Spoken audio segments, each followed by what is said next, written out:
197. Recently, there's a million-word event. You can follow the official WeChat account, Fonghua1985.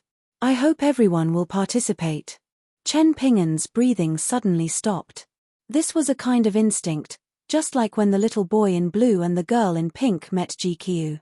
It didn't even have much to do with the level of cultivation. It was purely a kind of powerful suppression of aura. Pure martial arts. To a certain extent, this was the essence of the word pure. Vassal King Song Jianqiang had once been able to make the sword cultivator Liu Baqiao, who had a high cultivation, feel as if his skin was being pricked by needles without doing anything. There was a loud bang. Chen Ping'an was just about to move to guard against the unexpected, but he was already sent flying. He crashed heavily into the wall of the bamboo building and fell limp to the ground. He struggled twice, but could only lean against the wall. He couldn't stand up no matter how hard he tried. Blood seeped from the corner of his mouth. The old man who had kicked Chen Ping'an in the stomach crossed his arms and looked down at the miserable straw sandals youth. He sneered, "You dare to be distracted in a confrontation? You're really looking to die." Chen Ping'an wiped the corner of his mouth and spat out a mouthful of turbid air. He stood on the other side of the wall as if he was facing a great enemy. The old man said indifferently, "The world only says that there are 9 realms in martial arts. They don't know that there are great sights above the 9 realms. You've only touched the threshold of the 3rd realm for now. In fact, even the foundation of the 2nd realm is ordinary. If this old man didn't appear, you'd probably destroy the foundation of the 9th realm once you reached the 3rd realm in your pursuit of breaking through quickly. The path of martial arts doesn't tolerate the slightest bit of fanciness or exaggeration. What you did before was not bad, but it's far from enough.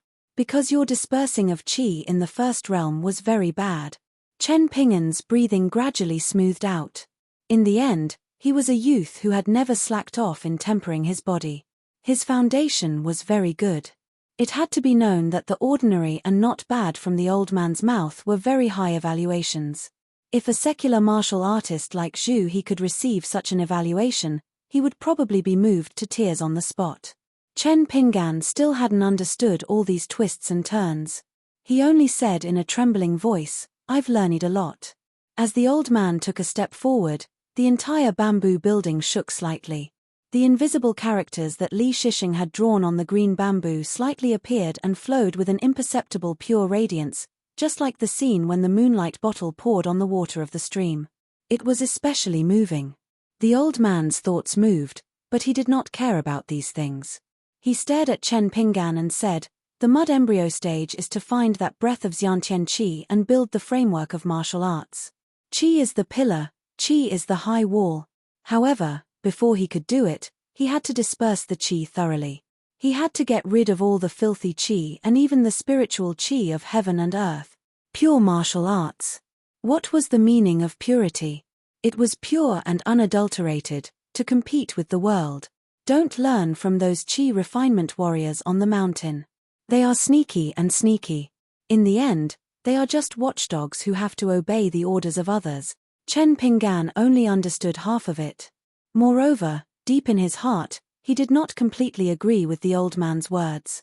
The old man's lips curled up and he sneered, "The 2nd stage is commonly known as the wood embryo stage. I think it's better to call it the mountain splitting stage. Immortals on the mountain and immortals on the mountain. Martial arts just have to split the mountain with one punch. This realm strengthens the bones and tendons. If the foundation is good, one's future achievements won't lose to the Buddhist's invincible Vajra body or the Taoist's immaculate body of azure glass. We martial artists can also temper our bodies to the extreme. As for the military school, haha, it's neither fish nor fowl. The methods they use are like thieves and shortcuts. It's extremely laughable. The military school did indeed have a shortcut to heaven. Other than being able to invite the immortals to descend from the mountain and be possessed by the immortals, they could also nurture a heroic spirit in the battlefield in the Qi residence. A heroic spirit was a kind of innately powerful yin spirit that would not dissipate even after death. Once it successfully merged with the spirit of a cultivator, the cultivator's body would be like a daoist furnace, blending water and fire. It belonged to another path and was an extremely powerful cultivation method. However, in the words of this sloppy old man, the path of the military school was simply not worth mentioning.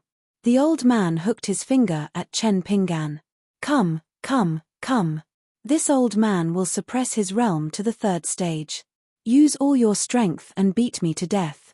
If you can beat this old man until he moves half a step, you win. Chen Pinggan was somewhat hesitant. He did not understand the situation at all. The old man had appeared out of nowhere and claimed to be Kui Dong's grandfather. Now, he was inexplicably asking for a fight. Chen Pinggan was completely confused. With Kui Dong's current status, did he need the protection of a half-baked teacher like himself? Moreover, the old man himself had said that there were no shortcuts on the path of martial arts. His talent was also lacking. Whether or not he could reach even half of Kui Dong's height in this lifetime, Chen Pinggan did not even dare to hope. Wasn't the old man's words contradicting themselves? The old man said unhappily, with this kind of personality of yours, it's really extremely boring. If I want you to fight, then fight. What? Do you want this old man to kneel down and beg you to punch me? Chen Pinggan's stubborn personality finally revealed itself. He still maintained a defensive posture, not moving at all.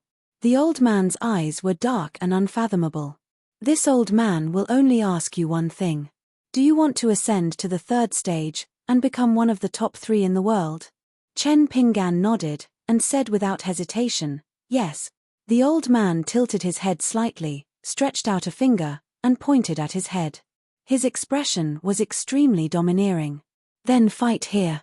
Your temperament is not to this old man's liking. However, for Chunchen's sake, I'll give you one more chance. If you fight with some momentum, I'll give you a hand and let you experience the true glory of the third stage. Chen Pinggan said slowly, then I'll really fight? I won't hold back when I punch. The old man laughed loudly. Less nonsense, little girl. How did your family produce such a coward like you? Don't you have a handle in your pants? Your parents must be cowards, right? Chen Pinggan's anger rose spontaneously. People who seemed to be kind and soft-hearted must have a heart as hard as iron. In the midst of suffering, they stubbornly supported that seemingly foolish kindness. The youth from Clay Bottle Alley was like that. He had traveled thousands of miles, practicing martial arts day and night without rest. Chen Pinggan took a step forward, and in an instant, exploded with astonishing speed. He arrived in front of the old man, and his right fist landed on the old man's forehead. It seemed like one punch, but in the end, 2 bangs sounded. In an instant, Chen Pinggan retreated a few steps, his arms drooping, and then he retreated again and again. It turned out that after the first punch landed on the old man's forehead, the huge rebound caused Chen Pinggan's left arm to ache. However, at the same time, his ruthless strength burst forth, and an even stronger left fist followed, landing on the old man's head. Unfortunately, after 2 punches, the old man did not move an inch. He yawned, looking bored and hateful. Looking at the embarrassed youth not far away, the old man mocked, "Your full-strength punch is just scratching an itch. Am I your wife, or are you my wife? I was right when I said that you were a little girl without a handle. If I were your parents, I'd be angered to death." Chen Pinggan's face was gloomy. "What, are your parents dead?" The old man said, pretending to be enlightened, "That's even better. They'll definitely come back to life because of your anger." After the sharp pain, Chen Pinggan's arms were completely numb, but Chen Pinggan still stepped forward quickly. This time, he jumped high, twisted his waist, and hit the old man's left head with a whip kick. Except for a dull sound, the old man was still fine.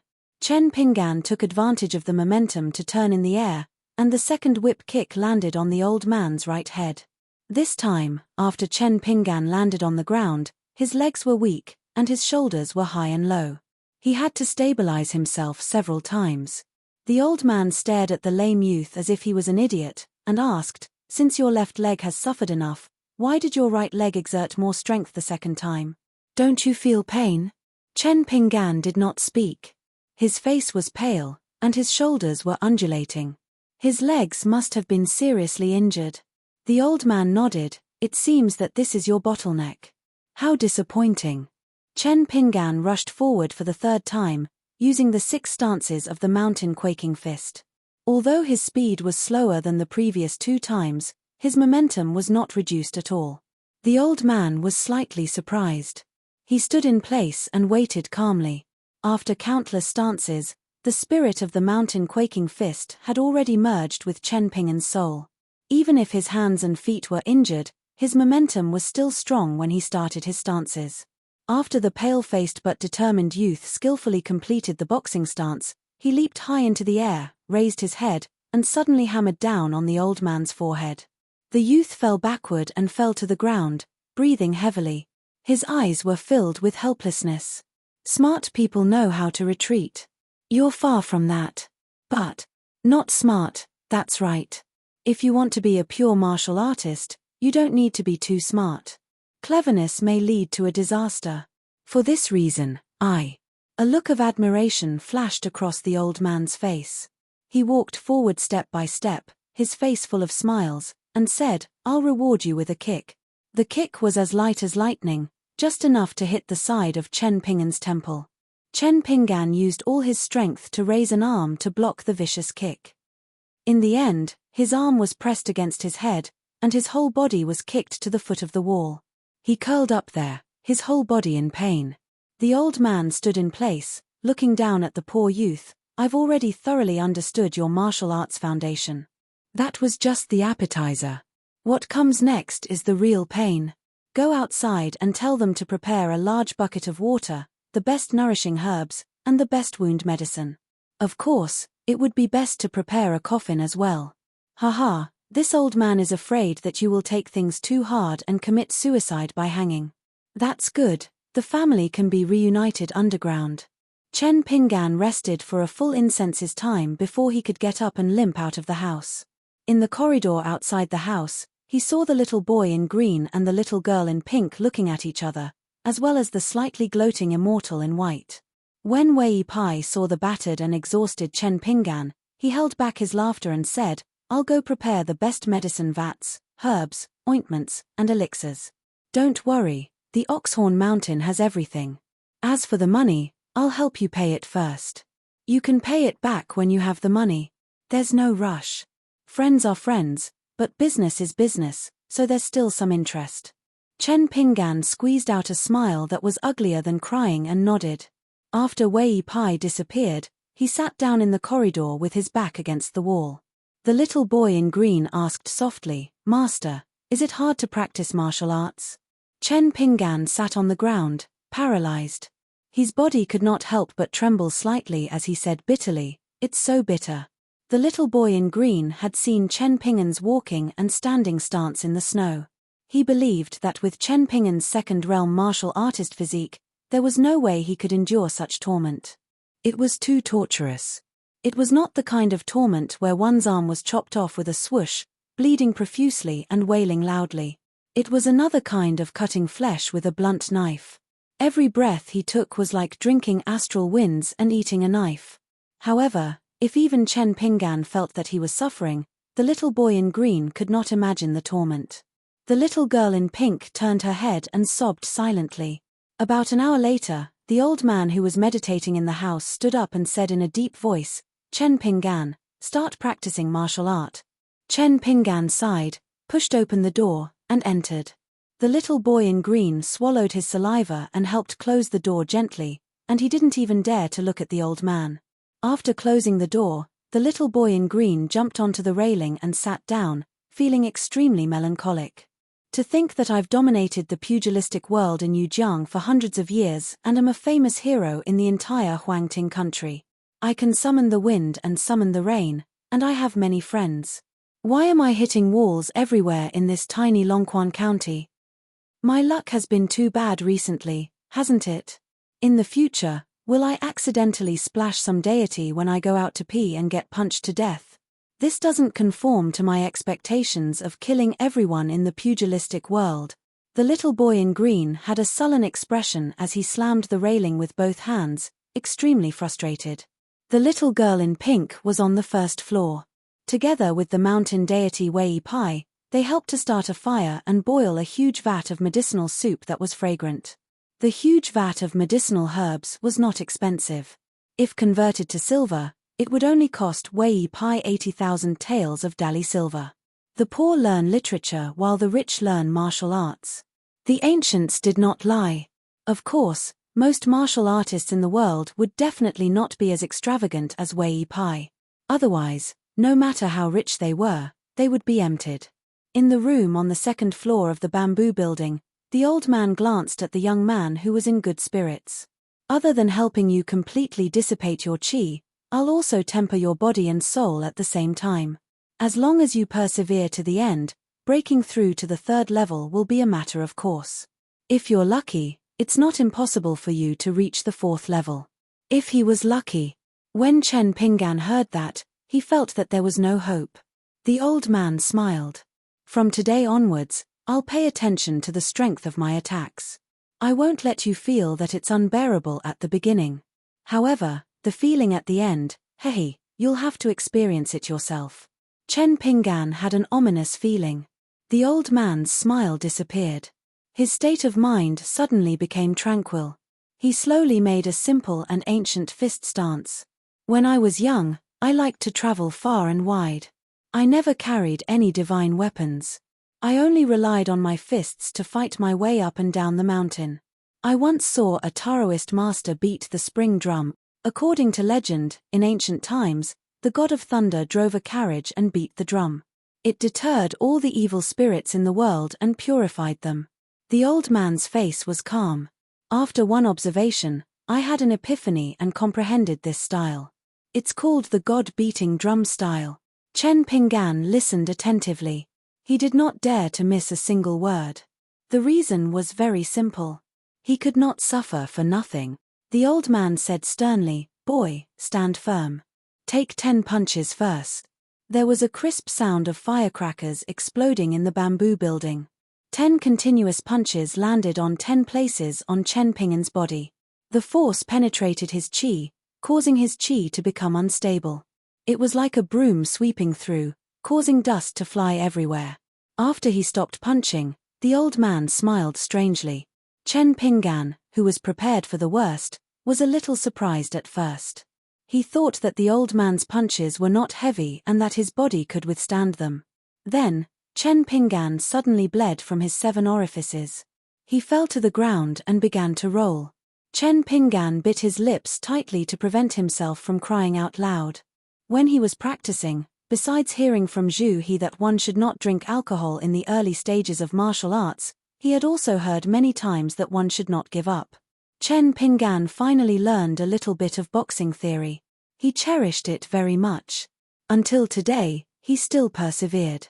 Even after he heard from Lin Shuyi that Alliance's wine pot contained a great fortune, Chen Pinggan did not regret anything. The old man looked at the young man rolling around and sneered. "How is it? Not bad, right? The essence of this fist is that the fist momentum can be multiplied and accumulated.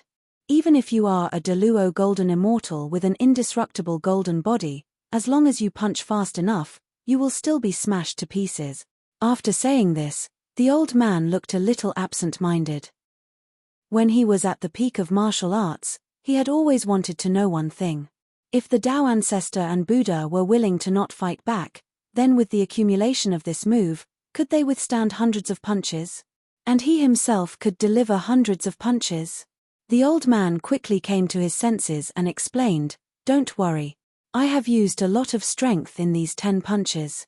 They will not hurt your body, but only your soul. Just grit your teeth and you will probably be able to endure it."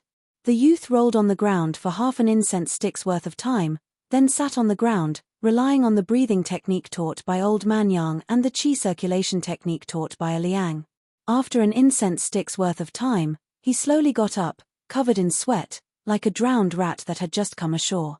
The old man nodded and smiled. "It seems that 10 punches are okay. Then take 15. After a while, Chen Pinggan continued to roll on the ground. This time, he hit the foot of the wall and did not even realize that his head hit the wall.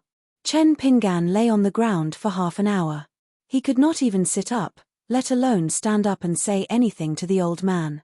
The old man quietly observed the subtle changes in the young man's body and continued, "Martial arts are also Tao. Qi refinement warriors always look down on pure martial arts. They only talk about martial arts but not Tao. They think that martial arts can never reach the height of Tao. I don't believe it.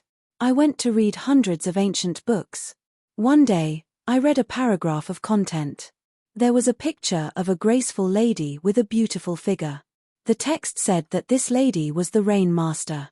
She cared about the common people and did not hesitate to violate the laws of heaven. She sent down rain without permission. Her golden body was detained on a god-striking platform and suffered day and night. In the imperial edict of the celestial emperor, there were the words "reap what you sow." I slammed the table and stood up, scolding him for being a scoundrel. Unable to calm down, I walked outside. It was raining heavily. With one punch, I pushed the rain curtain up by hundreds of feet. Therefore, this punch of mine is called the steaming cloud swamp style. The old man quietly stood beside the young man and stepped on Chen Ping'an's abdomen. He sneered, "If you can't get up, just lie down. I can still let you know the beauty of this punch." In Chen Ping'an's qi, there was a loud bang. It was as if it was ushering in a drastic change. Back then, he followed Kui Dongshan back from the Great Sui dynasty to the Huangting country. They passed by a land of great water with rising mist. It was a very spectacular sight. From Kui Dongshan's scholarly words, he learned about the majestic atmosphere of the great steaming clouds lake. However, a beautiful scenery was a beautiful scenery. After enduring the old man's swift and violent stomp and experiencing the ups and downs brought about by this picture scroll, it was truly a paradise. The old man's stomp caused Chen Ping'an's qi in his lower dantian to swell up. Chen Ping'an felt as if his liver and intestines were being cut into pieces. In the next moment, he was about to vomit out all his internal organs. Every time the qi in his body rose up, Chen Ping'an felt as if he was being pulled up by someone. His body bounced up from the ground and then fell to the ground. The cycle repeated. In the end, the old man seemed to find the bouncing young man an eyesore and stepped on him again. "Stay still." Chen Ping'an was firmly pressed to the ground by that foot. The young man's limbs twitched. His face was ferocious and his eyes were cloudy. Countless tiny blood droplets slowly seeped out from the pores of Chen Ping'an's skin and pores. In the end, they condensed into a piece. The old man angrily shouted, "Chen Ping'an, listen carefully. The breath at the beginning of martial arts has already been found by you. Is it just for show? So what if you can't move? Only this breath can't be stopped." Chen Ping'an vaguely heard the old man's angry roar in his muddle-headed state. Almost instinctively, he silently made a sound in his heart lake. It could be considered as a command to let the mysterious qi that was like a fire dragon move on its own and go wherever it wanted to go. Because he really couldn't control his body and limbs anymore, he couldn't even control a finger. The old man lowered his head and looked. In his line of sight, a qi that was as thin as a silk thread and like a fire dragon began to crazily run through the meridians in his chest. He laughed and said, "Good." The old man took back his foot. With one hand behind his back, he flicked his finger at Chen Ping'an with the other hand. I once watched the confrontation between the two armies on the mountain peak. It was really wonderful. It was like a dragon and an elephant fighting. The dragon was the strongest in the water and the elephant was the strongest on land. That battle could be said to be the masterpiece of 100 years on the battlefield. I comprehended a fist technique called the Iron Cavalry Chisel Formation. Every time the old man lightly flicked his finger, Chen Ping'an would forcibly break a rib. This was the first time Chen Ping'an cried out because of pain. Because the real pain was not only in the physical body but also in the depths of the spirit. The little boy in green sitting on the railing outside the corridor was so frightened that he almost fell down. The little girl in pink downstairs was in a daze. She suddenly squatted on the ground and held her head, not daring to listen anymore. Finally, looking at the youth who had completely fainted, the old man expressionlessly walked to the door. After opening the door, he said to the little boy in green who was trembling in fear, "Carry him downstairs and directly soak him in the medicine barrel. Don't even take off his clothes and straw shoes. Don't underestimate this little weight. For the current Chen Pinggan, if he wants to stabilize his state, he can't touch them. Also, remember to tell that mountain deity who looks very feminine, not to paint a snake with feet and add any elixirs. Otherwise, this old man doesn't care, but this brat's suffering today can be considered to be in vain. After seeing the old man and hearing his instructions, the little boy in green was so frightened that he did not dare to take the stairs. He directly jumped down. He only dared to let the little girl in pink move Chen Pinggan. He did not even dare to walk past the old man. However, after arriving downstairs and giving Wei Pai a superfluous reminder, he did not say anything else and jogged all the way to the little girl in pink outside the door. The little boy in green gritted his teeth and leaped out with the tip of his foot. With another tap, he floated up to the second floor. He braced himself and walked into the house before she did, carrying the blooded Chen Pinggan on his back. He carefully placed Chen Pinggan into the medicine barrel. The tear-stained little girl in pink asked softly, "Mountain God Wei, is my master really all right?" Wei Pai glanced at the unconscious Chen Pinggan. If he can persevere until the end, he will be fine. If he gives up halfway, not only will all his efforts be for naught, there will also be many repercussions. For example, he will be stuck at the second or third realm of the martial Dao for the rest of his life. Because his foundation is too solid, if he wants to raise his realm as a whole, it will be no different from a child lifting a stone block. It will be impossible. The little girl in pink was a little confused. The little boy in green walked out of the house alone and sat on a bamboo chair outside the house. He rested his chin on his hands and stared blankly. In the evening, Chen Pinggan, who was soaked in the medicine barrel previously, was like a pitiful person who could not wake up from a nightmare. Even though he was in deep sleep, his breathing was extremely chaotic. Now, it finally stabilized. The little girl in pink stood on her tiptoes and slumped over the water barrel, sweating profusely. She was afraid that her master would die from the pain, that he would drown, or that he would never wake up after this sleep. She just stared with widened eyes, but there was nothing she could do. As night fell, the little girl in pink walked out of the first floor in relief and sat on the bamboo chair beside the little boy in green. The two of them were silent for a long time. Suddenly, the little boy in green said softly, "Silly girl, I've decided. I'm really going to cultivate properly." The little girl in pink was not in high spirits and asked weakly, "Why? Didn't you say that we only rely on our talent to cultivate? You even said that you could raise your realm by lying down." For the first time, the little boy in green drooped his head. "I don't want to meet someone who can kill me with a single punch every time I go down the mountain." The little girl in pink found that very difficult. However, since her old master was already in such a miserable state today, she did not want to deal another blow to this fella beside her. After all, it was still the first month of the new year. He raised his head and raised his fist. "I'm going to fight for those fellas so that they can kill me with 2 punches. The little girl in pink was a little awkward and felt that something was amiss. Lofty ambitions? That didn't seem right. Short-sighted? That didn't seem right either. The little boy in green encouraged himself. "I'm a hero who values the righteousness of the pugilistic world. I don't want to have to hide behind Chen Pinggan every time I meet those fellas. That's too much of a disgrace to my reputation as a chivalrous gentleman of Yujiang. I'm going to let Chen Pinggan know that I'm truly loyal and not just all talk." This time, the little girl in pink extended a small fist sincerely and waved it gently. "Good luck."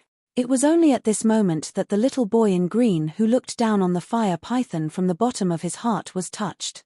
Even though this silly girl was a little dumb, she was actually rather cute and likable.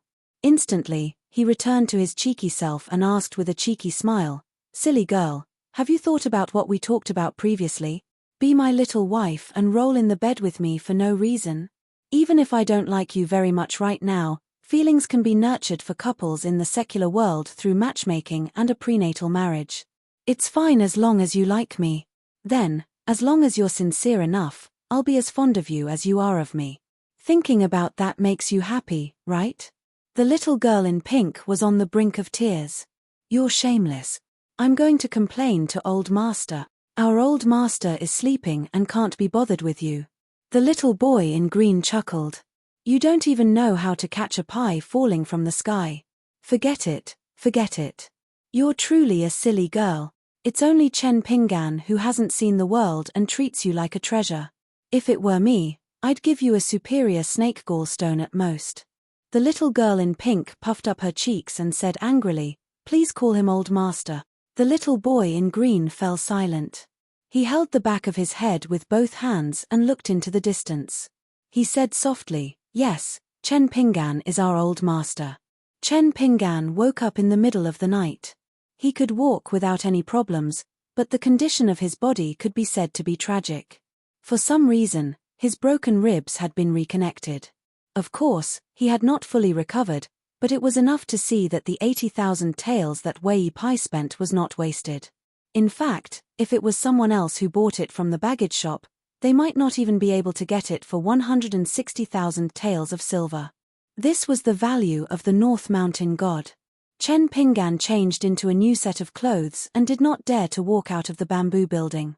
The little girl in pink considerately brought over a small bamboo chair. Chen Pinggan sat quietly near the threshold. He did not say anything and sat until the sun rose from the east. He practiced the sword furnace stance for a while before getting up and going to sleep on the small bed on the first floor. That afternoon, the old man opened his eyes and stood up. He said in a low voice, Start practicing. Today, I will only train your soul and let you get rid of the impurities. Chen Pinggan opened his eyes and woke up. He sighed and silently walked up to the second floor. After that, he was carried out of the second floor by the little boy in green. He woke up in the middle of the night again and ate a meal. Even though he did not have any appetite, Chen Pinggan still forced himself to swallow. Seeing her old master's hand holding the chopsticks trembling and dropping the food back onto the plate after picking it up a few times, the little girl in pink's face was filled with tears. The little boy in green just buried his head in the rice. This time, Chen Pinggan rested for a while. He sat at the door and practiced the sword furnace stance with trembling hands. Soon, he went to sleep. For a full 10 days, 3 days to train his soul and 1 day to train his body. Every time the old man made a move, it was just right. It was guaranteed that Chen Pinggan would suffer more than the previous day. Therefore, there was no possibility of him getting used to the pain. Chen Pinggan turned increasingly silent. Most of the time, he would not say a single word when he was awake. Occasionally, the little girl in pink would ask something or try to cheer her old master up. At first, Chen Pinggan would smile and shake his head. Later on, he would frown and finally, his face was filled with anger. Although it was clear that Chen Pinggan was suppressing his emotions, the little boy in green and the little girl in pink were extremely shocked. At that time, Chen Pinggan wanted to say something but stopped. His lips moved slightly but he did not say anything in the end. He went to his bed and lay down with his eyes closed. It was unknown if he was awake or asleep. In fact, one might not even know if he was alive or dead. The little boy in green once tried to ask Wei Pai how much pain Chen Pinggan was in when he was beaten up. Wei Ba thought about it and said that the pain Chen Pinggan suffered on the first day was probably the same as an ordinary person's 10 fingers being chopped off with a knife. Even the bones and flesh were chopped into minced meat. Moreover, he had to do his best to keep himself awake. After that, it got worse every day. It was just the first day. After that, the little boy in green never asked such questions again. He began to cultivate. He became even more diligent than the little girl in pink. On this day, Chen Pinggan was sitting on a bamboo chair at night and leaning against the back of the chair. Wei Pai slowly walked over and stood beside him, looking at the bright moon hanging in the night sky with him. Chen Pinggan asked in a hoarse voice, Wei Pai, can you please help me ask when Master Wan succeeded in forging the sword? Wei Pai could not laugh this time. He just sighed and nodded. I'll go and ask. Let me make it clear in advance. This is the first time Wan Ting has made a sword since he left the Wind Snow Temple. He must attach great importance to it. Therefore, Wan Ting probably doesn't want to be distracted and may not be able to reply to me. Chen Pinggan nodded. Chen Pinggan could no longer care about spending money like running water. In the first few days, he would still silently record it in his heart, but later, he completely lost the mood. Recently, the little girl in pink and the little boy in green intentionally or unintentionally let Chen Pinggan be alone and did not disturb him. When Chen Pinggan got up, he said softly, "Help me tell them that I'm sorry. I didn't mean it. Sometimes, I really can't help it." Wei Pai asked, "Why don't you say it yourself?" Chen Pinggan was stunned for a moment and said with a wry smile, "I don't know why. It seems that just thinking about it makes me very tired. I'm afraid that if I say that, I won't be able to hold on tomorrow's boxing practice." Wei Pai nodded and said, "It's a little strange, but I can barely understand it. Don't worry, I'll help you. They will also understand." There were probably not many martial artists in the world who cultivated martial arts. It was normal to do it a few times at a time. However, there were definitely not many people who had to suffer like this every day. The old man stood silently under the roof of the second floor. After hearing the conversation between the two, he only smiled and turned to return to the house to sit down. It was normal that Wei Pai could not understand it completely.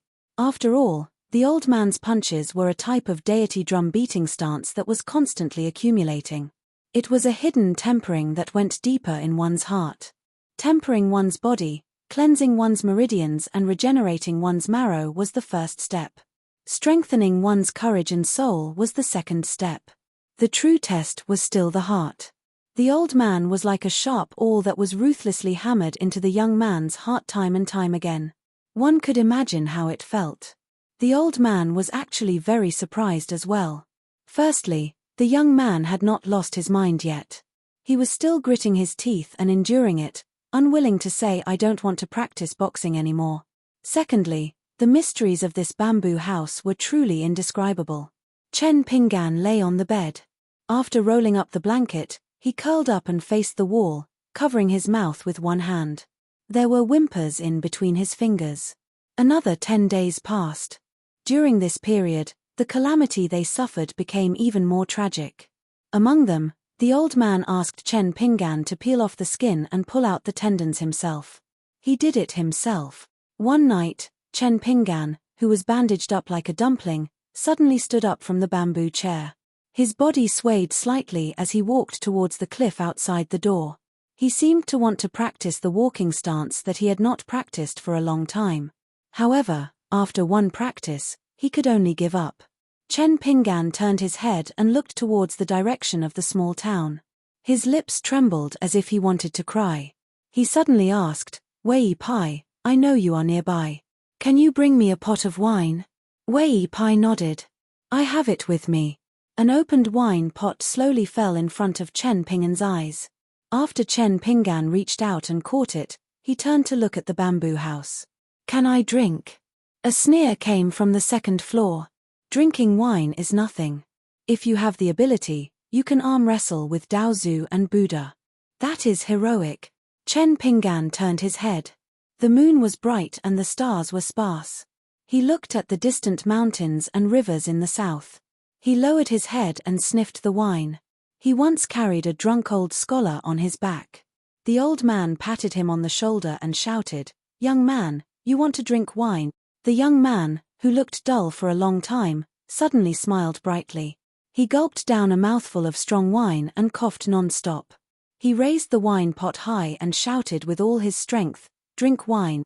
If you want to train, then train." After a while, the young man could not help but cry from the big mouthful of strong wine. He complained in a low voice, "Wine tastes terrible." However, the young man still forced himself to drink a big mouthful. He coughed and said loudly, "The book said that a beauty gave me a golden knife. How should I repay her? The wine tastes bad, but this sentence is really beautiful." In the end, the young man blushed inexplicably. He did not know if it was because of the wine or embarrassment. He softly said hello to a distance. The young man seemed to be quietly asking a girl he liked. It was as if he was saying, "Hey, did you hear me?" 198. As the sage once said, when heaven is about to give a great responsibility to a man, he must first suffer hardships to strengthen his will and work his muscles and bones. Wei Pai would run to Luopa Mountain almost every day to bring Chen Pinggan precious medicinal herbs from Baobaozhai. Although Wei Pai could not empathize with Chen Pinggan's miserable situation in the past 2 years, Chen Pinggan's tenacity and the old man's ruthlessness made Wei Pai feel surprised. How big of a great responsibility was that he had to suffer such a calamity? It couldn't be that Chen Pinggan, a young man, would be asked to become a million master with one sword when the world changed and bad news came from the inverted hanging mountain. When this thought came to his mind, Wei Pai felt that it was ridiculous. The sky was so high and the earth was so vast. It should be known that the Aquarius continent was the smallest of the 9 continents in the vast world. Moreover, the continent closest to the inverted hanging mountain was the Hassa continent with beautiful trees and luxuriant foliage. For example, Kaoshi was a land sword immortal with extremely high combat power, but in the South Hassa continent, it was still difficult to be called the top. The real cultivators who could be the top were the ancestors of the Chen family in Yingyin. The mountain god of Luopa Mountain, Song Yuzhang, took the initiative to meet Wei Pai once during this period. Wei Pai just chatted with him for a while, far less polite and warm than the first time they met. Both sides knew the reason. Song Yuzhang wanted to be a loyal minister and had to be foolishly loyal. Everything was for the benefit of Dali. When they were in the mountain god temple at the peak of the mountain, Song Yuzhang talked about Chen Pinggan directly even in front of Wei Pai. Wei Pai was not a clay bodhisattva without any anger, so they parted on bad terms. Today, Wei Ba was carrying a bundle and leisurely climbing the mountain. When he arrived at the bamboo building, he noticed that Chen Pinggan, who was standing near the railing before the sparring session on the 2nd floor, had just finished practicing the sword furnace stance. Unexpectedly, Chen Pinggan was still in the mood to greet him. Wei Ba gently tossed the bundle worth 100,000 taels of silver to the girl in pink. He glanced at the little boy in green who was sitting cross-legged on the edge of the cliff and lightly jogged up to the 2nd floor, making a series of thumping sounds. He did not seem like the righteous deity of Beiyu who was about to receive the golden edict, but more like a waiter. Although Chen Pinggan was about to rush to the execution ground, he still smiled and said, "Thank you for your hard work, Immortal Master Wei. It's not hard at all. It's just a few steps. I can walk around and enjoy the scenery every day. Besides, I'm a mountain god and have the responsibility of patrolling." Wei Pai leaned his elbow against the railing and turned to look at the young man. "You only drank half a pot of wine. Is it so effective?" Chen Pinggan blushed and said, "I don't know why, but after drinking, my mood is very different." Wei Pai nodded and said, "That's good." The old man's deep voice sounded, "Come in and enjoy life." Chen Pinggan smiled helplessly and said goodbye to Wei Pai. Wei Pai also smiled bitterly and did not say anything. Enjoy life. Only the old man could say that. The phrase taking off one's armor sounded very interesting, but what was the reality? It meant that Chen Pinggan had to tear off the surface of his skin and lift up his fingernails. The phrase pulling out silk meant that Chen Pinggan had to pull out his own tendons and veins.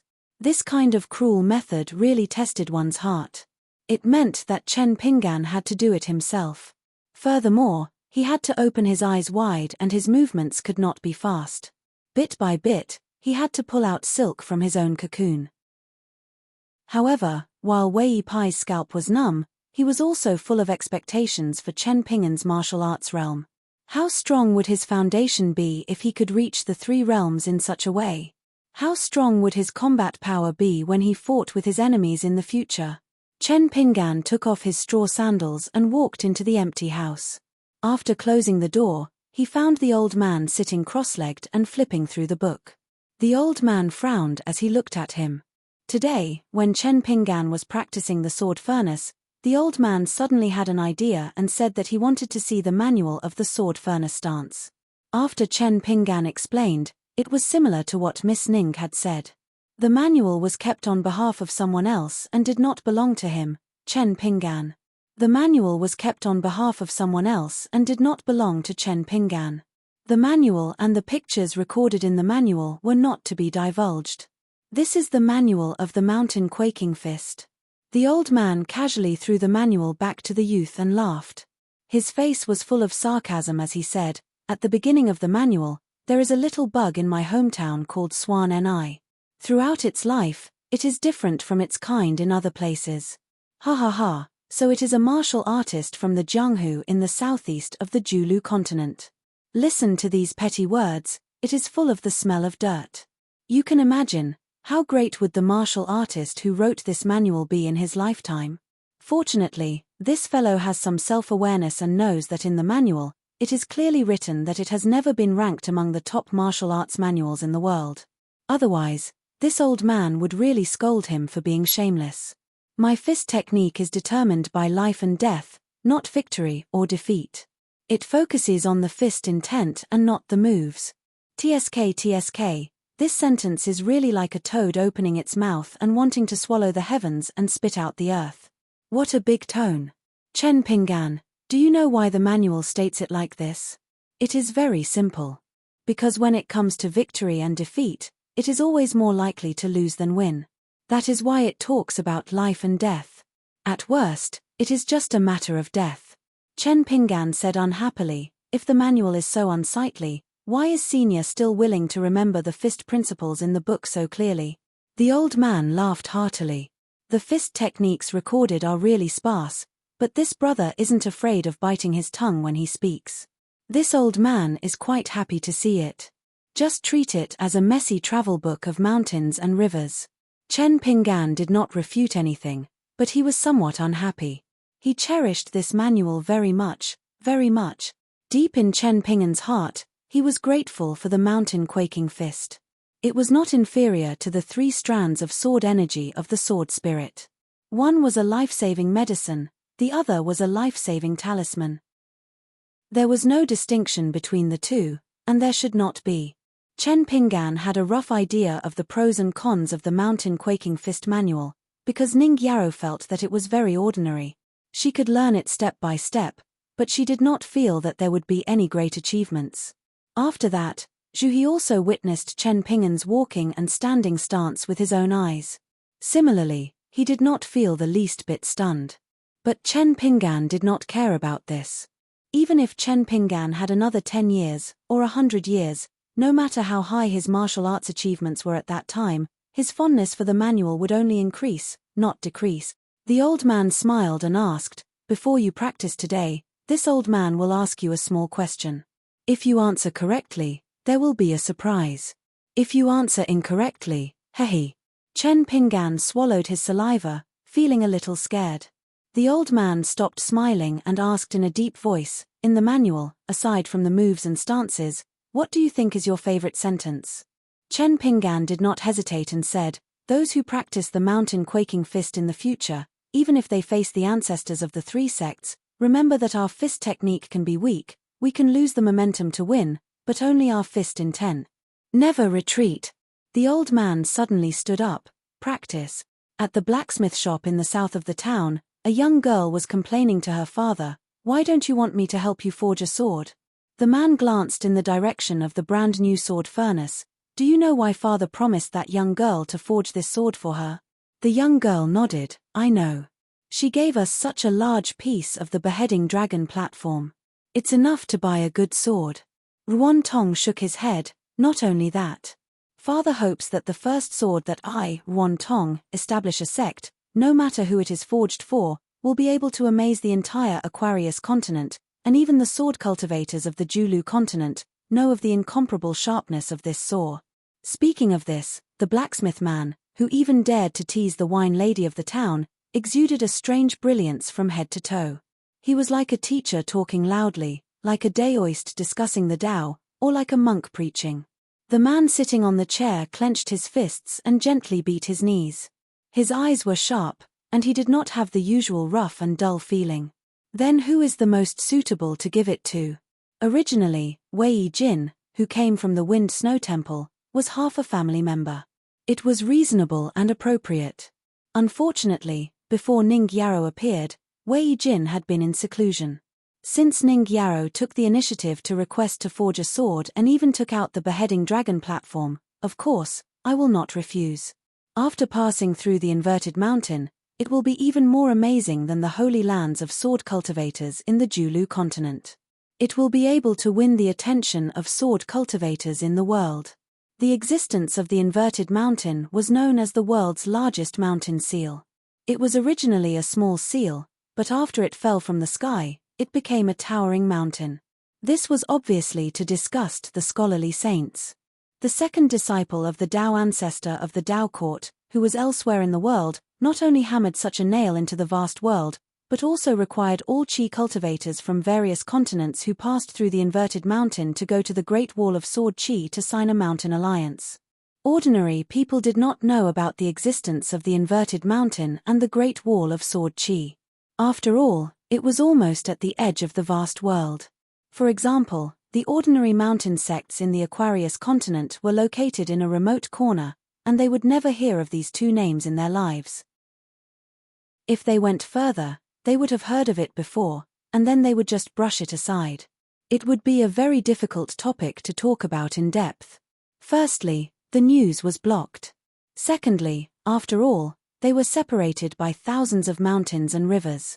But even the Wind Snow Temple, which was the sect at the top of the Aquarius continent, still felt that the scenery was covered by clouds and fog.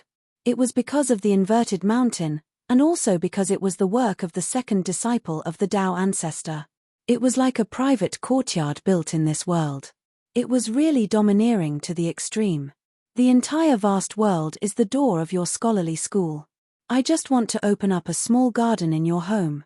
It was no wonder that before the sage of literature became a sage, he went to the border between the two worlds and cursed at the second disciple of the Tao ancestor. It was one of the proudest feats of the scholarly school. According to some old sayings, after you went to the inverted mountain, you could look and walk as you pleased, but you could not spread certain things outside. If you spread it, the disciples and grand disciples of the Daoist master would naturally come to settle the score with you. Moreover, when it came to this matter, the 3 academies of Confucianism and the 72 academies would not interfere too much. At most, they would mediate a few words. As for why the sages in the Confucian temple chose to turn a blind eye to this matter, it was probably related to a great deal of inside information. These 3 words, heaven knew. Yuan Xiu was puzzled. Father, you said so much, but does it have anything to do with whether or not you want me to help you forge the sword? Yuan Ting nodded. The quality of the sword is too high, and the material is too good. Your current state is enough. I'm afraid that if you really get angry, it will be too scary. Now that the small town is filled with crooks and honest folk, if there is any movement, half of the Aquarius continent will know about it. Yuan Xiu was even more puzzled. I'm just forging. How can I forge a peach blossom cake?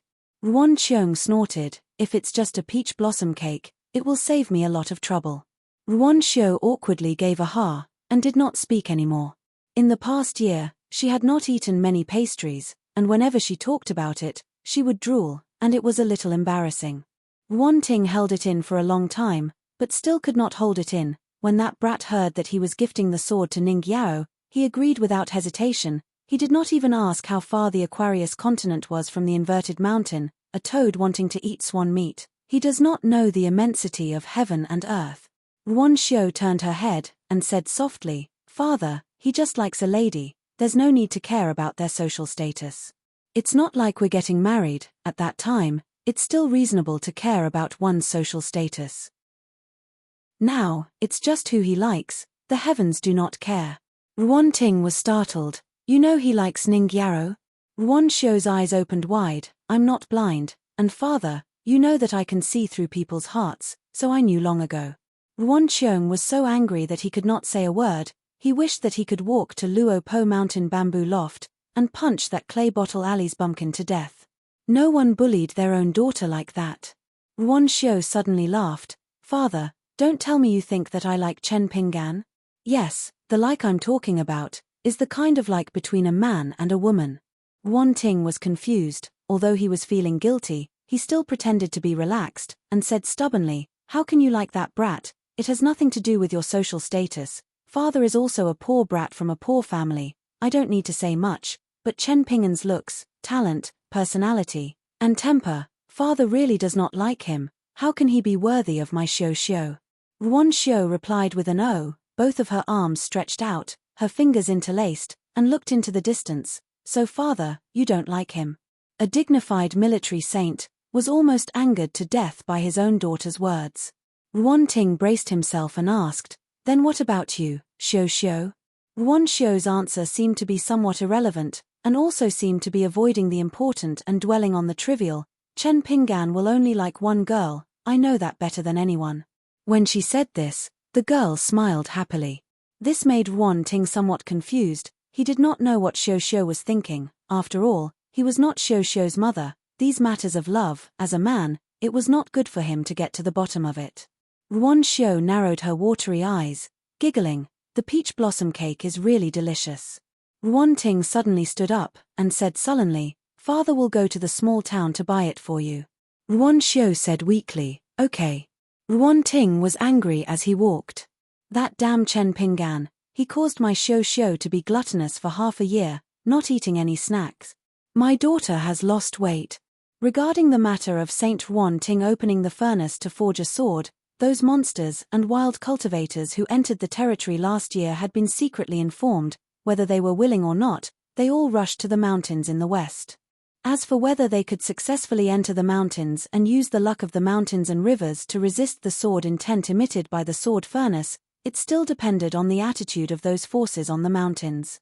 Therefore, most of the monsters who came to take root here did not look good. Some of the monsters who did not take this matter seriously thought that their cultivation was profound. How would they be frightened by the forging of a sword far away by the Dragon Whisker River? So they insisted on staying in their newly purchased houses in the small town. The local officials from the county government and the local government did not force them, they just handed the list to the Dali spies in the territory. The mystery of the Great Tao was that Ruan Ting's sword forging this time was quite strange. He claimed that it would only have a great impact on the monster race, and would not affect the chi cultivators of the human race. Even the relatively weak mortals in the marketplace would not be affected by the aftertaste of Ruan Ting's sword forging.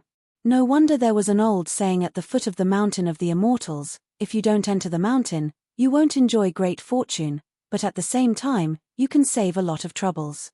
For example, in the case of Lizhu Cave, Saint Qi Jingchun, Li Huai, the old ancestor of the Li family, and all the ordinary Qi cultivators were actually suffering, but the ordinary people were not aware of it at all. Then, nearly 100 wild cultivators who hid in the marketplace of the small town had several conflicts on the way to the mountain. If they did not agree with each other, they would fight to the death. The Dali imperial court did not intervene. As long as the two sides fought and did not destroy the feng shui of the mountain, they all turned a blind eye. However, a 6th-level monster who did not want to move in the small town had a dispute with the county magistrate who went to report to him. It was so fierce that it punched the magistrate until he vomited blood. It also injured a secretary Wu who accompanied the magistrate. In less than half an hour, a message was sent by flying sword to the newly built county office in the north of the mountain. County Governor Wu Yuan personally gave the order to kill the monster on the spot. From the beginning to the end, the county office did not use the old ancestor cultivators of the few big clans in the small town, nor did it order the other monsters who lived under others' roof to absorb spiritual qi. Instead, it sent 3 high-ranking secretaries Wu to cooperate with 200 elite Dali soldiers. Under the leadership of a general, they besieged the monster's mansion so tightly that not even a drop of water could escape. On the ridge of the roof, there were archers with superior strength. The arrows used were specially made by a secret government office of the Ministry of Works. In the end, they killed the monster on the spot. The famous hero of the school of Mo, Shu Ruo, and his trusted subordinate, Liu Yu, stood side by side on a ridge not far away. They did not cross the line and did not interfere. At that time, there were many people who watched the battle from afar, and many foreign forces who bought the mountain. If the Great Li had sent out a powerful cultivator to crush and kill the unruly demon, the impact on the spectators would be far less than what they had just witnessed. The military secretary of the Great Li, who was a military cultivator, cooperated with the valiant soldiers who had been through hundreds of battles. Everyone advanced and retreated in an orderly manner, and they killed the demon with ease. The two groups of people who were on the mountain and at the foot of the mountain were able to cooperate seamlessly. This was the real horror of the Dali dynasty. Today's boxing practice was only to refine the spirit, But Chen Pinggan suffered more. When he was carried out by the little boy in green, his hands and feet twitched, and he foamed at the mouth. Even after he was put into the big medicine barrel downstairs, he was still so miserable. When Chen Pinggan climbed out of the medicine barrel and changed into a clean set of clothes, it was late at night again. He picked up the flagon, exhaled a mouthful of turbid air, stretched, and sat between the little boy in green and the girl in pink. Chen Pinggan drank a mouthful of the strong liquor. It was still choking, but it felt good, better than the first time he drank it. Chen Pinggan drank the liquor in small sips, squinted his eyes, and was a little tipsy. With the help of the liquor, he asked, "I know there is a sword-cultivating gourd in the world. Do you think the baggage shop sells it?" The two little fellows looked at each other. The little boy in green sighed, "Master, it's not that I don't want to lend you money. Let's not talk about whether the baggage shop sells it or not. Even if they do, first, you may not be able to get it. Second, even if I sell everything I have, I may not be able to afford the most common sword-cultivating gourd." Chen Pinggan was a little shocked. "It's so expensive." The little boy in green nodded vigorously. "There's no most expensive, only more expensive. It's so expensive that all the chi refinement warriors of the middle 5 realms feel the pinch." The little boy in green stood up and said in a serious tone, "My brother Imperial River Water God's biggest dream in his life is to have a sword-cultivating gourd in his left hand and a sword-cultivating gourd in his right hand. Heh, he's not a sword cultivator. He's going to anger those arrogant sword cultivators to death." In the end, he's only managed to save up a low-grade sword-cultivating gourd. Of course, this has something to do with his extravagant spending. Just that fairy alone made him squander 400 to 500 years of savings. There are also many people who admire him. He also spends a lot of money for them. Sigh, femme fatale. That's why, Master, you're considered lucky. You don't have much luck with women, so you don't have to worry about these. The girl in pink hurriedly retorted, "No. Sister Ron likes our master." Chen Pinggan smiled and said, "That's because Miss Ron is nice. It's not that she likes me. Don't say such things in the future. Otherwise, if Sister Ron really gets angry, I won't help you." At the same time, Chen Pinggan secretly clicked his tongue. It turned out that the sword-cultivating gourd was so valuable.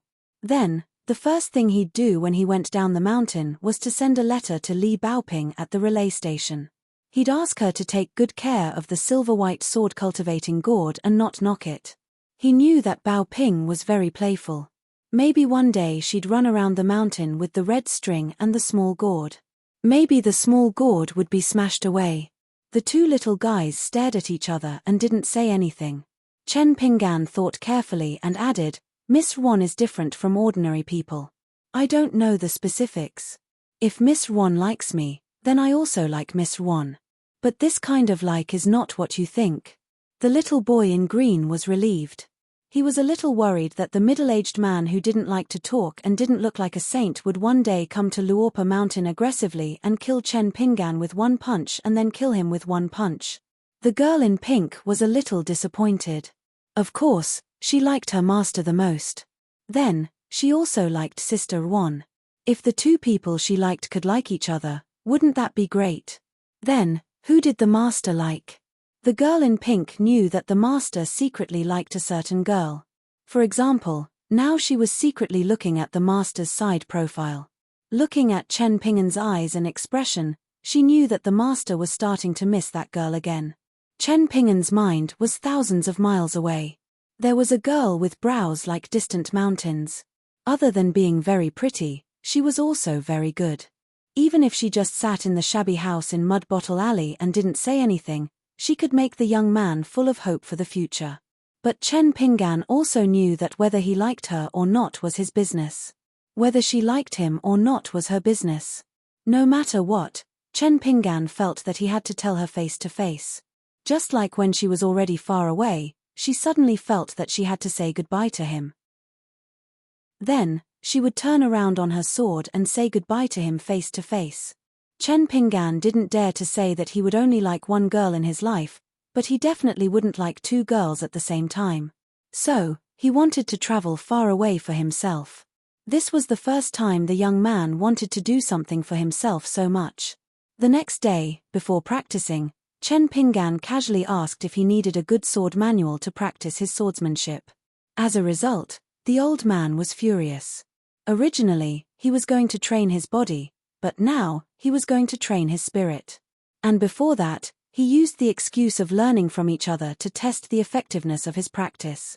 Using the deity drum beating style, he gave Chen Pinggan a total of 25 punches, almost making him cry for his parents.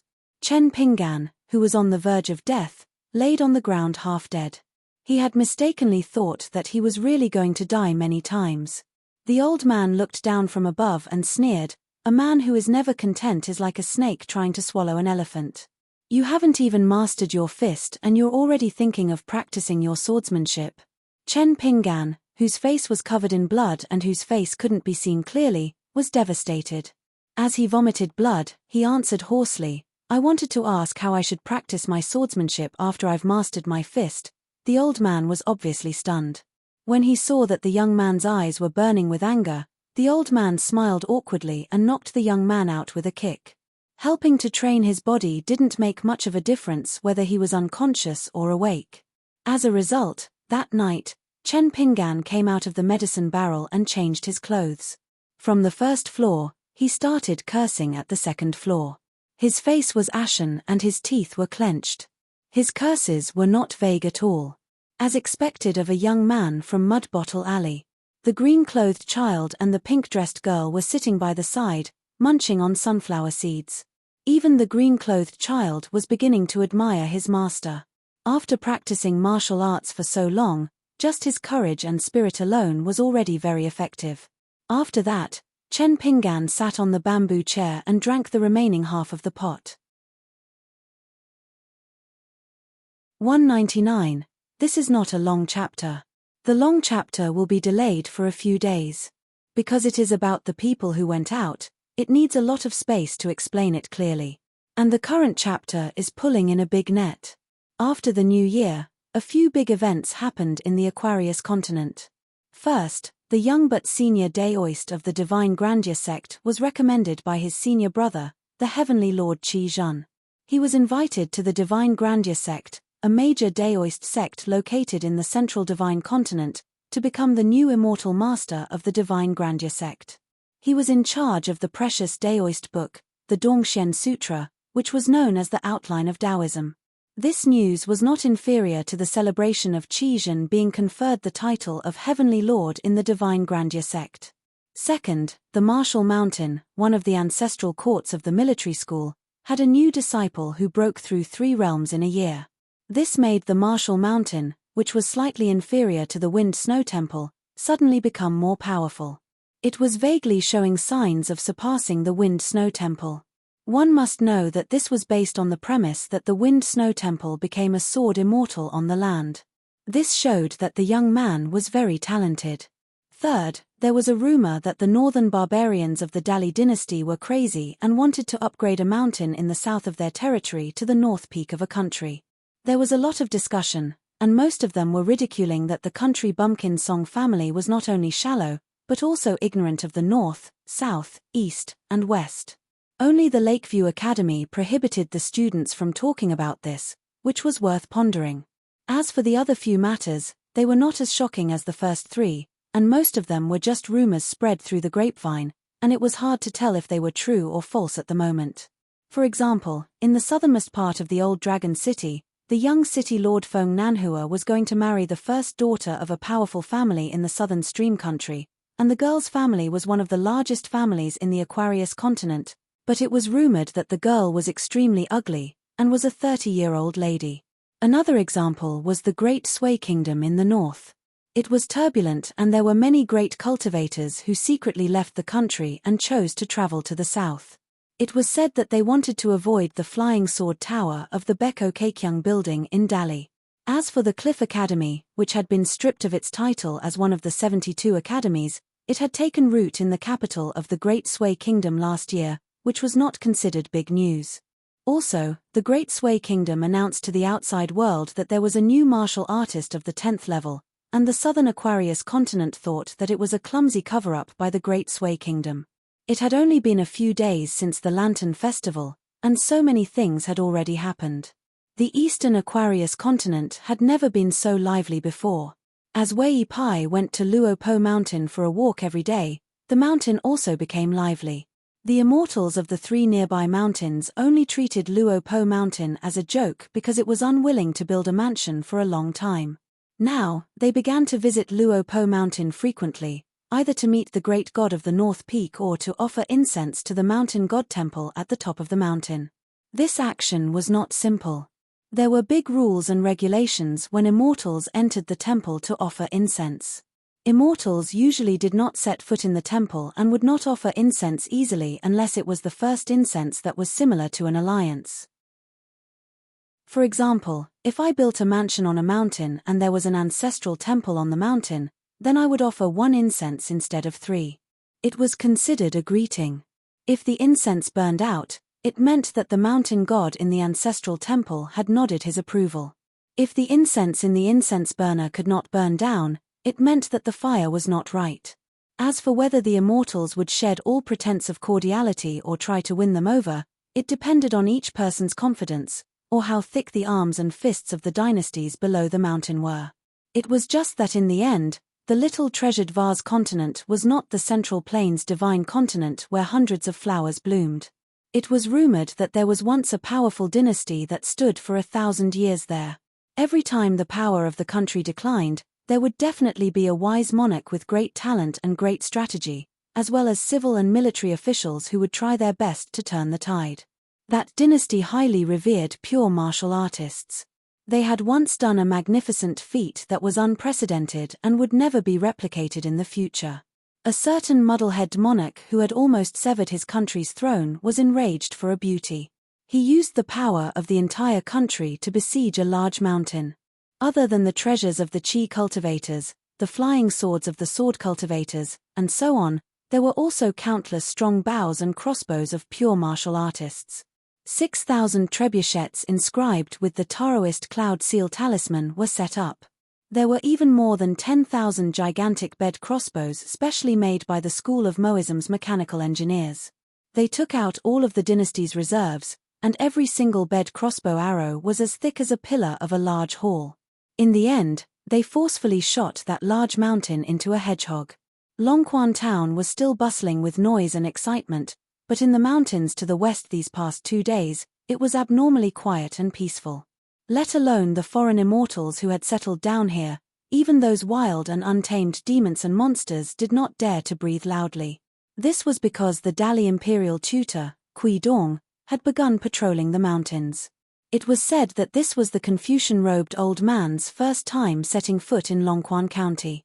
The old man was serious in speech and only brought 2 retainers with him. He walked from north to south, beginning to enter the mountains from the county governor's estate in the north. This was because the old man did not purposely travel incognito. He first greeted his favorite pupil, Wu Yuan, who held the position of county governor. As a result, the various mountains had all received the Yaman's notice early on, requesting them to make preparations to receive him in the near future.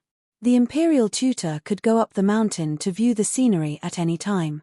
It was not that she wanted to make things difficult for him. She wanted to take out some dragon liver or phoenix marrow or do some fancy sweeping of the streets. However, she had to give some face. Of the people in charge, at least one should stay on the mountain and not wander around randomly. Otherwise, after the imperial tutor went up the mountain, he could casually ask and say that he did not know anything. That would be inappropriate. Among this, the spiritual beauty mountain under Wan Jiao's name and the Oxhorn mountain where the package house was located were definitely of the utmost importance. Wu Yuan had no choice but to let the 2 eldest sons, Yuan and Cao, who respectively held the positions of county magistrate and kill supervisor, settle down in these 2 places first, so as to avoid any mistakes due to lack of hospitality. As for the cloud-splitting mountain, needless to say, His Majesty would soon arrive in person. As expected, the imperial tutor, Kui Dong, stayed at the cloud-splitting mountain for a short period of 2 days. He looked at the Northern Mountain Ancestral Temple and the location of the new academy. During this period, a face appeared and accompanied the imperial tutor the entire time, causing a huge uproar. It turned out to be the old assistant minister of the Huangting Kingdom, Cheng Shuidong. This caused a lot of speculation. Could it be that the Hong family of the Huangting Kingdom, a vassal state of the Great Sui Kingdom, had already betrayed the alliance? In the end, Kui Dong walked to the southernmost Luopa mountain and climbed up the mountain god temple. Song Yuzhang's golden body appeared. When Song Yuzhang was young and studying, he greatly admired this imperial tutor. Now, not only could he see his real face up close, but he could also talk about moral knowledge. This made Song Yuzhang, who had already become a god of mountains and rivers, extremely excited. After leaving the mountain god temple, Kui Dong asked Song Yuzhang to go to the cloud-splitting mountain to discuss with Wei Pai about the demons entering the mountain. He also asked his two retainers, Shu Ruo and Liu Yu, to return to the small town and continue to keep an eye on Xiesha and Cao Shi. In the dusk, the Dali imperial tutor slowly went down the mountain alone. He walked on a quiet path and finally came to the front of a bamboo house. The little boy in green and the little girl in pink were cultivating by the cliff, while the other was cracking melon seeds and eating pastries under the eaves. When they saw the old man, the little girl in pink blinked her eyes. Her master had fainted in the medicine barrel. She did not dare to close the door and refuse the guest, but she also did not dare to let the strange old man enter the bamboo house without permission. The little boy in green had been cultivating diligently recently. He meditated day and night without rest. Other than carrying Chen Pinggan out of the second floor, he almost never left the cliff and did not hear anything about the outside world. As a result, when he opened his eyes, he saw an old scholar whose cultivation was unfathomable. He looked like the kind with a bad temper. The little boy in green even had the thought of jumping off the cliff to commit suicide.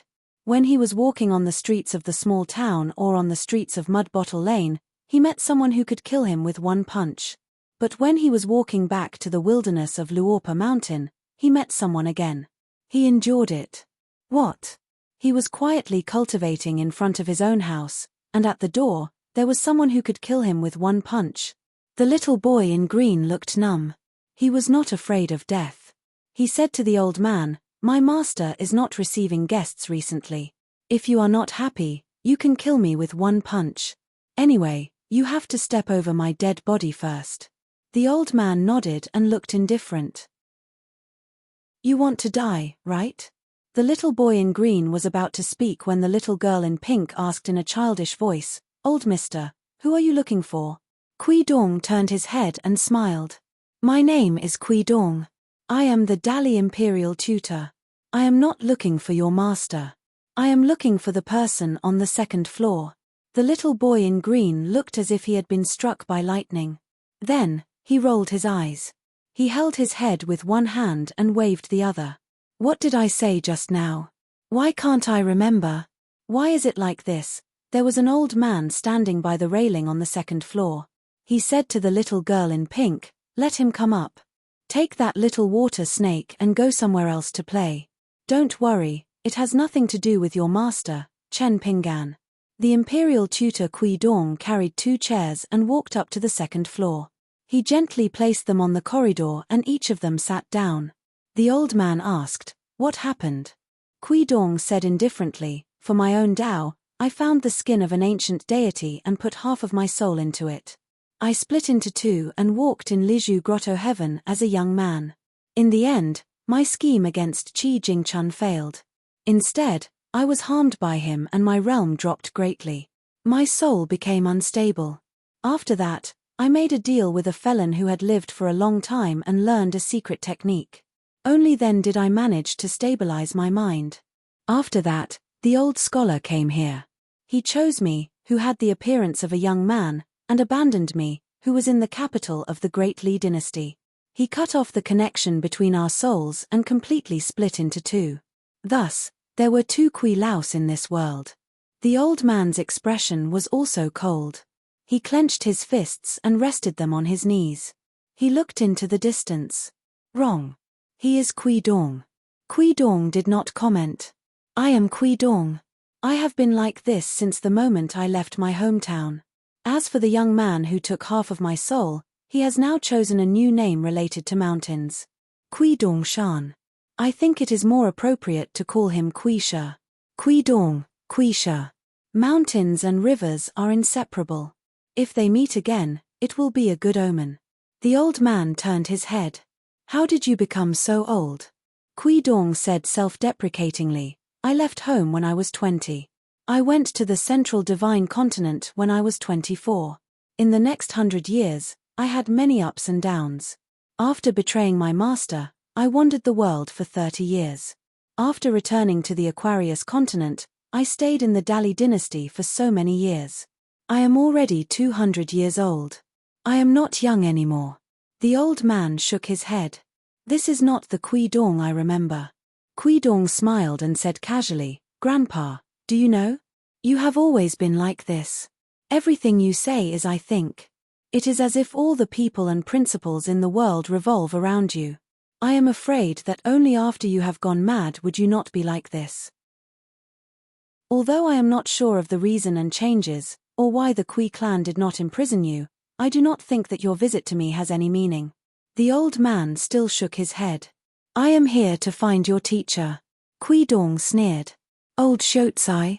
He left the Aquarius continent long ago. He went to the Hassa continent and caused a huge commotion. Even the sun on the Chen clan's ancestor's shoulder was stolen by old Shotsai.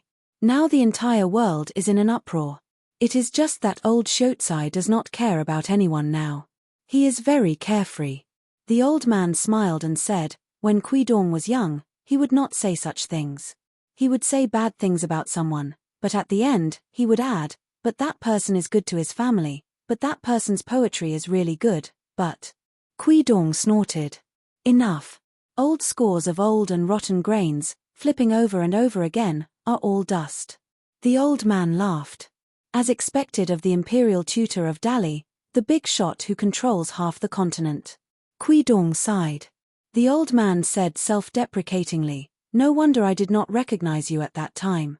The Kui Dong in my memory is too different from you now. Kui Dong stood up and held the railing with one hand. The human heart is like water. If it does not move, it will be stagnant water. The old man slowly stood up. I can see that other than the swordsman beside you, there are two more powerful people in the small town. Why, are they targeting you? Do you need me to do anything? Kui Dong hesitated for a moment and asked half-truthfully, that depends on whether you dare to kill a Taoist heavenly monarch of the Julu continent. The old man chuckled. Kui Sha turned his head and stared at the old man. The old man looked exactly the same. His memories from when he was young were completely different. At that time, the old ancestor of the Kui clan was leaning on a walking stick and had a doddering appearance. Moreover, he exuded a scholarly air. The old man closed his eyes. He began to search for the aura of someone in the small town. In the Xie family's old house in the small town's Peach Leaf Alley. Cao Shi came to visit. Xie Shi was too lazy to introduce himself, and Cao Shi did not want to boast. Therefore, no one in the Xie family knew that this rich man was a land sword immortal from the Hassa continent. Xie Shi had been waiting for Emperor Dalis' definite news. Out of the three people, He Xiaoyong from the Divine Grandeur sect, Ma Kuxuan from the Martial Mountain, and Li Shisheng from the small town. Although they did not know Cao Shi's background, since he was Xie Shi's friend, the Xie family did not dare to slight him. In the hall, Cao Shi was drinking tea. He glanced sideways at a pair of cute little incense sticks. They were hiding in the horizontal board and poking their heads out at him. Xie Shi was impatient with Cao Shi's attitude. Just as he was about to chase him away, they both looked toward the southwest. Cao Shi narrowed his eyes and seemed to be gloating. Xie Shi's expression was calm, but he was shocked. The aura of a martial artist at the peak of the 9th level. Somewhere in the southwest mountains, someone was patrolling the entire small town in an unscrupulous manner. Finally, he stared at Xie Shi. Sword Immortal Cao Shi was sitting opposite him. He had a river tied to his wrist as his natal flying sword. There was also a young swordsman who had quietly appeared in Peach Leaf Alley. It was Mohist hero Shu Ruo. He held his sword behind him and strolled leisurely. He was not famous in the Aquarius continent.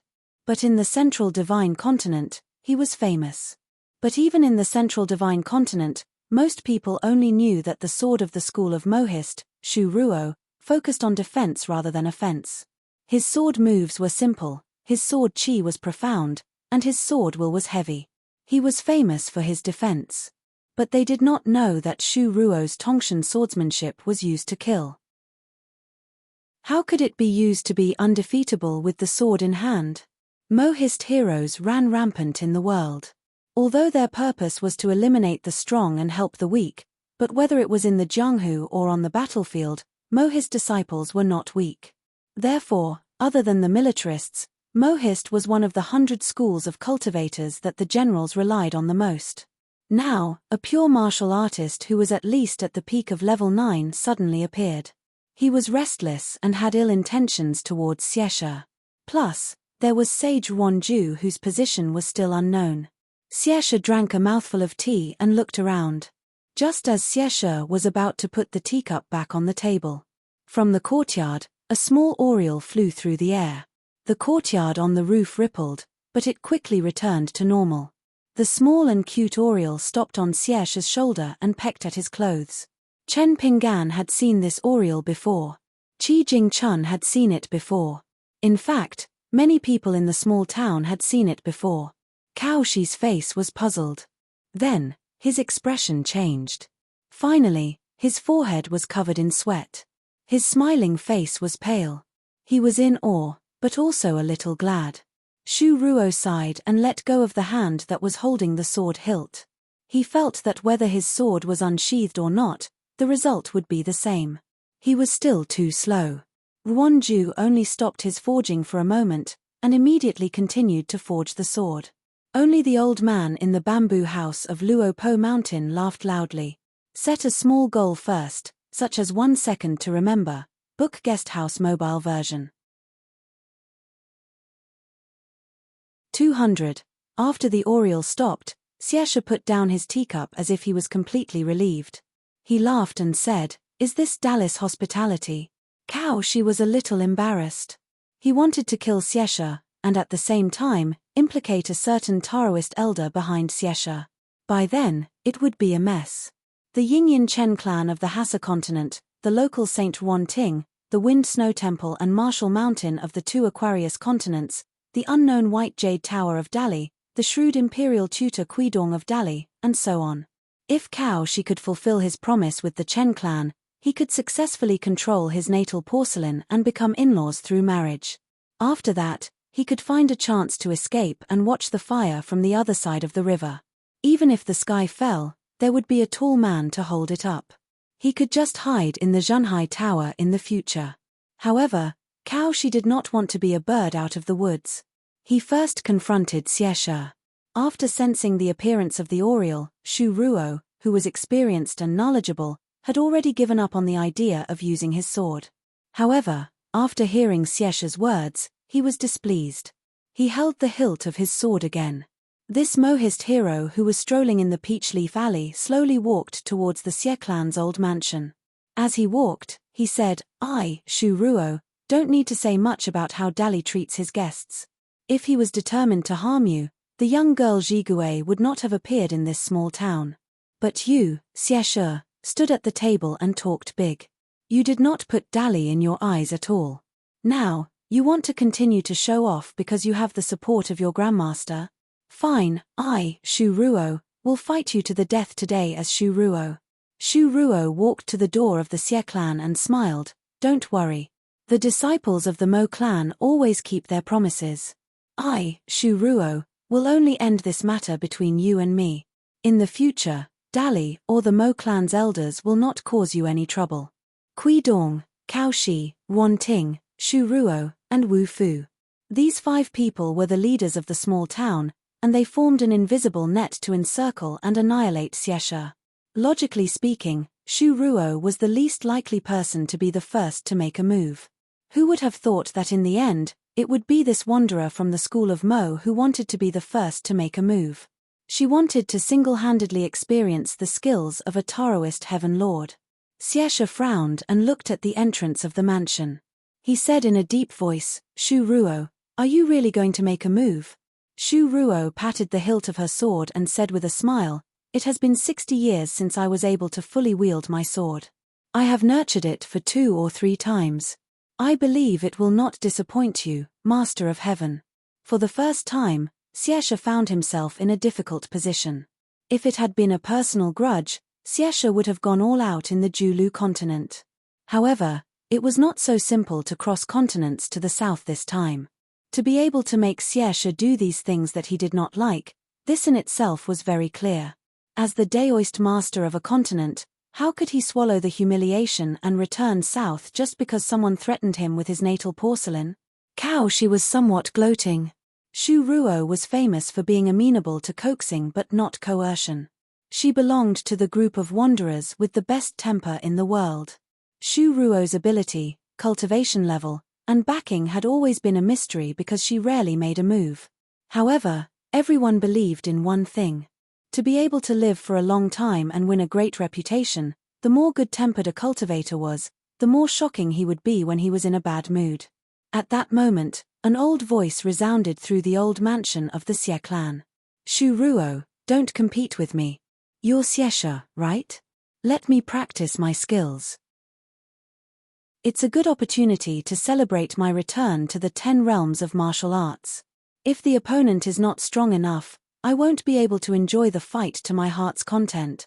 If Xieshe thinks that I'm taking advantage of my power to bully you, it's fine. I'll fight to my heart's content with the person behind you. Just like Shu Ruo, I'll be responsible for my own life and death." The pink oriole that had been standing on Xieshe's shoulder all this time chirped pleasantly. Xieshe listened attentively and smiled knowingly. He clasped his fists and said, "The old man said that I, Xieshe, was not sincere enough. There is no reason to force a deal. That's why he is on his way to Longquan County. He also said that he will personally help the Dali dynasty to kidnap." Xieshe said everything in full detail. His expression was slightly stiff. Thinking of the taboo of the revered one, he quickly changed his words. He invited the Aquarius continent's Jade Maiden, He Xiaoyong, to prevent the Dali dynasty from becoming enemies with the Divine Grandeur sect in the future to show his sincerity. That's why the Song clan only needs to focus on Marshall Mountain. She thought about it and felt that something was not right. However, she could not find anything wrong with Xieshe's words. Xieshe looked at the entrance of the mansion and clasped his fists with a smile. "If you want to fight, wait until this matter is over. I, Xieshe, will definitely accompany you." Then, he shifted his direction and faced the southwest mountain where the bamboo tower of Luopa Mountain was located. "If you want to fight with my master, you will have to fight with me first. I hope you can understand. If you think that I, Xieshe, am looking down on you." Xieshe withdrew his fists and put his hands behind his back. He sneered. "Then I, Xieshe, am looking down on you." Shu Ruo said, "When this matter is over, I will definitely accompany you." On the other side of Luopa Mountain, the old man turned to look at Kui Dong with a smile. "So, when should I make my move? If it was under normal circumstances, I wouldn't be able to bear it." Kui Dong's expression was as usual. He rubbed his thumb and index finger gently as if he was weighing the pros and cons. He said slowly, "There's no hurry. We are talking about business. Xieshe is asking for a sky-high price. I just want to borrow your martial arts 9 realms to help His Majesty pay back the money. Since the boss behind the scenes has shown up and made a big concession, Dali doesn't have to fall out with Xieshe. In the future, Xieshe will have to guard the mountain to the north of Lakeview Academy. He can't hurt this Lord of Heaven. After I leave the mountain, I have to persuade Shu Ruo not to act on impulse for the time being. It's a bit of a headache. Shu Ruo is a man without desires." The old man standing barefoot in the corridor looked at Kui Dong's side face and sighed. "Hey, you shouldn't have become like this." Kui Dong pointed to the distance and sneered. "I am Kui Dong. Your grandson Kui Shi is in the Great Sui Kingdom. Not only does he look like a teenager, but he also has the childish temperament of a teenager. He should be as you like." Kui Dong was in a bad mood. Suddenly, he said sternly, "Come out." This angry shout scared the little boy in green and the girl in pink. The little boy in green was so scared that his legs trembled. What? Can't he secretly curse his mother? How can he hear that? When did the scholarly sage become so omnipotent? Fortunately, a man that was slender like jade quickly walked out from the secluded path outside the bamboo house. He was around 30 years old, had a vigorous heroic spirit, wore black clothes, and his entire body emitted a stiff temperament that was like ice dregs. With a glance, it was obvious that he wasn't a person that was easy to get along with. He walked out of the bamboo building with firm steps, bowed his head and cupped his fists towards the second floor. Sun Shujian, the last consecrator of the Kui family, greets the imperial advisor of the great Li dynasty and the old ancestor. Kui Dong's eyes were unhappy. The monk who entrusted the alms bowl stopped you once, which is equivalent to saving your life. How dare you come here? At that time, when Kui Dong quietly left the courier station to meet the old man, he had already noticed the man hiding in the dark. At that time, Kui Dong wanted to kill him. However, the monk acted first and stood between Kui Dong and the minister of offerings of the Kui family. Kui Dong did not want to complicate matters, so he did not kill him. Sun Shujian's face was resolute. He maintained his fist salute, but raised his head and looked at the Dali imperial tutor. There are people in the Kui family's ancestral house who are responsible for keeping an eye on the ancestor. Every 10 years, a new person will be watching to prevent people from secretly harming the ancestor. The ancestor left the south without permission this time because I helped to pass on the wrong spy report, lying that the ancestor was still in the south. Kui Dong narrowed his eyes and smiled. So you're here to ask for a reward? Although the man shook his head, he did not hide the passion in his eyes. He said loudly, I don't dare. I, Sun Shujian, only hope to learn from the ancestor. Even if my talent is limited and I can only learn some trivial things, I have no regrets even if I die. The barefoot old man smiled. In these 100 years of abject poverty, I occasionally remember many people like you when I'm awake. Most of them have higher cultivation than you, but they're all embroidered pillows. In terms of talent and battle strength, they're really not as good as you, a sixth realm martial artist who came from an unorthodox background. You don't have to belittle yourself. Perhaps you've chosen to be voluntarily demoted to my side and burn a cold stove that has been cold for 100 years. This is also your, Sun Shujian's, selfish scheme, right?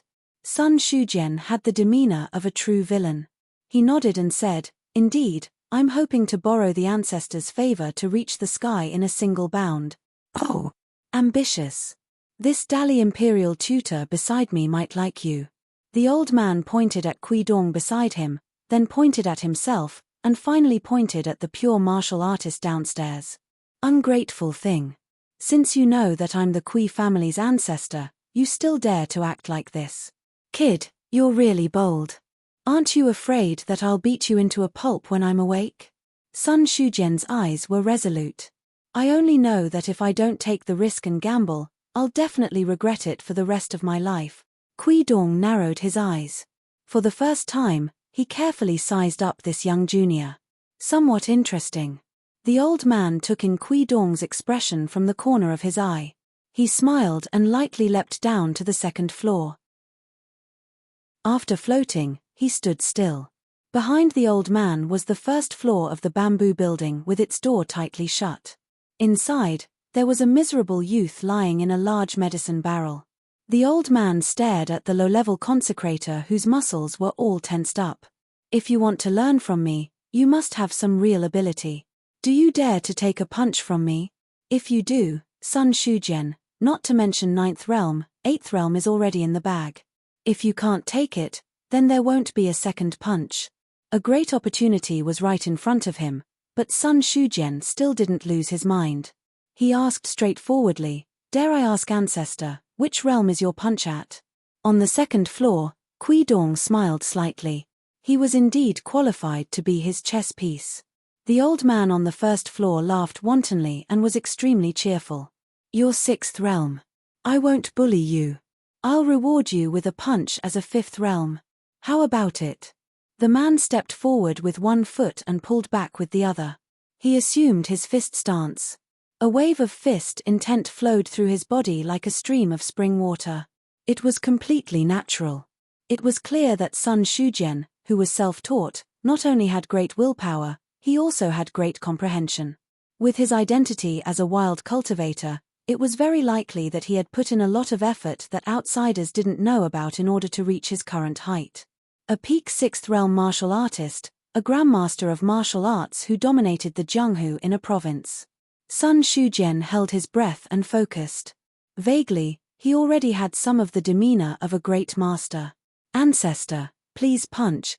Kui Dong suddenly sighed for no reason. The barefoot old man stepped forward and threw a punch.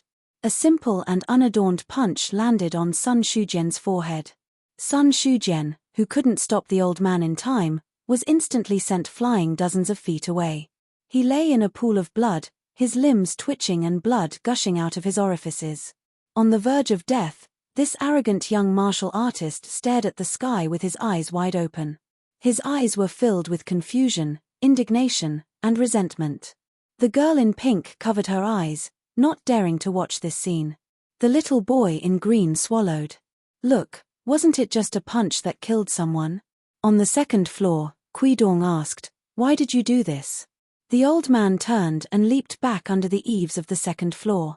This kind of person doesn't deserve to learn my fist technique. Since he was already dead, it was more or less a pity. A pure martial artist who had the potential to reach the 8th realm or even the highest level was an important chess piece that couldn't be underestimated. However, Kui Dong quickly gave up on this emotion. Since he was already dead, there was no point in thinking too much. Fortunately, this was someone else's territory and he didn't have to collect the corpse. Kui Dong asked curiously, why did you kill him? The old man sat back down on the bench. It's not for you to see. It's for the guy downstairs. There was no door to fortune or misfortune, only the person who summoned it. Kui Dong looked down. Outside the bamboo building stood a youth with an ugly expression, looking up at them. However, the youth didn't say anything. The atmosphere was extremely cold. After a while, the old man didn't get up and the youth didn't leave. Kui Dong felt a little bored. Even if the person downstairs was another one of his teachers. However, Kui Dong wasn't interested in this. If it weren't for the possibility that someone could return to the human world, Kui Dong wouldn't mind sending Chen Pinggan from the clay bottle alley who was no longer of any benefit to him. Not only was he an eyesore, but he could also cause a lot of unforeseen events. This made Kui Dong, who was used to controlling the overall situation, dislike it very much. As for Kui Dong, the young man's Tao, whether he would suffer setbacks and have no hope of returning to the peak, what did it have to do with the imperial tutor and Kui Dong? After all, they were two people. The old man sat on the bamboo chair and sneered. What? Do you dislike me for killing the innocent? Do you want to seek justice for the guy who died with his eyes open? Chen Pinggan walked to the corpse and squatted down.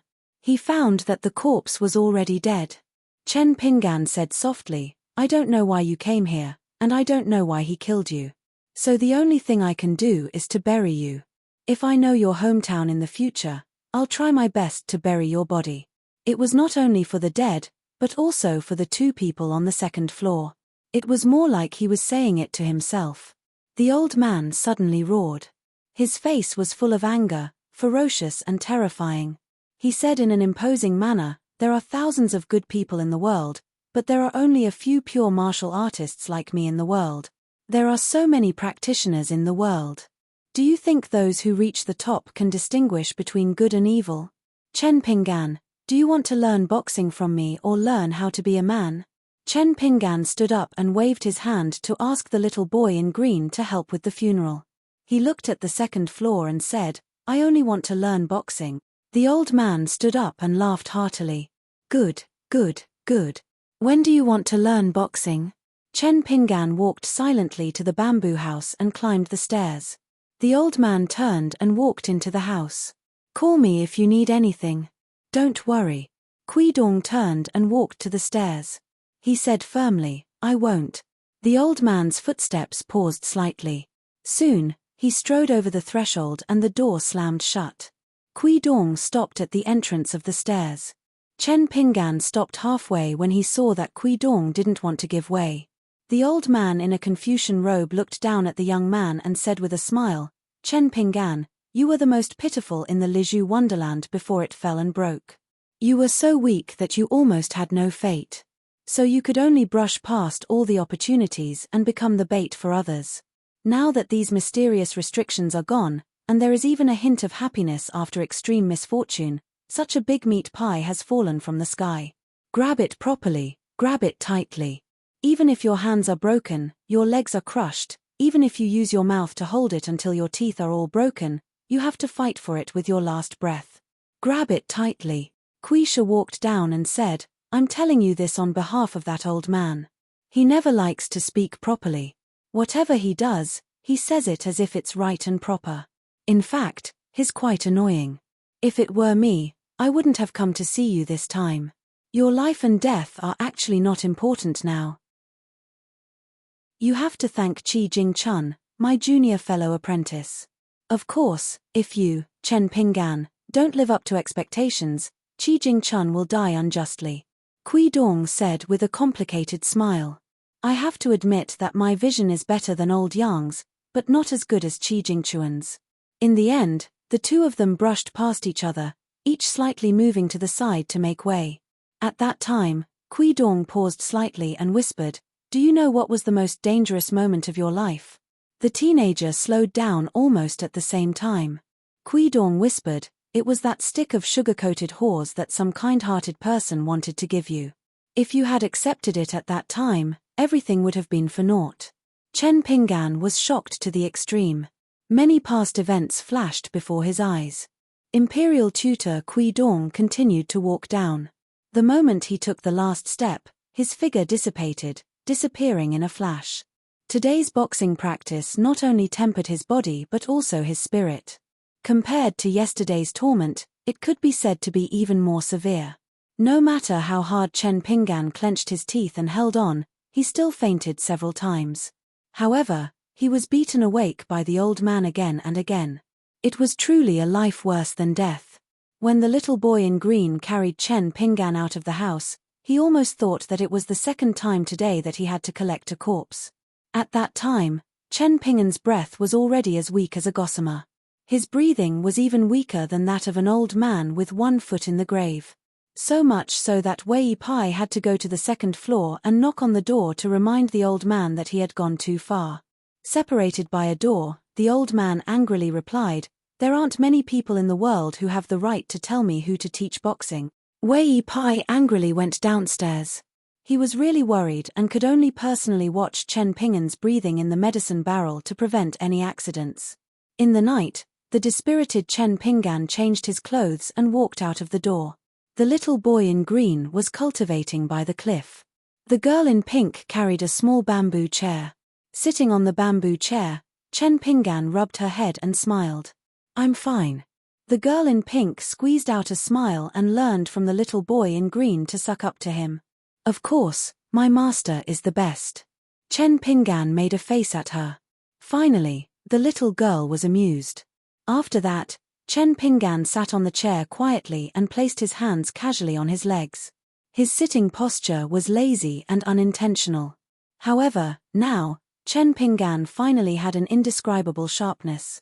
Even if he didn't speak, no matter if he was sitting or lying down, the true meaning of his fists that flowed out like a violent flood was enough to make a fist art expert feel dazzled and dazzle. The girl in pink would find it unfamiliar, and the same went for the little boy in green. That was the reason why he cultivated with all his might every day. The most commendable thing about this training session was that the old man was tempering Chen Pinggan. No matter how ferocious and brutal he was, it did not change the young man's original temperament at all. Regardless of whether it was on or off the mountain, there was a rule that applied.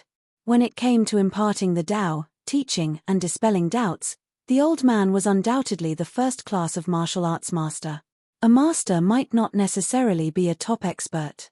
For example, the Li family's patriarch felt that Zhu He, who was only a martial realm 5 martial artist, was a worthy master. However, it would be strange if this old man who locked himself in the bamboo house every day was not a martial grandmaster. Who would be able to say that there was still great scenery beyond the 9 realms? For example, Zhu He even firmly believed that the peak of the 9 realms was the end of martial arts and the end of the path. The girl in pink asked secretly, "Master, are you unhappy today?" Chen Pinggan asked, "Are you talking about the old senior's killing spree?" The girl in pink turned her head shyly to glance at the second floor, afraid that she would cause trouble for her master. Chen Pinggan did not give a clear answer. Instead, he said softly, "When I was traveling the last time, I met a female ghost in a bridal dress. She liked a scholar very much. I don't know how to put it, but she killed many innocent scholars because of it. I felt that she was wrong and it was not a small mistake. It was not the kind that could be made up for. However, what could I do? Back then, Bao Ping, Li Huai and the rest were by my side. I couldn't just do as I wished. Furthermore, I was also thinking that I might have been thinking too lightly. I wasn't sure." The girl in pink asked curiously, "Master, what do you think now?" Chen Pinggan clenched his fists and rested them on his knees. His eyes were clear as he smiled. "That was wrong. The next time we meet, I probably won't be able to reason with her. However, it doesn't matter. Next time, there will definitely be a chance." The girl in pink smiled. Such a master was different from the stuffy master of the past. However, it was better. Chen Pinggan told himself silently. He had to survive first. The night was dark. A young Daoist with a lotus crown on his head was pushing a wheelbarrow. It was decorated with banners that all fortune-telling stalls would have. He was walking on the official road that led to Huaihuang County. The wheels of the wheelbarrow squeaked on the road. He was none other than the young Daoist with the surname Lu, who had been a shoddy fortune-teller in a small town for many years. An oriole tore through the night sky and emerged from the ripples. It came to an abrupt stop and stood on the young Daoist's shoulder. It used its beak to intimately caress the Daoist's cheek. The young Daoist smiled radiantly. He stretched out a hand and patted the oriole's tiny head. I know. It was hard on you previously. I had to make you peck the copper coins here and there to help me check my literary luck. There was no other way. Qi Jingchun is so good at chess. Look, in the end, didn't the two of us fail to divine Qi Jingchun's trump card? All right, this little Daoist is convinced of his loss. Who asked teacher to be biased? It was clearly my disciple who was the worst at chess, fortune-telling, and fighting. In the end, I had to do all the unpleasant tasks. Isn't this making things difficult for me? The young Daoist was like a chatterbox woman. He grumbled about this and that and did not have the bearing of an immortal at all. The oriole suddenly pecked the young Daoist's earlobe. The young Daoist seemed to have seen through the oriole's intentions. He laughed loudly. How is an immortal not a human? The young Daoist's eyes lit up. He chuckled and imitated the monk by placing a palm on his chest. If it was said lightly, it was neither fish nor fowl. It was only comical and ridiculous. However, if it was said heavily, it was going against the orthodoxy. The young Daoist was not serious at all. He softly muttered, "Buddha and Bodhisattva, please bless me and allow me to return to the small town this time. Harmony breeds wealth. The last time I begged you guys was still useful. In the end, didn't I not fight to the death with Qi Jingchun? So this time, please take care of me again. From now on, we'll be friends."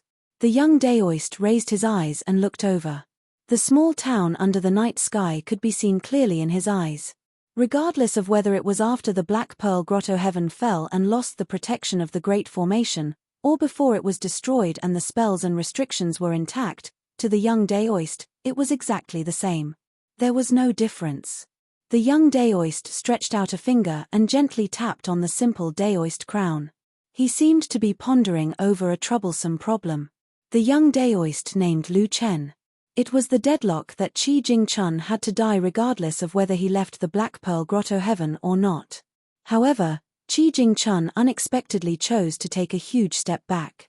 The young Daoist also took a small step back. 201. After Cao Shi, who liked to speak carelessly, left, the Xie residence instantly regained its tranquility. The entire family, from the mistress of the house to the pair of children, and then to the few old servants and old women, all had to walk on tiptoe for fear of disturbing Xiesha's rest. During this period of time, everyone in the Xie family was living a surreal life. Suddenly, a living ancestor walked out from the original genealogy of the Jiashu family. He had lived for many years. Perhaps only the long-browed youth, who had been quiet since childhood, had a relatively stable state of mind. This was because Xiesha had roughly explained the outside world to him, and had let the youth temporarily follow Wan Jiao in forging and forging. It was a matter of chance, and it was better not to abuse his power with his own elder. The long-browed teenager had a strong heart. Even if he knew that his ancestor, Xieshe, was the first Lord of Heaven in the northern Julu continent, and that he was superior to his master Wan Ting in terms of cultivation and status, the teenager still did not show any intention of changing his sect. This made Xieshe admire him slightly.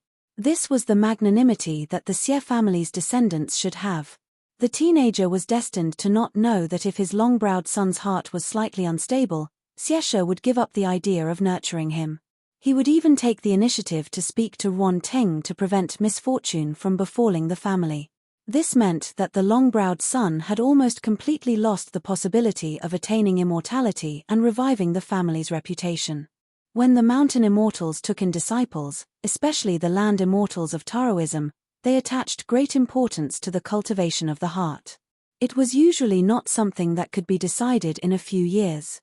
More often than not, they would wander the world for decades before they could find a satisfactory disciple who could inherit the incense. During this period, many immortals would give all kinds of tests. Wealth, life and death, love, and many other things of the secular world were all obstacles in the cultivation of Taoism. Whether to continue to be a small fish in the river or a carp leaping over the dragon's gate, it could be a choice between a thought. The path of Taoism was long. Every Qi cultivator who had reached the 10th state, especially the 5th state, was, without exception, an outstanding person. However, there were 3,000 paths of Taoism, and the path of ascension was indefinite. Therefore, everyone had their own fate. The temperament that the Lord of Heaven Xieshe did not like could be a good piece of unpolished jade in the eyes of other sages or unorthodox sects. That was why there was an old saying that there was always a way out.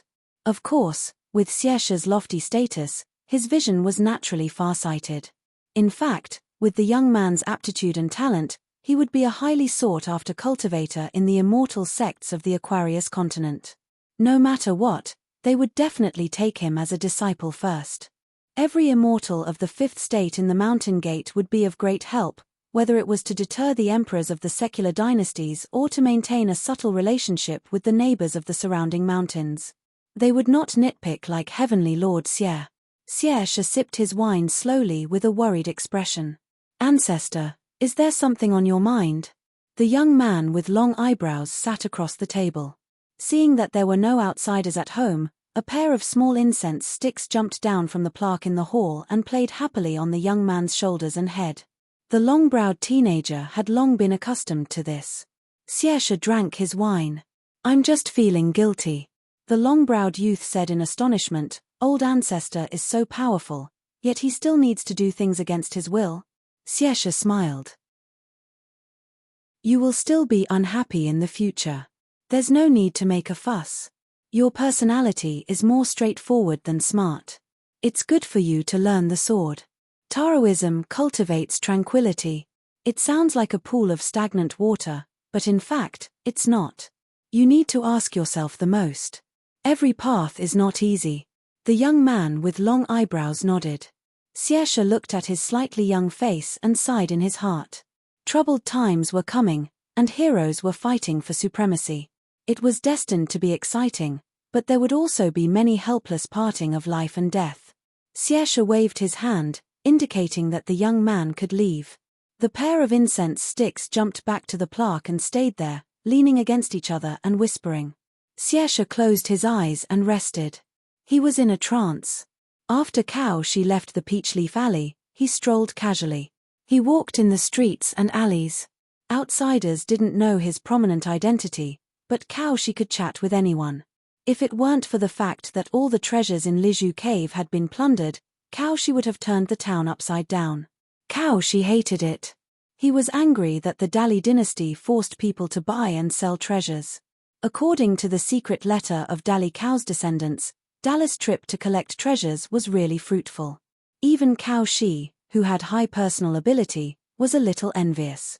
In the dragon-slaying battle, the sages of the three religions and hundreds of families fought a bloody battle here. They fought fiercely and the corpses fell like snow. Then, the four sages descended from the sky and drew a circle. All the treasures were left in the small cave. Once every 60 years, the door was opened to welcome guests. Everyone relied on their own ability to enter the cave. They relied on their eyesight to pick up the treasures. Most of them were lucky enough to go out and suddenly improve their level.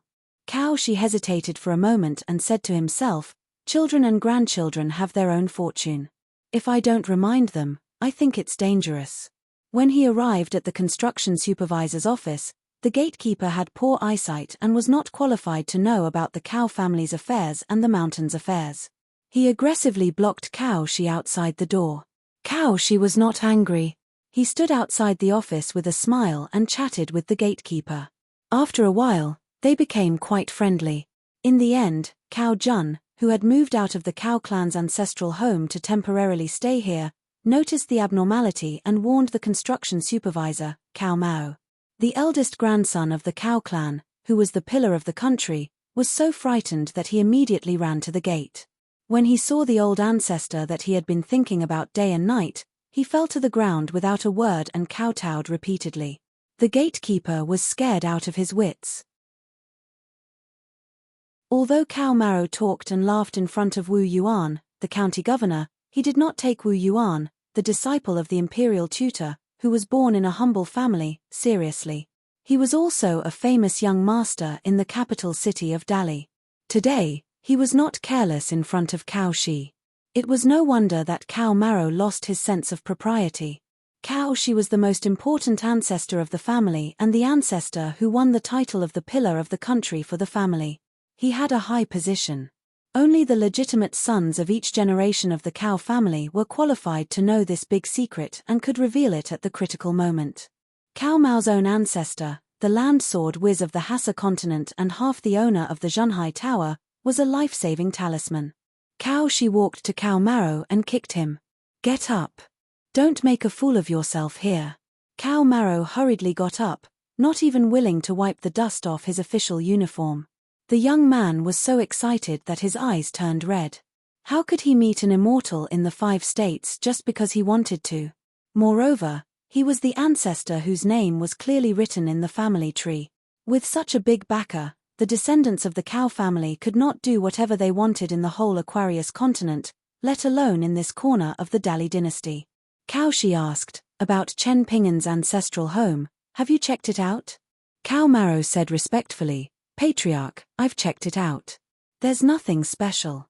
Tracing back to hundreds of years ago, they were all ordinary families in the small town. Not even a single Qi refinement warrior has appeared." Cao Shi nodded and said, "Then this matter is simple." However, this was still a rather strange matter. Either the Chen family of the Dragon Tail Stream did something, or some ancestor's luck is too unique. He took more than he could chew and preempted the good fortune of dozens of generations of descendants. Forget it. Don't worry about this. It's just a trivial matter. Cao Mao bent over and wanted to lead the ancestor to the hall of the Yamen. Cao Shi said angrily, "What a big official. I feel ashamed sitting in the hall." Cao Mao was at a loss. He had no experience in dealing with immortal ancestors. If his grandfather, the current family head of the Cao family of Dali, was here, he would also be at a loss. Cao Shi stood below the memorial arch in the Yamen square and sneered. "Cao Jun, get out here." Not long after, Cao Jun, who was wearing a pair of long and short swords, lazily walked over. When he saw Cao Shi, he didn't look serious either. He smiled and said, "What's wrong? You were bullied at the Xie residence and wanted to use me as a punching bag. You came all the way here just to drag me out and scold me." Cao Shi glanced at Cao Jun idiot. Cao Jun laughed. "I have no choice but to follow my ancestor." Deep in Cao Mao's heart, he was envious of the young swordsman who only knew his name and was from the same clan. He actually dared to use such a casual tone to speak to the ancestor. Cow, she was silent for a moment. He looked carefully at the layout of the yamen and asked without warning, was the yamen renovated just now? Who gave the idea? Cow Marrow looked around and said in a low voice, Grandfather took the yamen blueprint and asked an expert from the capital's Lu family to give some advice. Ancestor, what's wrong? Is it not appropriate? Cow She's expression was gloomy. Not appropriate. It's very appropriate. Before, it was more hidden and collected. With a little modification, it will be a beautiful finishing touch. It will most likely become the place where you, Cow Marrow, rise. Don't misunderstand. You don't have the good fortune to be the true son of heaven. If nothing unexpected happens in this life, you will at most be a hereditary noble. If you are lucky, you may be the ancestor of the family tree. Cow Mao's ecstasy could not be concealed. Cow Jun smiled out of habit. Cow She was a little helpless. He had worked so hard to create a large and flourishing family, but in the end, it was just a bunch of good-for-nothings. How could the pillar of a dynasty be smiling from ear to ear? Cow She was in a bad mood, but he did not show it on his face. For some reason, Cow She thought of the ancestral home that had been repaired by others. It was a little different from what he remembered. For example, when it was raining, the water droplets on the roof and patio of his childhood had long since become dilapidated. He did not have the money to repair it, so when it rained, the ground would be splashed with rainwater. In contrast, the patio of his wealthy family, regardless of whether it was raining or snowing, fortune would fall into the pool under his patio. However, it would not cause the ground around the patio to become wet. That was called cleanly accepting the feng shui. According to the older generation of the small town, if one's ancestors were rewarded with 100 grains of rice, their descendants would be able to use the large bowl in the underground pool to receive the entire 100 grains of rice. It was not like Cow She's house when he was young, which could only receive half a bowl of rice at most. Now that the ancestral home had collapsed and been repaired, it was a blessing in disguise. If one believed in the supernatural saying, they could be considered to have received all the ancestral benefits. Cow She muttered, a family that accumulates kindness will always have more to celebrate. Shouldn't we more or less believe in it? A fiery red fox sitting on the archway mocked, it's fine if others believe in it, but you, Cow She, believe in it too? If you truly believe in it, you won't be where you are today. Cow She did not raise his head, but sneered, that is because I, Cow She, am tough and have great capabilities, so I cannot believe in it. But the Aquarius continent has such a useless cow family, if I don't believe in it, I am afraid they will disappear one day. Cow Jun mocked, you really believe it? What, old ancestor wants to do good deeds? Truly, the sun is rising from the west. Cow She turned to look at Cow Jun, don't think about the sword embryo, if you feel uncomfortable, I will personally compensate you later. Cow Jun's smile turned cold, why? Cow She said, I am your ancestor. Cow Jun suddenly laughed out loud, then it settled. Good people will be rewarded, old ancestor will definitely live a long life. The fiery red fox stood on the archway, using all of its strength to clap its claws in celebration, but its mouth said sarcastic words, the scene of a loving father and filial son, the old ancestor is so generous, being filial to his descendant, truly heartwarming, no. My tears are about to flow. Cow She grunted coldly and couldn't be bothered to pay attention to that fox with a cheap mouth. She turned around and flicked her sleeve before leaving with large strides. When the old man walked out of the yamen, the sky was gloomy, and it was about to rain. He returned to his ancestral house in Mud Bottle Alley, where the pitter-patter of the spring rain came unexpectedly, and became heavier and heavier. Cow She was alone. Sitting in the small hall, there was no signboard, the little people that came out with great difficulty had long been eaten. It was a lonely, dilapidated house. Cow She suddenly stood up, he went to the kitchen cupboard and took out a large white bowl, he walked to the side of the courtyard and squatted down, his legs stepping on the pebbles in the small pond, and used the bowl to collect the rainwater. After half a bowl of rainwater was filled, Cow She drank a mouthful, and immediately poured it into the pond, complaining, scholars only know how to talk nonsense, how can the water of my hometown be better than wine? Cow, she sighed, he was in a daze. In the end, the old man held the bowl of water and looked back. It seemed that there was an old woman working in the house. It seemed that she had stopped moving and was standing there quietly with a broom in her arms. She smiled at her son. As a mother, she did not get to enjoy any happiness, but as long as her son was successful, it did not matter. The old man, who had enjoyed all the glory and wealth in the world, did not know how many centuries it had been since he was this sad. His eyes were hazy with tears. He whispered softly, "Mother, my silly mother." At the southern foot of Mount Biyun, the Linlu Academy had broken ground. It seemed like there were skyscrapers rising every day. Dali valued this academy, the Song dynasty's emperor, as much as the construction of the North Mountain Temple, only issued 2 imperial edicts, one for the state government and the other for the county government. Old Jiao of Huangting country, who changed his name to Cheng Shuidong, wore a fitting green robe, and had the temperament of a scholar. Including Emperor Dali and Imperial Tutor Kuidong, only a handful of people knew old Jiao's identity. Therefore, even though Cheng Shuidong's works were widely circulated, and he was famous in the northern zone of the Aquarius continent, letting a small assistant minister of Huangting country to be the deputy headmaster of Linlu Academy still attracted a lot of criticism in Dali. The imperial court felt that Cheng Shuidong did not have a prestigious title in the Confucian tradition, and his weight was too light, unable to convince the masses. The military officials were even more dissatisfied. It was good enough for an old man from Huangting country to live, but now he was going to be the teacher of Dalis scholars? Old Jiao and Wei Pai stood side by side, looking at the bustling and dusty academy. This was the first time the two of them met in private. Old Jiao sighed, "You, Wei Pai, have risen from the ashes again and again, unexpected. First, he was the North Mountain god of divine water country, then his golden body was broken by Dali and sunk to the bottom of the water. After that, he was helped by others to piece together a broken golden body, barely maintaining his incense. Who would have thought that disaster would befall him? Suddenly, his golden body was taken away by 2 chess immortals, and he was reduced to the lowest level of the landlord. His rise was even lower than that of Hebo or Hippo, but in the end, he was promoted to the North Mountain god of Cloud Cover Mountain. It was likely that the original mountain god of Dali did not lack thoughts of fighting Wei Pai to the death. Old Jiao had traveled far and wide in his early years, and was actually an old acquaintance of Wei Pai. It was drizzling, and the dust was pressed back to the ground. Old Jiao and Wei Pai naturally did not have to worry about being drenched by the rain. Wei Pai stretched out a palm and gently shook it, causing the rain in front of him to sway. He smiled, otherwise, the world would envy the gods. Moreover, the gods are in front, and the immortals are behind. Old Jiao asked softly, "Is Emperor Dali really going south to Longquan County?"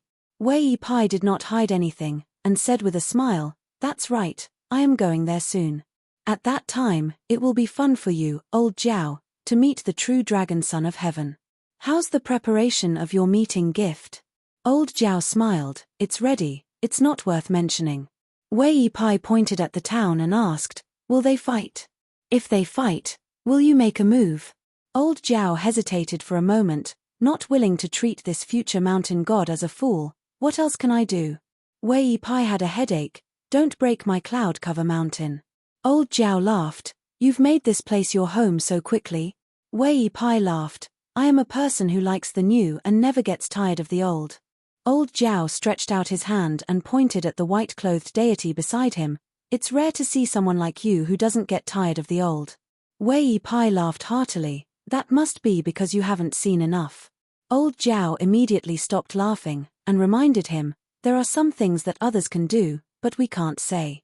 Wei Pai nodded, and remembered something, "I have to go to Luopa Mountain, I won't accompany you in the rain." Raindrops pitter-pattered on the surface of the Dragon Whisker River. Under the stone arch bridge, a woman with hair as lush as water grass hovered at the bottom of the river, sobbing. She thought of her grandson, and then associated it with the miserable situation of half of her golden body being destroyed, and became more and more sad. It was already so difficult to survive in her own home, let alone her grandson who was far away in Marshall Mountain, where there were so many immortals and monsters. Previously, she happily patrolled the Dragon Whisker River every day, thinking about how she relied on the power of others to bully others and how she shamelessly scared people to save up so many valuable and not so valuable treasures. She thought that one day, she would give them all to her grandson so that he wouldn't have to worry about money on the road of cultivation. But now, she suffered great pain and destroyed her golden body at the source of the river, making this river deity woman, who had no temple to burn incense, truly understand the unpredictability of the heavenly Tao and the difficulty of cultivation.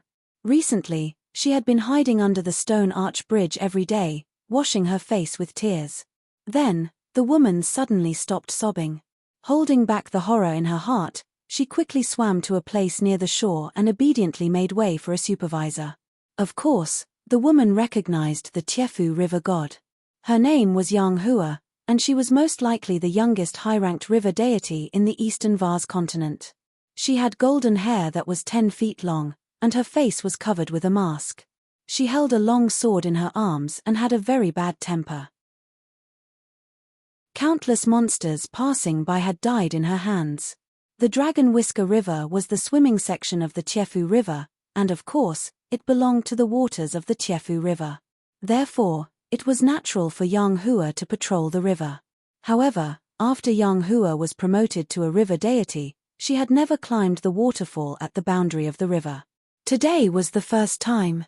The river deity, who was called Ma Lanhua when she was alive, still behaved like a cowardly commoner even after becoming a deity. She lowered her head and said a few polite words. When she raised her head again, Yang Hua had already swam more than 10 miles away. The woman was furious. She felt that this young woman did not know how to behave properly. Even if she was her superior, she did not even greet her. She was too rude. Therefore, the woman began to feel sorry for herself again, thinking that she was being bullied. In the end, the woman was afraid that her grandson would be treated the same way outside. The woman covered her chest with one hand and wiped her tears with the other. Then, like a carp swinging its tail, she swam quickly to her nest to take a look at her treasures. Thinking that they would all be her grandson's generous betrothal gifts in the future, she felt a little happier. Only then would she feel that there was still something to look forward to when she had to suffer after death. Outside the post station, there was a wheelbarrow with a fortune-telling stall. The young Taoist did not even open his stall, but he had already started to read the palms of a messenger who believed in fortune-telling. In the eyes of the staff of other post stations, it was a nonsense and a chick pecking at rice. It was extremely funny. In the end, the young Taoist did not take the messenger's copper coins. In fact, the messenger did not want to spend money.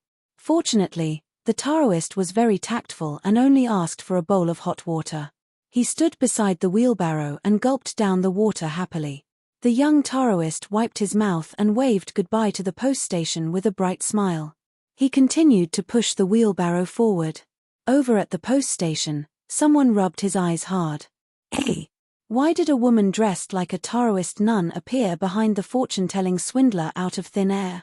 The beautiful Taoist nun asked gently, "Young martial uncle, you said that you are not the best at fortune-telling and chess. Then who is the best?" The Taoist named Lu Chen smiled and said, "Your real young martial uncle, my senior martial brother. In the future, one of them will be good at chess and will win against that devil in White Emperor City. The other will be good at fortune-telling and will make. Sigh, let's not talk about this. It hurts feelings. In short, this senior martial brother of 1 + 1 is still 1, and another +1 is still 1 has always been the best at me." The Taoist nun was none other than He Xiaoyong, who was abducted by Lu Chen from the Divine Grandeur sect. She was the heartless woman who made Wei Jin of the Wind Snow Temple drink jugs of heartbreaking wine. In fact, she had once represented the orthodoxy of the Aquarius continent with Jin Tong as the Jade Maiden to retrieve the magic treasure left behind by the Patriarch in the Black Pearl Grotto Heaven. When they left, they did not succeed in bringing Ma Kuxuan away. Instead, she obtained a beautiful snake gall stone. It could not be helped. Her fortune was so profound that she was the center of attention of the entire continent. It was as if good things would automatically come to her wherever she went. The Taoist nun hesitated for a moment. She wanted to ask a question that even her young martial uncle of the Divine Grandeur sect could not figure it out. Why would the person beside her be the real crux of Qi Jingchuan's predicament of certain death? Why? One had to know that with the cultivation level that Qi Jingchun had shown at that time, if not for the fact that she did not want to cause the eastern bottle continent to collapse into the sea and implicate the people in the small town, she would not have chosen to face the enemy with only 2 natal characters. If she had attacked with all her strength, could this mysterious young Daoist really contend against her? Could he even guarantee that he could kill Qi Jingchun? There was a world of difference between defeating a 5th-level cultivator and killing a 5th-level cultivator. When a 5th-level cultivator knew that he was going to die, he would explode with a terrifying destructive force that was unimaginable. Unless there was an immortal who was 1 or 2 levels higher than him who tried his best to control the battlefield, or someone who could move a small grotto heaven as a cage. This was the reason why Xie Shi dared to come to the small town alone. I, Xie Shi, can die in Longquan County, but you, Dali, should first consider the consequences. It was the same when Li was in the Great Sui Kingdom's palace. However, Lu Chen had already figured out her problem. He smiled and said, Dao can be said to be an extraordinary Dao. What does it mean? It's a word that can be used to speak, but it's far from enough to explain the great Dao. As for what I mean, I won't answer the question that you want to ask. He Xiaoyong smiled bitterly. This little uncle master who appeared out of nowhere in the Divine Grandeur sect had said countless strange things along the way. She often couldn't understand him, so she simply stopped thinking about it. If he was willing to talk, he would talk non-stop. Even if you closed your ears or tried to close your door, his voice would still ring in your heart. However, if he wasn't willing to talk, he could remain silent for 10 days to half a month. Lu Chen looked in the direction of the small town and started to say strange things again.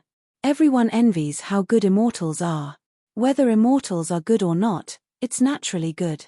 However, why aren't you, Wei Pai, envious?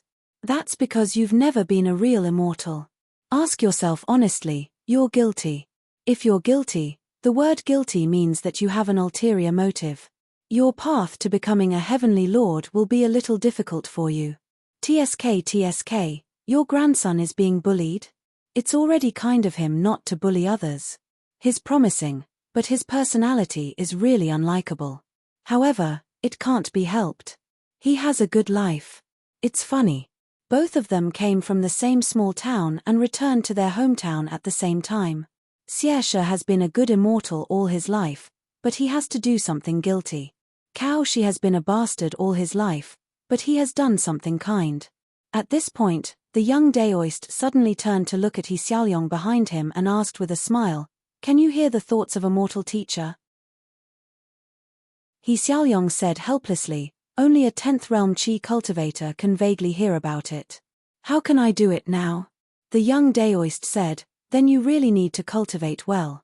He Xiaoyong could only smile bitterly. The young Daoist felt that this was something he could say, so he started to talk. Regardless of whether He Xiaoyong was interested or not, he started to pour the beans from the bamboo tube. Let me tell you, this kind of thing is very mysterious, but it's not mysterious at all. One kind is the extreme sincerity. As the saying goes, where sincerity reaches, metal and stone will open. That's why the saints said that only sincerity can move people. Mortals, at certain times, can also attract the attention of the gods. The other kind is, of course, those with extremely high cultivation levels or extraordinary talents. Their thoughts will naturally be louder. If I want to talk to you, you can hear it whether you want to hear it or not. However, I feel that this has nothing to do with my cultivation level. It's because of sincerity. What do you think? He Xiaoyong did not know how to flatter. I feel that it's because of little Uncle Master's profound Tao. Lu Chen was a little disappointed and did not want to talk. It was similar to when Li Shisheng called out by Zedi's name on the way to the mountain. It could immediately be heard by Old Master Bai, who was far away in the Aquarius continent's West Ocean. His student Kui Ci might not be able to hear him even if he opened his mouth and cursed 100 times. Or rather, even if he did, he would not care. Of course, if he were to take it seriously, Qui would definitely die on the spot for no reason from thousands of miles away. This kind of prodigy was like a bright star shining on the land. Of course, it was more eye-catching. Although the level 10 Qi refinement warriors in the secular world who were used to being called saints hid like thousand-year-old tortoises, in fact, in the eyes of some big shots who had an exceedingly high level of cultivation, the ordinary people in the secular world could see everything clearly. Of course, it was not that simple for a deity to watch over the mountains and rivers.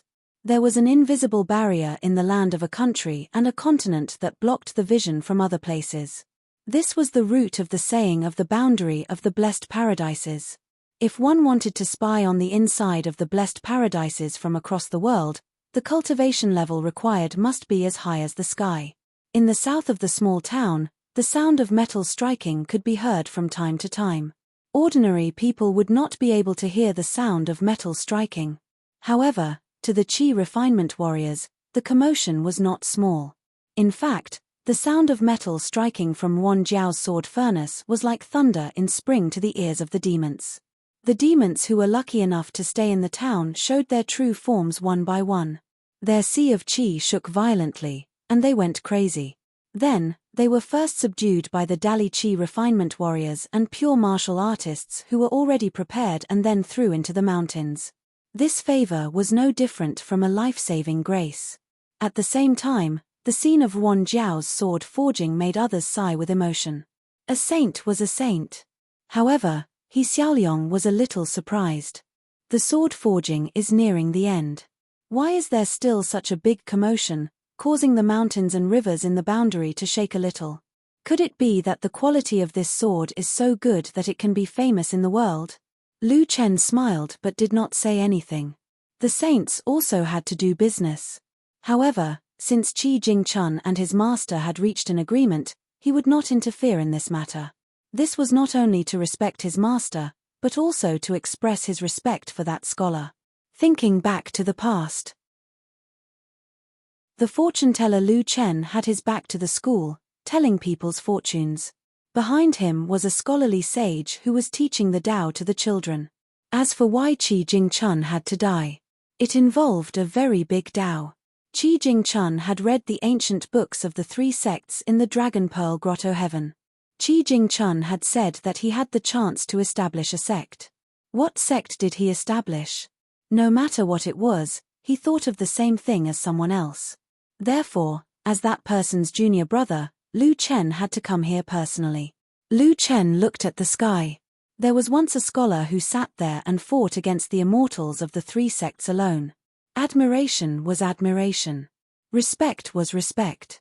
He still had to do things that went against his conscience. Later on, he took advantage of the situation and roughly deduced Qi Jingchun's real backup plan. He left 4 words for the young man, saying that he wanted him to practice calligraphy. This was true, but the biggest meaning was like flying a kite. He hoped that when the young man was copying those 4 words, he would be able to calculate the most crucial move one day. It was purely the good fortune of a chess expert. However, it was strange that the young man only gave Lu Chen 1 chance. Moreover, Lu Chen could not calculate much. Lu Chen did not mind this. After all, the situation had already been decided. He would not kick Qi Jingchun when he was down. The young Daoist had once said to the young man with a smile, "What seems like a good deed might not be a good deed." There was a deeper meaning behind it. It was not only referring to the 4 words of the prescription, but also the candid whores that had been planned for a long time. Lu Chen released the handle of the wheelbarrow and stretched. He smiled. "If you have nothing to worry about, what's the last sentence?" The young Daoist nun smiled. "It's a good time in the world." 202. In the past 2 days of training, the barefoot old man's attacks had become fiercer and fiercer. Although he no longer made Chen Pinggan do the cruel act of flaying his skin and pulling out his tendons, he used the deity-beating drum style to smash Chen Pinggan's body and spirit. Layer by layer, it really made Chen Pinggan feel like he was in heaven. Outside the bamboo building, the girl in pink was eating melon seeds absent-mindedly. She did not even realize that she had bitten her lips until they bled. As for the little boy in green sitting on the edge of the cliff cultivating, He always had a serious expression. He not only had to rely on his innately strong body to desperately digest the high-quality snake gallstone in his stomach, but he also had to concentrate his spirit and try his best not to be disturbed by the frightening movements in the bamboo building. Even the Royal River Water Snake himself did not know that this was actually a great opportunity to cultivate both the mind and the body. The scene of the chi movement in his body was like a flood crashing against a pillar in the river. It could only be encountered but not sought. Occasionally, when the girl in pink was really restless, she would reach out and touch the bamboo building. Although the words written by the Confucian scholar Li Shisheng did not appear on the walls of the bamboo building, she had firmly engraved them in her heart. The content of the words and even the outline of the strokes were clear as day. She could not stop her master from wailing or banging against the wall upstairs, so she would force herself to silently recite the poems and articles on the wall. This was also cultivation. As for the snake gallstone, naturally, the more the better. It was a treasure that all the flood dragons in the world dreamed of, but it also abided by the hidden rule of 10 million. Wei Pai had divulged this to the two little guys before and explained the reason behind it. The first high-quality snake gallstone could be digested by the hybrid flood dragons in about a year. The fire python girl's body was not strong, so it would take a little longer, maybe 13 or 14 months. On the other hand, the little boy in green only needed half a year. However, the second stone was not so easy. It would take 10 years of hard work to swallow it, the third one would take 100 years of grinding, the fourth one would take a long 1,000 years, and the fifth one would take 10,000 years. In fact, whether or not there was a fifth high-quality snake gallstone did not mean much. It could not even be considered as icing on the cake. At most, it would be a rare collection in the family's treasure house. Therefore, when the little boy in green held 3 high-quality snake gallstones in his hand, he turned his head and began to drool over ordinary snake gallstones. There was no guarantee that he could break through, but he could accumulate cultivation for 10 years and constantly consolidate the thickness of his current realm. He could increase his cultivation by eating. Crunch, crunch, crunch. Wasn't that wonderful? At that time, the little boy in green only thought that he could just lie and enjoy himself, enjoy the sun every day, watching the wind, flowers, snow, and the moon. How comfortable it was! Only after Chen Pinggan practiced his fist in the bamboo house did the green-clothed boy change his mind and immerse himself in training. For the simple-minded Imperial River water snake, his thoughts were not complicated. He did not want to see anyone killed with one punch, and even more so, he did not want Chen Pinggan, this bumpkin master, to surpass his realm. How embarrassing would that be? The world is big, but we, the heroes of the Jianghu, have the greatest face. Inside the bamboo house, the barefoot old man had his arms crossed over his chest as he looked down at the youth curled up on the ground. He was in so much pain that the muscles all over his body emitted the sound of soybeans bursting. The old man's previous 28 punches, the god-beating drum style, had hit Chen Pinggan's 28 chi residences, making Chen Pinggan look like he was on the verge of death. The old man sneered and said, "It's only 28 punches. And you're already like a dead man. How unsightly. If you can't take 30 punches, these 3 realms can't be considered the strongest 3 realms in the world." Chen Pinggan, who was reeking of blood, did not have the time to talk back. He relied on the breathing method taught by Old Yang, the vital qi that he found in his body like a fire dragon, and the 18-stop qi circulation method that Alliance said was discovered by countless sword immortals. With these 3 factors, he gritted his teeth and withstood the old man's 28 punches. The old man kicked Chen Pinggan's back. Chen Pinggan's entire body hit the wall and fell heavily to the ground. The qi that had stabilized with great difficulty went to waste as it stirred up trouble again. Chen Pinggan, who was lying on the ground, looked like he had epilepsy. The old man laughed and said, "What does a pure martial artist rely on to stand at the peak of the mountains?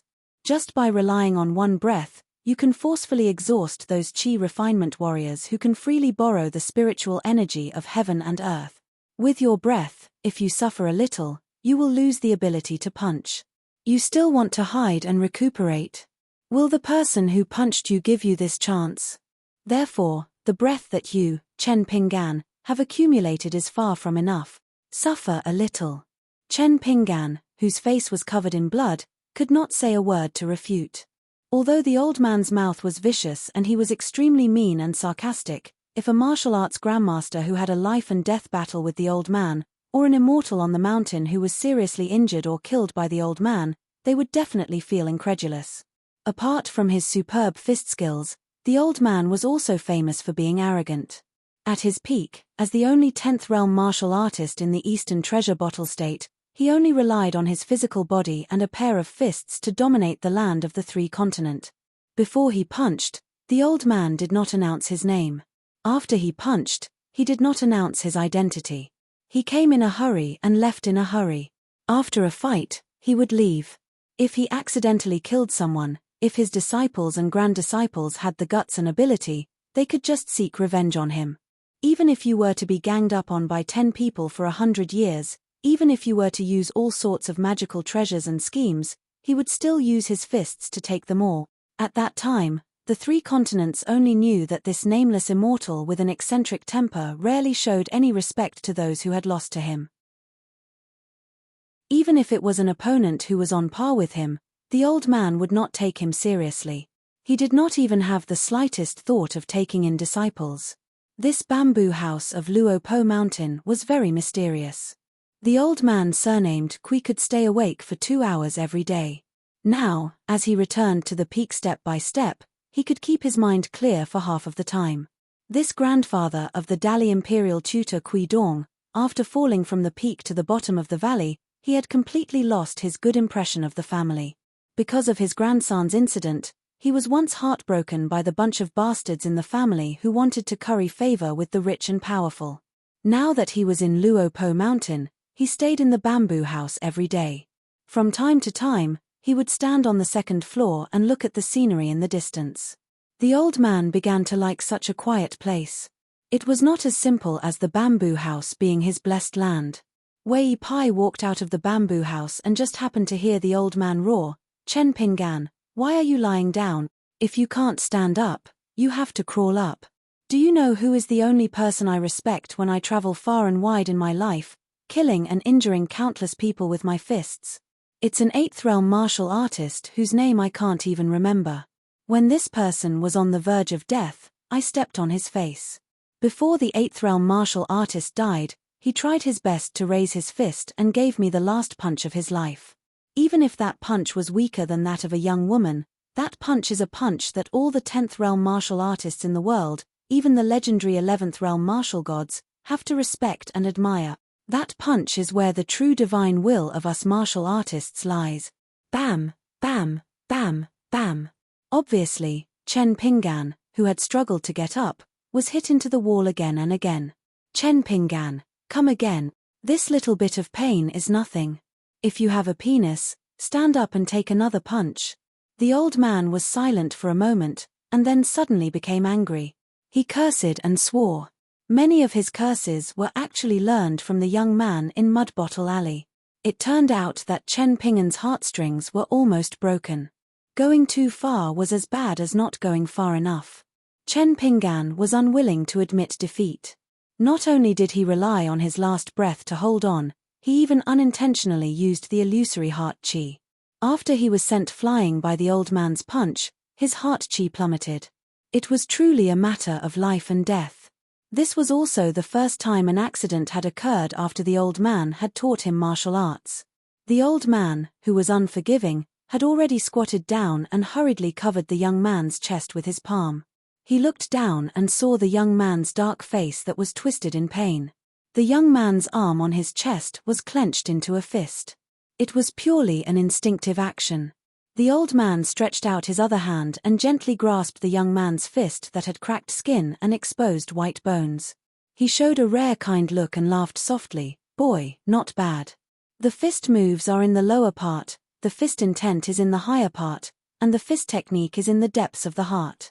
You have walked on the true martial arts path."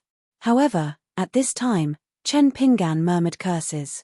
It was unknown whether he was dreaming or confused. The old man was stunned and laughed instead of being angry, "Boy."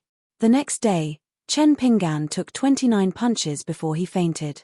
The first thing Chen Pinggan did after waking up was to walk to the second floor with difficulty and ask, "Will I be killed by you after 30 punches next time?" The old man opened his eyes in the room, "No." Then Chen Pinggan stood under the eaves of the second floor and began to curse. Ji Yukan's mother was once known as the town's #1 curser. She cursed so much that even Granny Ma from Apricot Blossom Alley had to go home to sum up her experience. After learning her lesson, she still lost again and again. Then Chen Pinggan, who often listened in on cursing battles, was influenced by what he saw and heard. If he really opened his mouth to curse, his skills would certainly not be bad. After the practice tomorrow, he would definitely not have the chance to curse. Today, he would curse first and think about it later. In any case, he had already eaten his fill. The old man would not beat him to death, so what was there for Chen Pinggan to be afraid of? If he did not curse, Chen Pinggan was really afraid that he would suffocate to death. He would die of anger before he could practice his fist. This would not do. The old man did not care about this at all. In fact, this was a good thing. Because this was precisely one of the important aspects of practicing fist. The young man from Clay Bottle Alley had accumulated too many emotional impurities. It was like the garbage that Chen Pinggan swept away bit by bit. It did not affect his state of mind because out of sight, out of mind. However, once he climbed up the martial path in the future, these impurities would continue to be magnified. When he was at the second or third level, he could be hammered by the old man's various fist techniques and magical powers, which could be removed relatively easily. Once he reached the great threshold of martial arts between the 6th and 7th level, or the natural moat between the 9th and 9th level, it would be as difficult as ascending to the sky to get rid of it. However, the old man was not a clay bodhisattva. How could he stand the endless cursing? He shouted angrily, "Bastard, one more word of nonsense and I will beat you to death now." Chen Pinggan chuckled and left, very satisfied. The old man laughed and scolded in a low voice in the room, "He really is like Chen when he was young." At this point, the old man's expression became somewhat absent-minded. When Chen was young, as his grandfather, was he too harsh and heartless towards him? Was he too eager to help him grow? The third sage of Confucianism had a famous saying that was passed down to the world. At birth, man's nature is good. Similar natures, different habits. The old man sighed. He had personally experienced that soul-stirring battle between the 3rd and 4th level. The outcome was like this. This was also because the old man did not dabble too deeply. Previously, he had traveled through a nameless mountain and encountered an old man in a Confucian robe. The sun had just risen and the old man was strolling around the mountain peak, slowly stretching his muscles and bones as if he was drawing circles. However, with the eyes of a martial artist of the 10th level, he could see that although the old man seemed to be walking in circles, in fact, every time he drew a circle, he would slightly expand outwards. He asked curiously, "Why don't you take a step out?"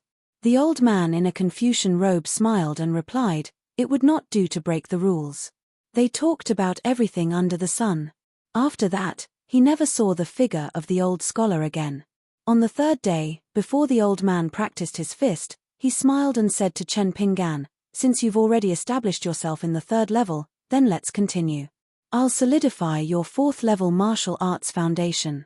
The matter of traveling far away won't take up these few days." Chen Pinggan shook his head and said no. As long as Master Wan succeeded in forging the sword, he had to leave immediately. The old man continued to tempt Chen Pinggan to practice his fist. Earlier, why was I able to kill Sun Shujian, who was at the peak of the 6th level, with one punch with my 5th level cultivation? It's because of the difference between the same level. Therefore, even in the path of martial arts, which is the most difficult to surpass level to kill, I could still easily kill Sun Shujian, who was one level higher, because his foundation was too loose. Take the imperial examinations for example. Among the scholars who made it to the court examinations, why were there some who were unspeakably honorable Zhuang Yuan and Tanhua, while the rest were Jinsha, and even those pitiful fellow Jinsha? That throne room is one level, but within the same level, there are still different levels. Chen Pinggan, You have to know that the difference between the 3 and 4 levels of martial arts is huge. It's no different from the last level of the lower 5 levels of Chi refinement warriors and the first level of the middle 5 levels. There's a huge divide. Whether or not I helped you solidify your foundation, you should know best how much you've gained from suffering so much. If you can break through the 4th level in one go, as long as you break through the bottleneck, the martial arts path of the next 4 levels will be smooth. Wouldn't that be great? Chen Pinggan did not hesitate and still shook his head. Since old Yang said that it was not good to stay here for long and that he had to leave the mountain after getting the sword and head south, Chen Pinggan would definitely not delay for more than 5 minutes. Actually, deep in his heart, Chen Pinggan was still a little fearful of practicing martial arts above the 3rd level. He would be lying to himself if he said that he was not afraid. The old man nodded. It's a good thing that you can withstand the temptation. Sun Shujian's talent is not bad, but there are countless people who die prematurely because of greed. Today, I'll make an exception and reward you once. I'll change the 30 punches to 31 punches. Don't worry, I guarantee that no one will die. I'll help you solidify the 3rd level. You don't have to be grateful to me. Who asked you to be Momo's husband? On the surface, the old man spoke in a pleasant manner, but how could Chen Pinggan not know the murderous intent in his words and the chilliness in them? He had scolded to his heart's content yesterday, but in the end, was he going to suffer retribution today? In the end, after 31 punches, Chen Pinggan slept in the big medicine barrel for the first time for a day. He then slept on the bed for an entire night. At dawn, Chen Pinggan walked out of the house. Wei Pai and the 2 little fellows were sitting under the roof. After seeing Chen Pinggan, Wei Pai sat on the bamboo chair and raised his head.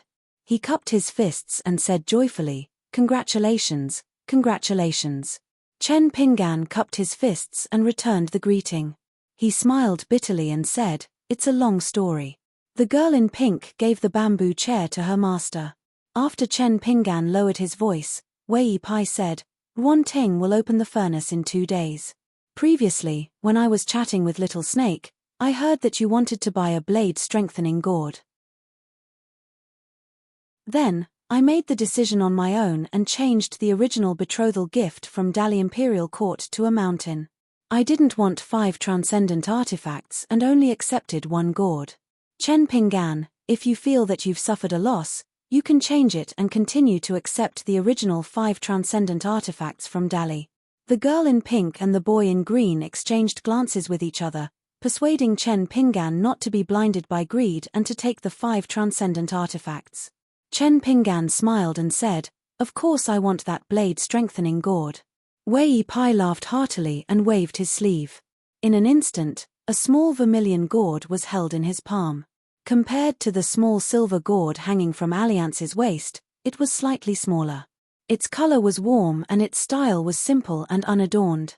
It was easy to fall in love with it at first sight. Chen Pinggan's face was full of surprise. He carefully held the vermilion gourd with both hands. He opened his eyes wide and looked at it carefully. Wei Pai smiled and explained, "This blade-strengthening gourd can only be considered a medium-grade item. It's not a real divine item, but it's already very rare. After all, it's in the Eastern Bottle continent and can't be compared to the Julu continent where sword cultivators run rampant. However, even if you take it to the Julu continent, this small gourd can still make sword cultivators of the middle 5 realms drool." Wei Pai pointed at the bottom of the small gourd. The bottom design is Jiang Wu, which is a homonym for the word Jianghu. It's quite fun. Moreover, it's most likely a precious relic of a sword cultivator with the surname Jiang. "Do you like it?" Chen Pinggan smiled happily and hurriedly replied, "I like it, I like it. How can I not like it? The blade-strengthening gourd." The little girl in the pink dress covered her mouth and laughed. The little boy in green rolled his eyes and slapped his forehead. Well, the key is that he knows his stuff. He knows that the blade-strengthening gourd is priceless. That's why he's so happy. Master's moneygrubber habit really can't be changed. Chen Pinggan suddenly asked, "Can it store wine?" Wei Pai nodded and smiled. "Of course it can. It's not a problem to store more than 10 kilograms of wine. It won't hinder the nourishment of the flying sword. However, you must remember that in the blade-strengthening gourd, you can't nourish flying swords that go against your will and chi. There's no need to pay attention to things like the more the better. Otherwise, it will delay the process of nourishing the swords. It's best to nourish 2 or 3 swords at the same time. At this point, Wei Pai said self-deprecatingly, if you can nourish 2 flying swords at the same time, it's already scary enough. Let's not talk about the opportunity to obtain a high-grade flying sword. How much wealth and material resources would it require? Chen Pinggan silently made a note of it.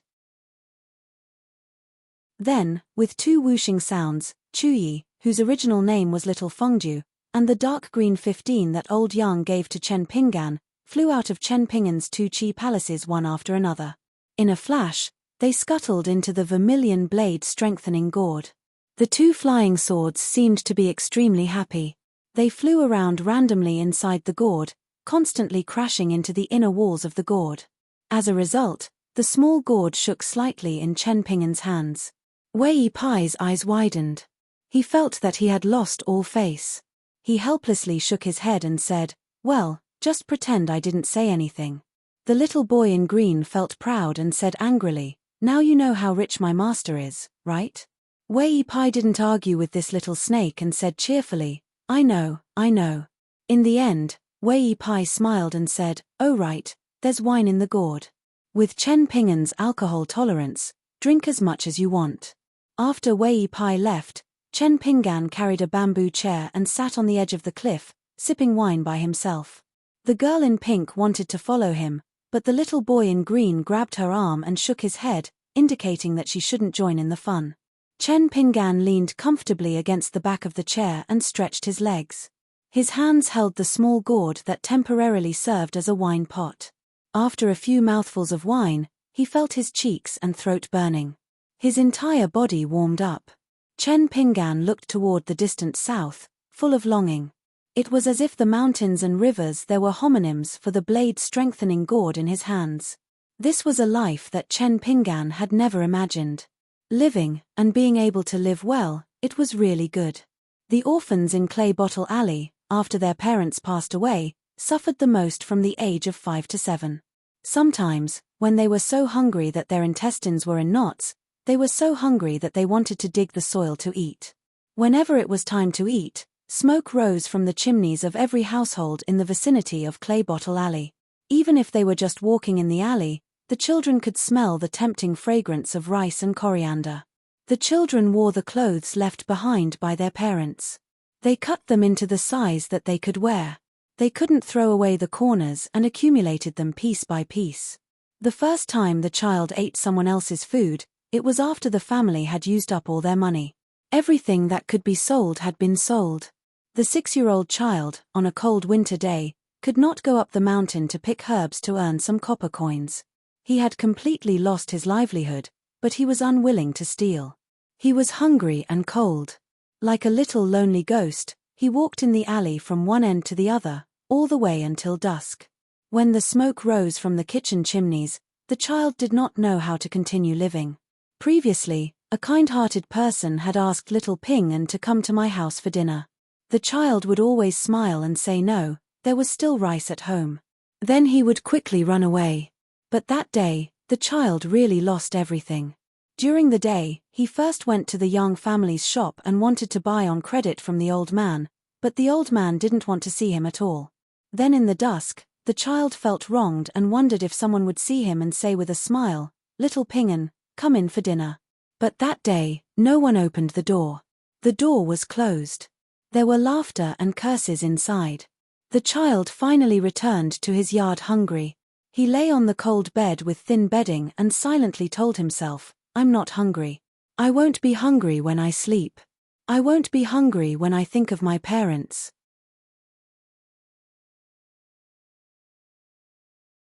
"203. The barefoot old man walked out of the bamboo house and stood at the edge of the cliff. He came to Chen Pinggan's side and asked with a smile, "What's wrong? Are you reminiscing about the sweet after passing a big obstacle?" Chen Pinggan's thoughts were interrupted. When he came back to his senses, he took a sip of wine and turned his head with a smile, Isn't this not very good? The old man was wearing a plain white linen robe, which looked particularly fresh and neat. Not very good. Very good. It's so boring to live without hope. A real hero is to be able to bear the hardships and enjoy the blessings. When you're suffering, don't talk to people about how hard it's been like a little girl. When you're enjoying life, just accept it with a clear conscience. It's all a good life that you've earned with your own ability. Why should you hide in your bed and be happy? Chen Pinggan nodded. Perhaps you won't be too happy if I say some things, but they are indeed my heartfelt words. Senior, are you willing to listen? I've never told anyone about it, not even my best friend, Liu Xianyang. The barefoot old man squatted beside the bamboo chair and the young man. Oh, what happened to him when he was young? Sure, tell me about it and make this old man happy. Chen Pinggan took a sip of wine and handed the red gourd to the old man. The old man waved his hand and said that the wine was not good enough. Chen Pinggan opened his heart and said slowly, even if I practice martial arts, I would cry out in pain every day and secretly cry a few times. I felt like I was going to be beaten to death by the old man. But until now, I still feel that the worst time in my life was when I was young. One time was the first time I went into the mountains to pick herbs alone. I remember very clearly that the sun was very bright in the sky and I was carrying a basket that was almost as tall as me. At that time, I thought that the basket would be able to hold a lot of herbs and my mother would recover faster. Then, as I walked, the skin on my shoulder was abraded and I was exposed to the sun. I was sweating profusely and felt a burning pain. Most importantly, at that time, I had just left the small town. When I thought of the pain for half a day, for a whole day, I really wanted to die. The old man sneered. He wasn't laughing at Chen Pinggan. Instead, he was thinking about the extravagant lifestyle of the Kui family's descendants. They were the top tycoons of the Aquarius continent for generations. Then, when the little brats were practicing their boxing, they were just practicing their stances and all of them acted as if they had been wronged. When they returned home, they would complain to their parents. Or in the cold of spring and winter, they would wrap themselves in fox fur like dumplings and go to private lessons. They felt that they had suffered the most in the world. On New Year's Eve, they wanted to ask their ancestors for a large sum of money. The old man didn't like this, but the other brothers of the same generation really liked it. Chen Pinggan continued, the second time, it was because I was hungry. The rice jar at home was almost empty. I sold everything that could be sold. After starving for an entire day, I didn't have the face to ask for help. So, I walked around the alley, hoping that someone would take the initiative to greet me and ask if I wanted to have a meal. The winter of that year was really cold. It was fine during summer and autumn. No matter how poor the family was, it didn't matter if they wore less clothes. Moreover, they could earn some copper coins by going up the mountain to pick herbs. Every time they picked herbs, they could also bring back some wild vegetables and fruits.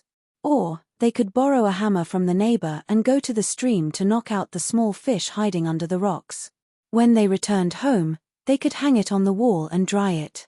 They didn't need to dip it in oil or salt. They could eat it after drying and it was delicious. But in the winter of that year, there was really no other way. If I didn't ask for help, I would starve to death. What could I do?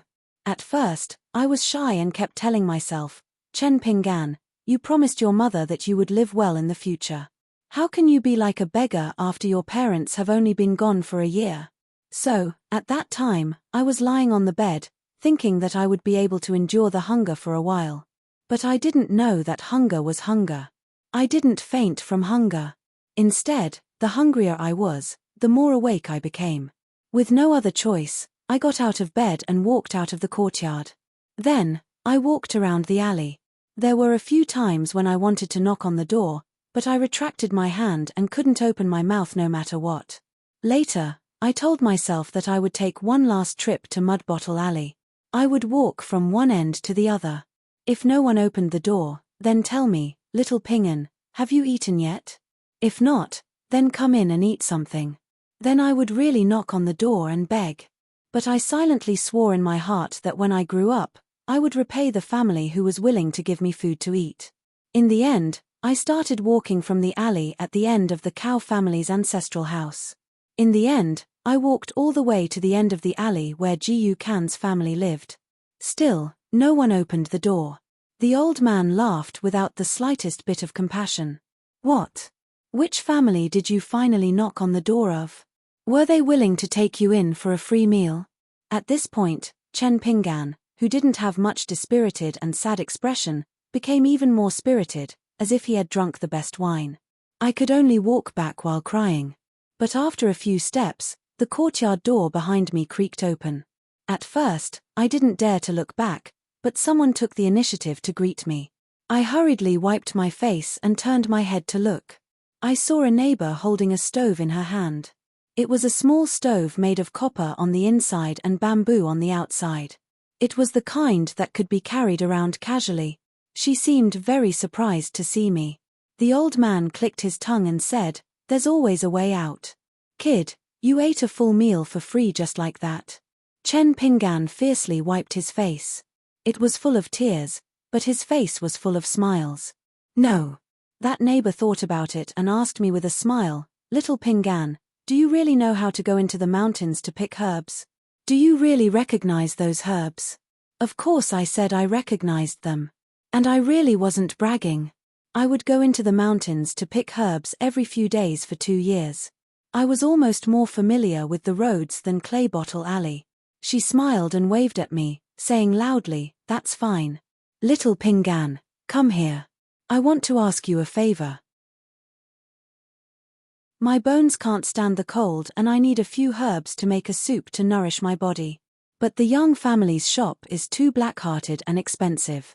I can't afford it. Little Pinggan, can you go into the mountains to pick herbs after spring? I'll give you copper coins, but the price has to be lower." Chen Pinggan said softly. I walked over and discussed with her. She handed her fire dragon to me. After we finished talking, she saw that I didn't move. She smiled and asked, "What? You haven't eaten yet and you still want to cheat me of my food? No, unless it's included in the price of the herbs, I won't let you enter this door." Chen Pinggan smiled and looked into the distance. After my parents passed away, I saw all kinds of eyes. Many people of the same age called me the scourge that killed my parents. Even if I watched them flying kites from afar and fishing in the river, some people would throw stones at me.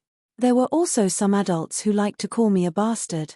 They said that a lowly person like me would be dirty even if I worked for a rich family. They said that I was more of a hindrance than the broken pieces of porcelain in the old porcelain mountain. But that day, that woman chatted with me and said that I had to spend money to eat. Senior, you definitely don't know how happy I was at that time. When I entered the house to eat, my face was full of tears again. She joked and said, "Oh, little Pinggan, is my cooking too good or too bad? How can I make people cry from eating?" At that time, I only dared to lower my head and eat, saying that it was delicious. The old man grunted and reminded him, "Then have you ever thought that the neighbor actually wanted to help you? But she changed to a better method." Chen Pinggan nodded and said, "I didn't think of it at first." Later on, after eating and paying the bill more often, I quickly understood. That neighbor was later Gu Kan's mother. So every time Gu Kan's mother quarreled with others, Chen Pinggan would watch from the side. There were a few times when the quarrel became fierce and a group of women would rush up to her and scratch her face and hair. At that time, Chen Pinggan would run up and protect her. He wouldn't fight back and let the women vent their anger on him. So Chen Pinggan never thought of himself as a good person. If Gu Kan's mother was such a good person, no matter how bad her reputation was in Mud Bottle Alley and Apricot Blossom Alley, to him, Chen Pinggan, she was his savior. If he didn't think of repaying her, Chen Pinggan felt that he wasn't human. So what if he gave Gu Kan a little loach? So what if he knew that it was a great opportunity? Chen Pinggan didn't feel bad at all. When the world gave him kindness, he must cherish it, no matter how big or small. So when Old Man Yarrow said that he was half a master in the kill, Chen Pinggan felt that it was the best principle in the world. If it was yours, then grab it. If it wasn't, then don't think too much about it. No one in the world owed you, but if you owed someone, then don't take it lightly. Later, Chen Pinggan treated Liu Xianyang in the same way. After all, going up the mountain to pick herbs wasn't a long-term plan. It was Liu Xianyang who taught Chen Pinggan how to set traps to catch game, how to make earthen bows, how to fish, and how to burn porcelain in the dragon kill. It was Liu Xianyang, who was slightly older, who protected Chen Pinggan. Chen Pinggan lived so bitterly from a child to a teenager until he could support himself. Although he was willing to reason, if it involved Jiyu Kan or Liu Xianyang, for example, that time with the mountain-moving ape, Chen Pinggan wouldn't reason at all. As long as he was capable enough, then he would fight to the death. Chen Pinggan once said to a girl who didn't belong to his hometown that if he found a girl as good as his mother in the future, even if she was bullied by some Dao ancestor, he would still roll up his sleeves and fight. Whether he could win or not was one thing, but whether he was willing to fight for his wife was another. After marrying such a good wife, Chen Pinggan felt guilty that he didn't know how to feel sorry for her. Of course, Chen Pinggan felt that he had found such a good girl, but he hadn't said it yet. So he had to go to the Jianghu next. He had to carry the 2 swords that he secretly named Subdue Demons and Exorcise Demons. He had to walk in front of her and muster up the courage to tell her loudly, "Miss Ning, Ning Yao, whether you like me or not, I like you. I like you very much." As for whether he would be slapped or not even be able to be friends, he had to be thick-skinned and tell her. The old man snatched the blade-strengthening gourd from Chen Pinggan's hand and raised his head to take a big gulp. But he didn't immediately throw it back to Chen Pinggan. He said angrily, "This wine is really not good. Go on. Trivial pickles can only be used as a side dish with this pot of bad wine." Chen Pinggan thought for a while and put his hands in his sleeves. After the winter of that year, I seemed to be enlightened. I became thick-skinned. When I was really hungry, I would beg people to eat. Then I remembered it again and again. I thought that after the freezer was opened, I could go to the mountain and earn copper coins to pay them back. There were also kind old people who took the initiative to give me old clothes. I didn't feel embarrassed anymore. I said that I didn't lack anything at home and accepted it honestly. In those few years, I risked my life to go into the mountains to gather herbs, but the money I earned was still very little. I was too weak. Many of the herbs in the young family's shop were hard to find. This was normal. How could I earn money from easily found herbs, right? In the morning, I would go to the Iron Lock well to fetch water for them. Whenever there was farm work, I would go to the fields to help. At night, I would squat there and help them snatch water so that others wouldn't cut off the canal. I didn't dare to do it by force, so I needed to hide far away and wait until those young and strong men left before I dared to secretly dig the canal and lead the water to the neighbor's paddy field. I would wait until the paddy field was full of water before I went to fill up the small dam of the ditch. For this reason, I was chased and beaten many times. Fortunately, I was young, but I ran fast, so I didn't really suffer much. The barefoot old man leisurely drank his wine. Although he said that the wine wasn't good, in fact, he drank quite a bit. His ears were listening to the old man talking about trivial matters in the marketplace, but the old man didn't feel annoyed. Chen Pinggan felt much better after speaking his mind. He reached out to take the wine jug, but the old man raised his elbow and slapped the young man's hand away. He said bluntly, "Wait a moment." The old man pinched the wine jug between 2 fingers and slowly said, "Chen Pinggan, you've said so many trivial things. Do you want to listen to this old man talk about some useless principles?" These were the words of this old man when he was at his peak, standing at the peak of martial arts in the world. What do you think of this old man's vision? It's high enough, right? But I still think it's worthless. Do you want to listen? Chen Pinggan smiled and said, "Go ahead. I like to listen to people talk about principles." The old man stood up and said, "This old man once met a refined old scholar on a mountaintop in the Central Plains. At that time, I didn't know his identity. Later on, I roughly guessed his identity, but I didn't understand his good intentions. That's why I ended up in the miserable state of a crazy old man. At that time, I was chatting with the old scholar. Although this old man was a pure martial artist, talking about fist principles, I was actually a proper scholar. I've read many books. At the end of my chat with the old scholar, I asked him about some things that I couldn't figure out. Then, the old scholar roughly explained some of his principles. The barefoot old man carried the wine jug and began to walk in circles. That old scholar said that we live in a very complicated world. Many people's words and actions, even if they're extremely knowledgeable scholars, will still contradict themselves. When we see too many things that don't make sense, it's inevitable that we'll ask if the principles in the books are wrong, or if those principles haven't been fully explained. Then the question is, what should we do? How should we view this world where so many people talk about principles but do things without reason? There are ways. One is to live a pure life. My fists are hard, my swordsmanship is strong, my Tao is strong, and I use these to break things. Complex problems can be solved simply, as long as I'm happy. If there are rules in the world that bind me, I'll break them with a punch. If there are great Taos in the world that suppress me, I'll break them with a sword. Even if I can temporarily do it to my heart's content, I'll always think this way. I'll be unwavering, and I'll always walk in this direction. There can be such people, but not everyone can be like this. At this point, the old man stopped and looked at Chen Pinggan. He said self-deprecatingly, "This old man is such a person." The old scholar continued. One is to live very intelligently, doing things that save effort and worry. The word rules is used to exploit loopholes. If a scholar is like this, he'll be a cynic. Or he'll choose between reason and reason. He'll choose what suits his feelings and what doesn't suit the reason of the world. As a result, the world is bustling with activity for profit. If the word profit could be replaced with the word propriety, how good would the world be? The last kind is to live a very boring life. They think of complex problems in an even more complicated way. They break down the reason, carefully sort it out, and slowly think about it. Finally, they figure out a reason. It's possible that after doing things in a big circle, they'll realize that they're back to where they started. But is it really useless? There are still some. After thinking it through, they'll feel very comfortable in their hearts. It's like drinking a mouthful of old wine. It's warm and pleasant.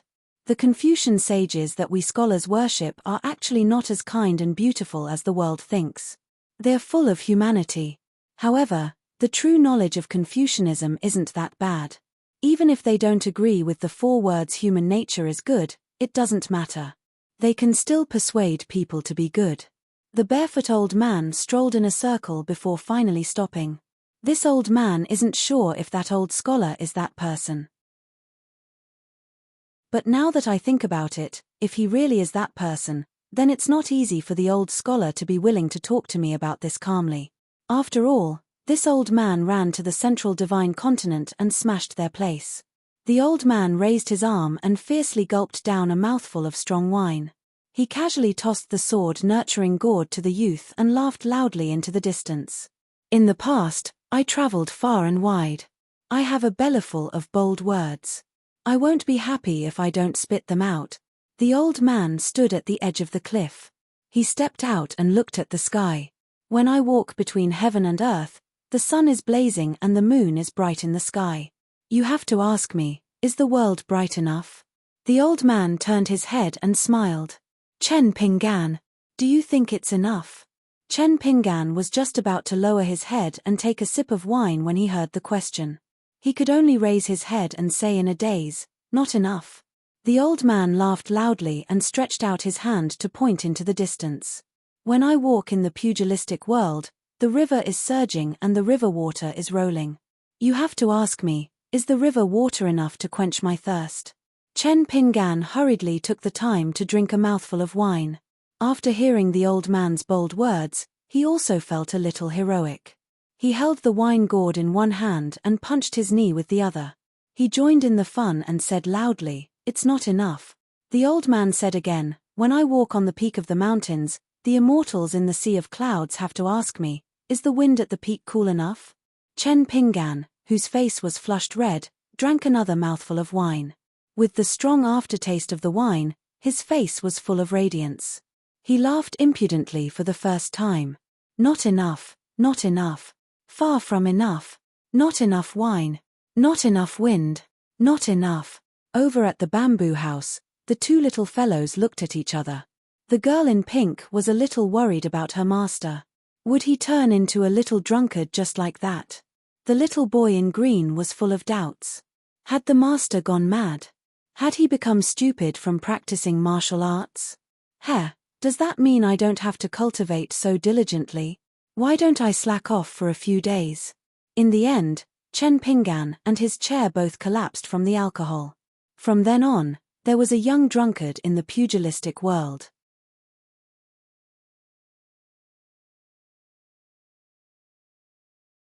204. The young Daoist who had left and returned, the fellow who made many young women and women of the small town yearn for hypocritically, began to set up his stall at his original location again. However, the small town was now extraordinarily lively. There was actually a fellow Daoist who was fighting for business next door. He wore a brand new Daoist robe and was 70 years of age, but his face was rosy, giving off the air of an immortal. Pinbook Network. The old Daoist sat behind a large table, giving off the air of an immortal. On the table was a large, glossy bamboo pot. Inside was neatly trimmed and beautiful bamboo sticks.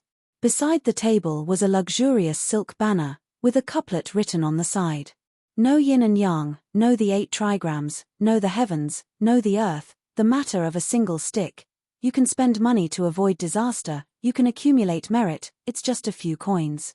This fortune-telling stall's business was booming. There was an endless stream of people from the small town who wanted to have their fortunes told. They all said that it was efficacious. Word of mouth spread from 1 to 10, and from 10 to 100. In addition, the fortune-teller who had just arrived had set up a good business. Now that Longquan County had seen and heard with their own eyes and confirmed that there really were immortals in the world, they became even more sincere. It was said that a stick was a few coins, but no matter how poor a family was, they were still willing to take out a large handful of copper coins to share in the old immortal's auspicious air. The young Daoist stall's business was cold and cheerless. It was truly deserted. When the stall was set up, an oriole flew over from afar, then circled around and left. The young Daoist was a little sad. He looked pitifully at a few young women. They were all familiar faces that he had once chatted with. However, those young women who had come after hearing the news mostly gathered in 2s and 3s, whispering to each other. They purposely watched the handsome Daoist's embarrassed state, but they instead became happier. This made the young Daoist a little sad. In the end, he was really bored. Seeing that the stall next door didn't have any fortune-tellers for the time being, he just shamelessly went and sat down on a stool. Although the old Daoist's face was full of righteousness and his eyes looked straight ahead, he was actually rather weak inside. Fists feared the young and strong. If they really fought for business, his old arms and legs wouldn't be able to withstand 2 or 3 punches from this young man before him. The old Daoist had learned some superficial skills in fortune-telling. He was very good at verbal fights, but if they really fought, he would definitely kneel and beg for mercy. The young Daoist with the lotus crown sat down and smiled without saying a word. The old Daoist glanced at it from the corner of his eyes. It was a lotus crown that he had never seen before. In the Aquarius continent and the Southeast continent, other than a few large Daoist temples, almost all the Taoists on the mountain and the foot of the mountain wore a fishtail crown. This could not be messed up. Who would dare to wear it casually when it was a matter that concerned the orthodoxy of a sect? There was no need for the Daoist temple to step in. They would be arrested by the authorities and thrown into jail. The old Daoist was reassured. He was most likely a fledgling who did not even know the rules of entering the sect. He had heard of some superficial rituals and got himself such a nondescript Daoist crown. He might even be proud of himself, thinking that he stood out from the crowd and was different from the rest. The old Taoist calculated the distance between the stall and the county government and felt that he was sure to win. His momentum suddenly changed and his eyes lit up. In an instant, he regained the style of an otherworldly master and stared at the good-looking young Taoist. He was very good at scaring people. As expected, the young Daoist revealed an uneasy expression. Old immortal, could it be that you've discovered that my journey this time was not smooth just by looking at my face? Damn, I met a simple-minded person. This was good. If he was really a hothead, it would not be good. With his glib tongue, he was sure that he could win over this junior who had just entered the trade in 3 sentences. The old Taoist was secretly happy. He thought to himself, how could the business of the stall next to yours be smooth? The old Taoist pretended to be profound. Since you're a junior, I'll draw a stick. I won't take any copper coins and will help you read your fortune for free. The young Daoist laughed and said, how could I trouble you, old immortal? I'm just here to chat. It's fate to meet by chance. The young Daoist was saying polite words, but he had already bent forward and was about to reach for a bamboo stick. The old Taoist raised his eyebrows and placed his hand on the bamboo stick. The young Daoist resentfully retracted his hand and waved it gently. He laughed and said, ha ha, I saw that there was some dust on your bamboo stick and wanted to help wipe it off. The old Taoist smiled insincerely. It was obvious that he was not going to close the door and reject the customer. Not far away, there was a woman with a child rushing to the stall. The old Taoist did not have the time to waste with a lousy colleague. The young Daoist could only stand up obediently and return to his stall. He held the back of his head with both hands and leaned back, looking at the blue sky. Further away, a young man with long eyebrows came slowly. Before the young man came, he only heard the old ancestor say that he was the master of his lineage. Even my of the Xie family, who was much more ambitious than ordinary people, was still nervous. She only thought that it must be an old immortal with white hair who rode on the clouds. Maybe there were spiritual creatures following him, if it was not a crane or a dragon. In short, it must be a big shot with immortal aura. However, when Long Maier saw the unfamiliar face, she was stunned. The young Daoist was no stranger to the people of the town.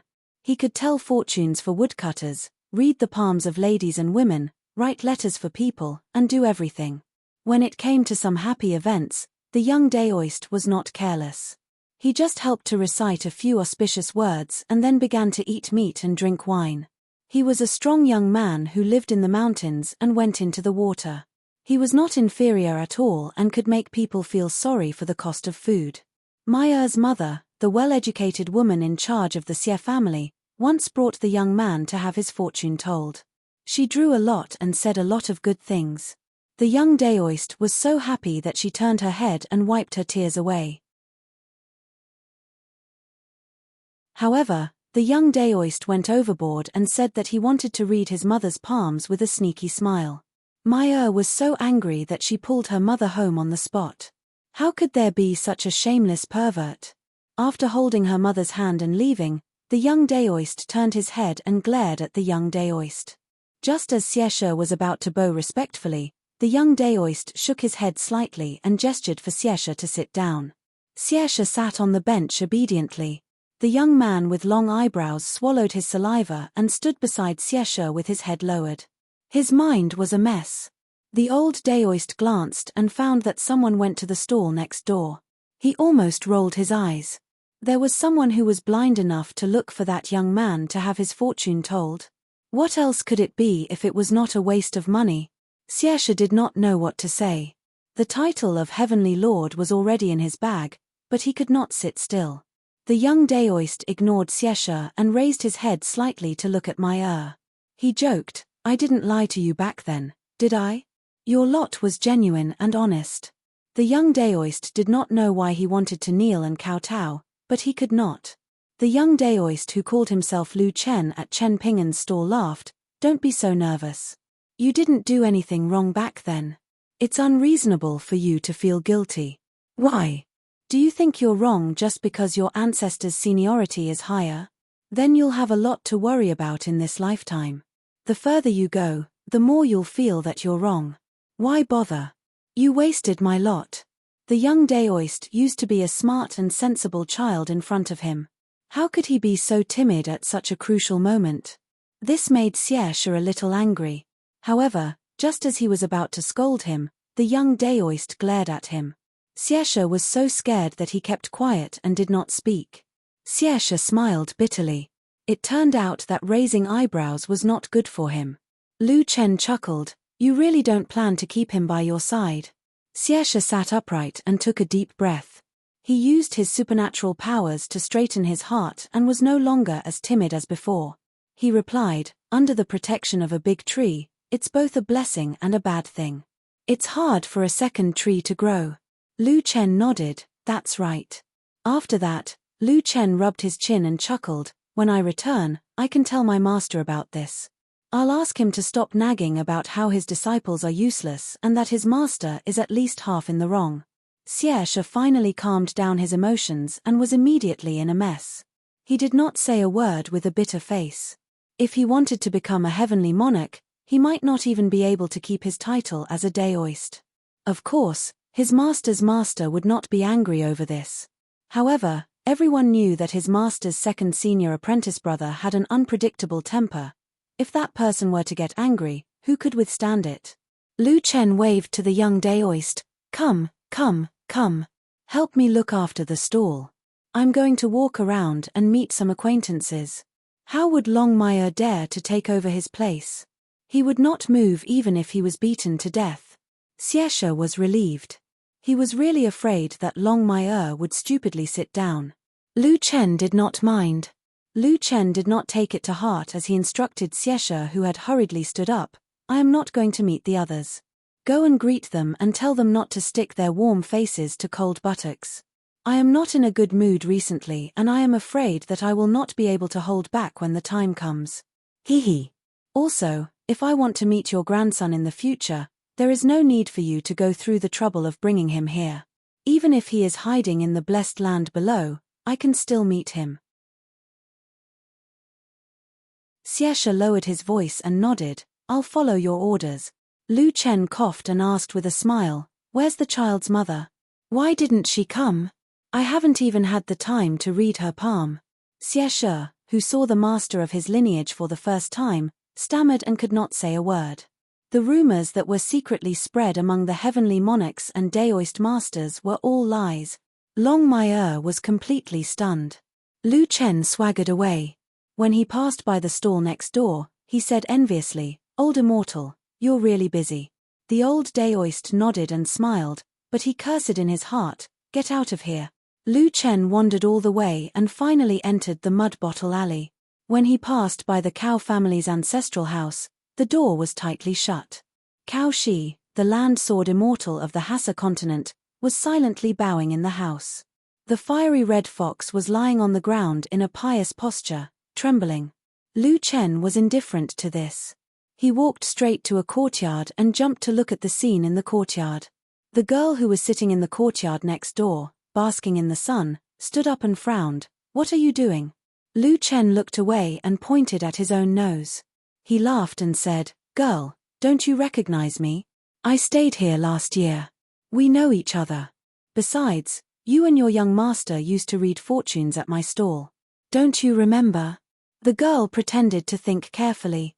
Then, she shook her head and said, I don't remember. Lu Chen walked to the courtyard wall next to Chen Ping'an's. He tiptoed and leaned against the wall. He sniffed hard. Girl, you're cooking. It smells so good. I can smell the aroma of food from here. Ji Qiu still looked innocent. She shook her head and said, no. Lu Chen smiled and tilted his head slightly. He reached out and pointed at the girl. My nose is very sensitive. Girl, you can't fool me. The girl nodded and went to the kitchen. She took out all the firewood from the stove. The stove that was originally boiling hot was immediately extinguished, turning into a pot of half-cooked rice. The girl walked to the kitchen door and clapped her hands, asking, what about now? Lu Chen gave her a thumbs up. You win. The girl did not take it seriously and asked, you're looking for Chen Ping'an? What's the matter? I can pass a message for you. Lu Chen smiled and said, I can find him myself. I don't dare to trouble you. Otherwise, I'm afraid that I can't continue with my stall tomorrow. Ji Qiu said, say it. I'm very familiar with Chen Ping'an. After saying this, she pointed at the Fu character on the door. Look, it's exactly the same as his. Chen Ping'an gave it to me. Little girl, you can't lie through your teeth. Do you really think that I don't know how to read fortunes? Lu Chen could not help but twitch his mouth. He really did not know how Qi Jingchun could stand this girl back then. He was even willing to protect her. Lu Chen sighed. Actually, I'm not looking for Chen Pinggan today. I'm looking for you, Wang Zhu.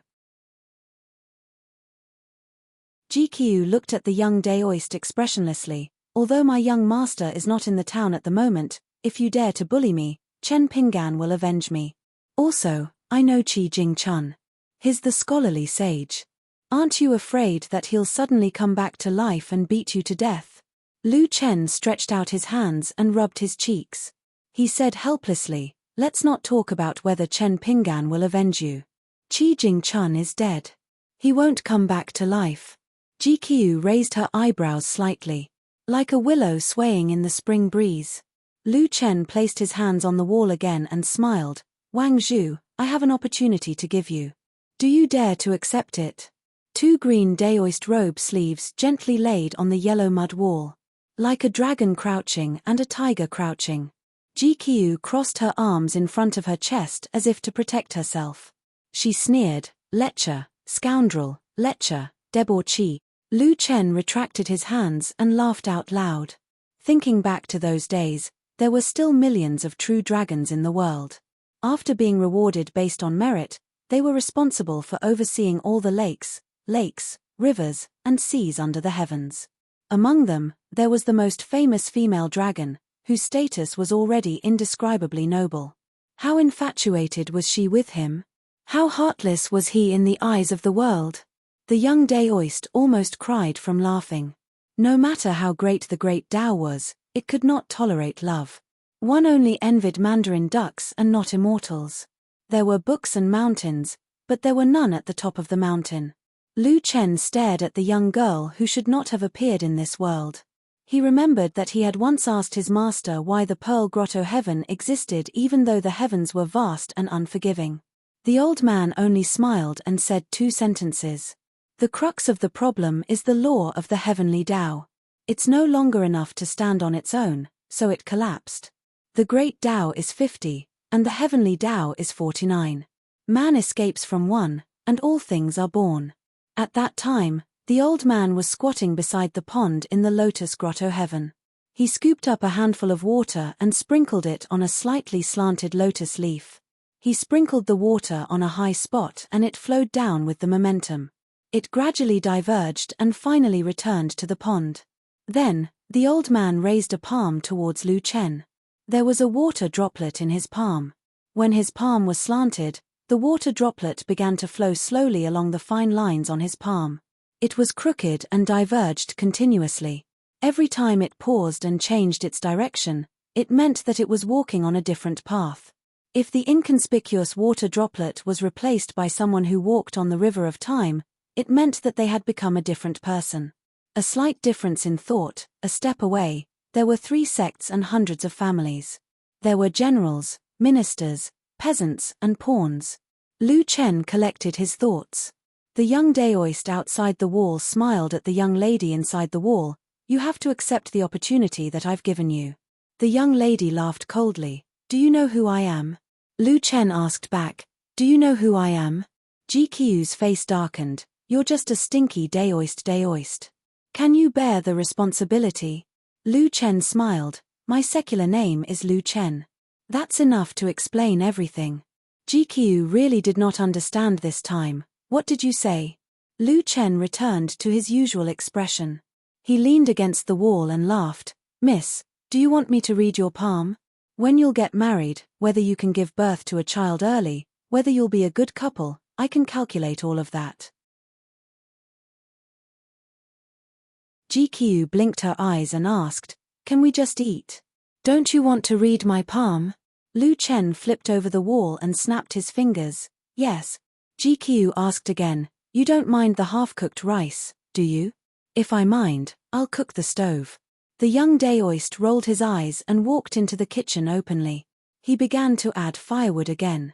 He picked up the fire blower and began to blow with all his might. GQ stood at the entrance of the kitchen. She really wanted to smash the young Daoist's head with a broom. Inside a sword furnace in the blacksmith shop, Wan Jiao's forging did not stop. His momentum was even more shocking than before.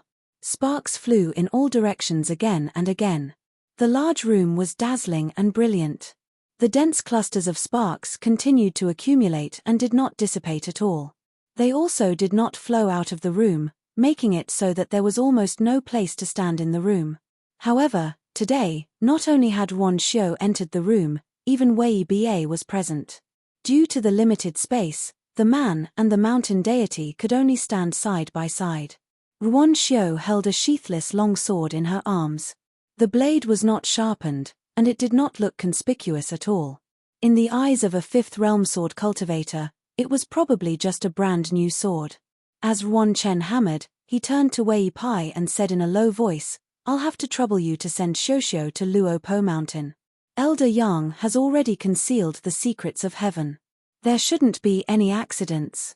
Yuan Chen then reminded Yuan Xiu, "When we reach Luopo Mountain, after giving him the sword, don't say anything. Just ask him to quickly follow Wei Pai to Oxhorn Mountain and take that ferry to the south. Before this sword is sharpened by the dragon beheading platform, it won't show any signs.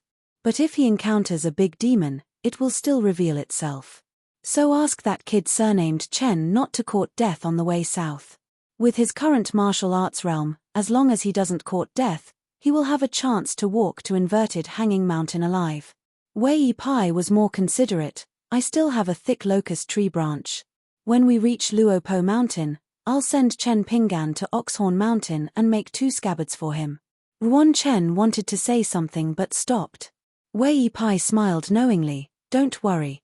I've already used a camouflage on that sword cultivating gourd. Usually, only a 10th realm chi cultivator can see through it. It's not a big problem."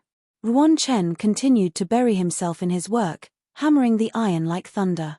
This military saint was already full of anger. He couldn't wait for that little bastard to pack up and get lost. Wei Pai didn't dare to be careless this time. Not only did he recite in his heart, but he also made a gesture with his fingers and secretly operated the fate of the mountains and rivers in his territory. The two soon appeared on the 2nd floor of Luopo Mountain's bamboo building. Chen Pinggan, who had received the news in advance, had already prepared his luggage. Because he had the flying sword 15 as a square-inch object, he didn't need to carry a basket. Every time he entered the mountain, he had to be lighter. Instead, Chen Pinggan was not used to it. He was used to holding a hatchet to open up the mountain. Now, he was only carrying 2 light flying swords. He was really not used to it. Yuan Xiu gave him the sword and said the words that her father had instructed.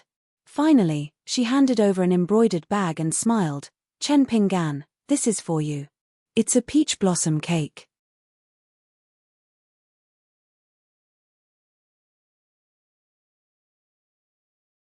"205. The sword furnace on the banks of the Dragon Whisker River rumbled in the ears of the diamonds, making them feel like their guts were about to explode. Recently, almost all the cultivators in Longquan County could not help but cast their eyes on the blacksmith shop, the newly built pavilions on the mountaintop, and the dangerously high chain bridge between the 2 mountains. Chi trainers often gathered to watch the scene of the sword being forged in the sword furnace outside the mountain. Even the felons of the Lu dynasty and the soldiers of the Great Li who were supervising the survivors of the perished country were discussing animatedly in their spare time, speculating whether or not Saint Yuan Jiao would cause a natural anomaly once he succeeded in forging the sword. As the momentum of the sword forging over there suddenly increased, coupled with the agitation of the wild diamonds on the mountain, and even some of the diamonds who were not skilled enough, even with the invisible protection of the fate of the mountains and rivers here, still felt like they were in the furnace, suffering unbearably. As a result, everyone felt that they had definitely reached a critical juncture. The success or failure of the divine weapon would depend on this one move. In the bamboo building on the desolate mountain, Chen Pinggan had already finished his preparations. He was ready to officially set off for the ferry on the Wutong Mountain. Last time, when Wei Pai led them on a tour of the territory under his jurisdiction, they had seen the Wutong Mountain. The entire mountain had been shaved off, leaving an empty space of 4 to 5 kilometers. At the time, Wei Pai had kept them in suspense, not explaining in detail the ferry used by the cultivators to travel leisurely and what the huge ship was. Yuan Xiu's parting gift was a packet of peach blossom cakes. Chen Pinggan naturally did not reject her good intentions. Actually, he had previously entrusted Wei Pai to bring up the matter of gifting the treasure tome mountain to Ruan Xiu with Ruan Jiao. In the end, Wei Pai returned to the bamboo building dejectedly and in a very sorry state. He said that after Ruan Jiao heard about it, he took his anger out on Wei Pai and rewarded him with a single word, scram. Afterwards, he gave Chen Pinggan a slightly longer reply, tell that kid to scram as far as he can. Chen Pinggan could only drop the matter. He knew that he had misunderstood this matter. After all, the good intentions that truly warmed the hearts of people were not something that could be achieved with just wishful thinking. As a result, he set it aside for now. The little boy in green always said that for those of the Jianghu, gratitude and grudges were all about the green mountains and clear waters, and that the future was long. Chen Pinggan felt that these words were truly charming and reasonable. Thinking that there would be a time when he would repay the Ruan Xiu and Ruan family in the future, he was in no hurry.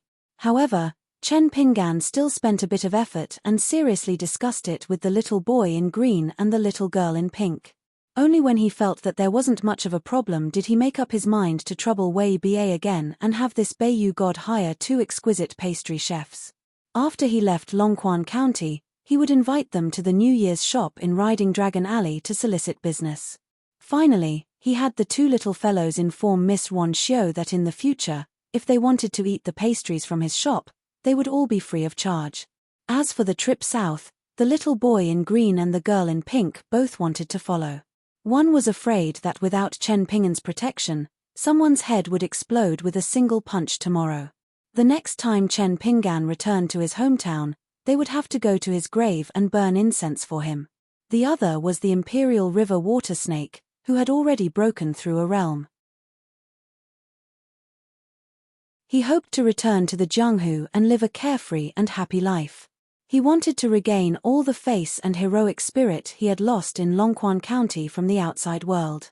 The girl in pink completely treated herself as a servant girl. She was worried that there would be no one to serve her master all year round. She would feel very guilty if she stayed idle in Luopa Mountain. However, Chen Pinggan did not agree to any of them. The little boy in green cried, threw a tantrum, threatened to hang himself, jumped off a cliff, and knelt down. He had used all of them. Chen Pinggan persuaded him in every way possible to let the little boy in green continue to stay in the bamboo building to cultivate. Fortunately, the little boy in green had a good relationship with the black snake on Chiduan Mountain. He often went to the black snake to brag and brag. He even forced the black snake to be his brother. Although the black snake had never transformed into a human form, the little boy in green could not compare with him in terms of shrewdness and ambition. After all, the Imperial River water snake, who had left his hometown, was only a teenager among the flood dragons. He did not have any upbringing and was more mischievous. He had never received guidance from a wise master or the cultivation of a sect. In the eyes of the girl in pink who had read thousands of books, even the Jianghu Brotherhood that Chen Pinggan held in high esteem seemed a little childish and willful. However, after getting along for so long, the little boy in green had worn out many of his edges and corners. In addition, he was not a bad person. Chen Pinggan was still at ease with him. He only reminded him not to bully the girl in pink. The little boy in green patted his chest loudly. He was a big man. How could he bully a little girl? Everything was ready. Wei Pai secretly pointed to the room on the 2nd floor and asked with a smile, "Is it about time? Do you want to say goodbye to the old senior?" Chen Pinggan nodded and turned to knock on the door. "Let's go." The barefoot old man was sitting cross-legged in the room. His voice was filled with resentment. "Won't you reconsider?" Chen Pinggan shook his head and said, "We can't delay. We have to leave immediately." The old man snorted coldly. "Coward." Chen Pinggan was helpless. He turned to Wei Pai and said, "Let's go to Wutong Mountain." Ruan Xiu stood by the railing and waved her hand lightly. Chen Pinggan was still wearing the straw sandals he was most accustomed to. He held the newly forged sword tightly wrapped in cotton cloth in his arms. The vermilion blade strengthening gourd was tied to his waist and the scholarwood sword was on his back. He had nothing else on him.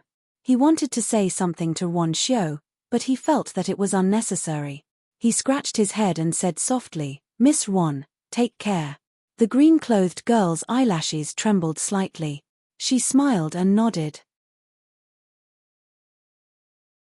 Chen Pinggan told the two little guys, "In the future, cultivate well in Luopa Mountain.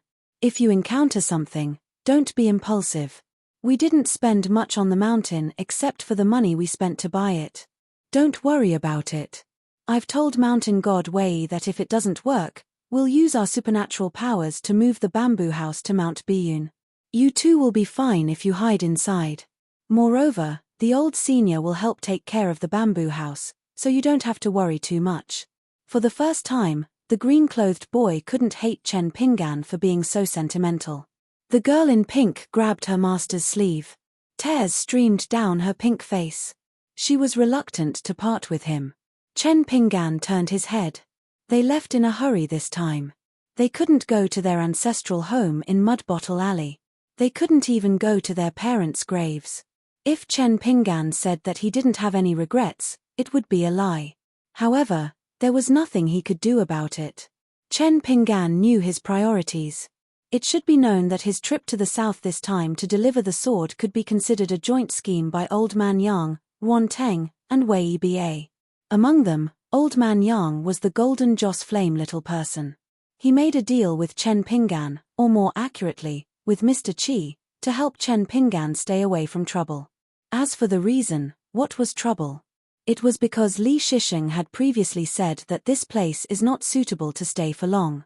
Chen Pinggan firmly believed this without a doubt. Wei Pai reached out and pressed Chen Pinggan's shoulder. "You might feel a little dizzy." Chen Pinggan smiled and said, "Okay." After experiencing the tempering of the three realms, Chen Pinggan was walking around the gates of hell every day. He was used to suffering. When he thought about not having to practice martial arts today, tomorrow, and in the future, he felt a sense of relief. However, he also felt empty inside. Chen Pinggan looked at Wan Xiu and the two little guys. "Let's go." Wei Pai and Chen Pinggan's figures suddenly disappeared without a sound. Not even a gust of wind appeared in the corridor under the eaves. Beside the railing, the girl in pink whispered, "Sister Wan, my master will definitely miss you." The green-clothed boy threw an ordinary snake gall stone into his mouth and chewed on it. He said seriously, "Of course. Master calls Miss Xiu Xiu every day in his dreams. It's so embarrassing." Wan Xiu naturally wouldn't take it seriously. However, she still smiled happily. Wei Pai and Chen Pinggan appeared in a secluded forest at the foot of Wutong Mountain. Wei Pai had Chen Pinggan wait for a moment. He quickly returned with a strange locust wood scabbard. It could hold two swords at the same time. It was the style of a box with two swords. He had Chen Pinggan put the long sword in his arms and the locust wood sword on his back into the scabbard. Thus, Chen Pinggan became a wanderer with two swords on his back and a wine gourd at his waist. He did indeed have the air of the Jianghu. Wei Pai walked around Chen Pinggan and said with a smile, "Oh, you really look good." Chen Pinggan grinned. He followed Wei Pai up the mountain. Because the 30 punches godly man's drumming style had become 31 punches, the extra punch caused Chen Pinggan's fist intent to gradually become more restrained and steady.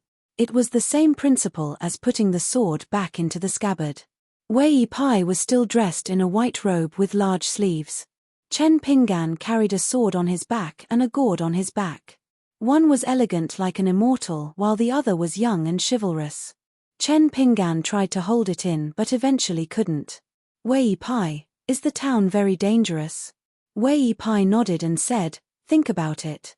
Many flood dragons are surging into a small pond at the same time.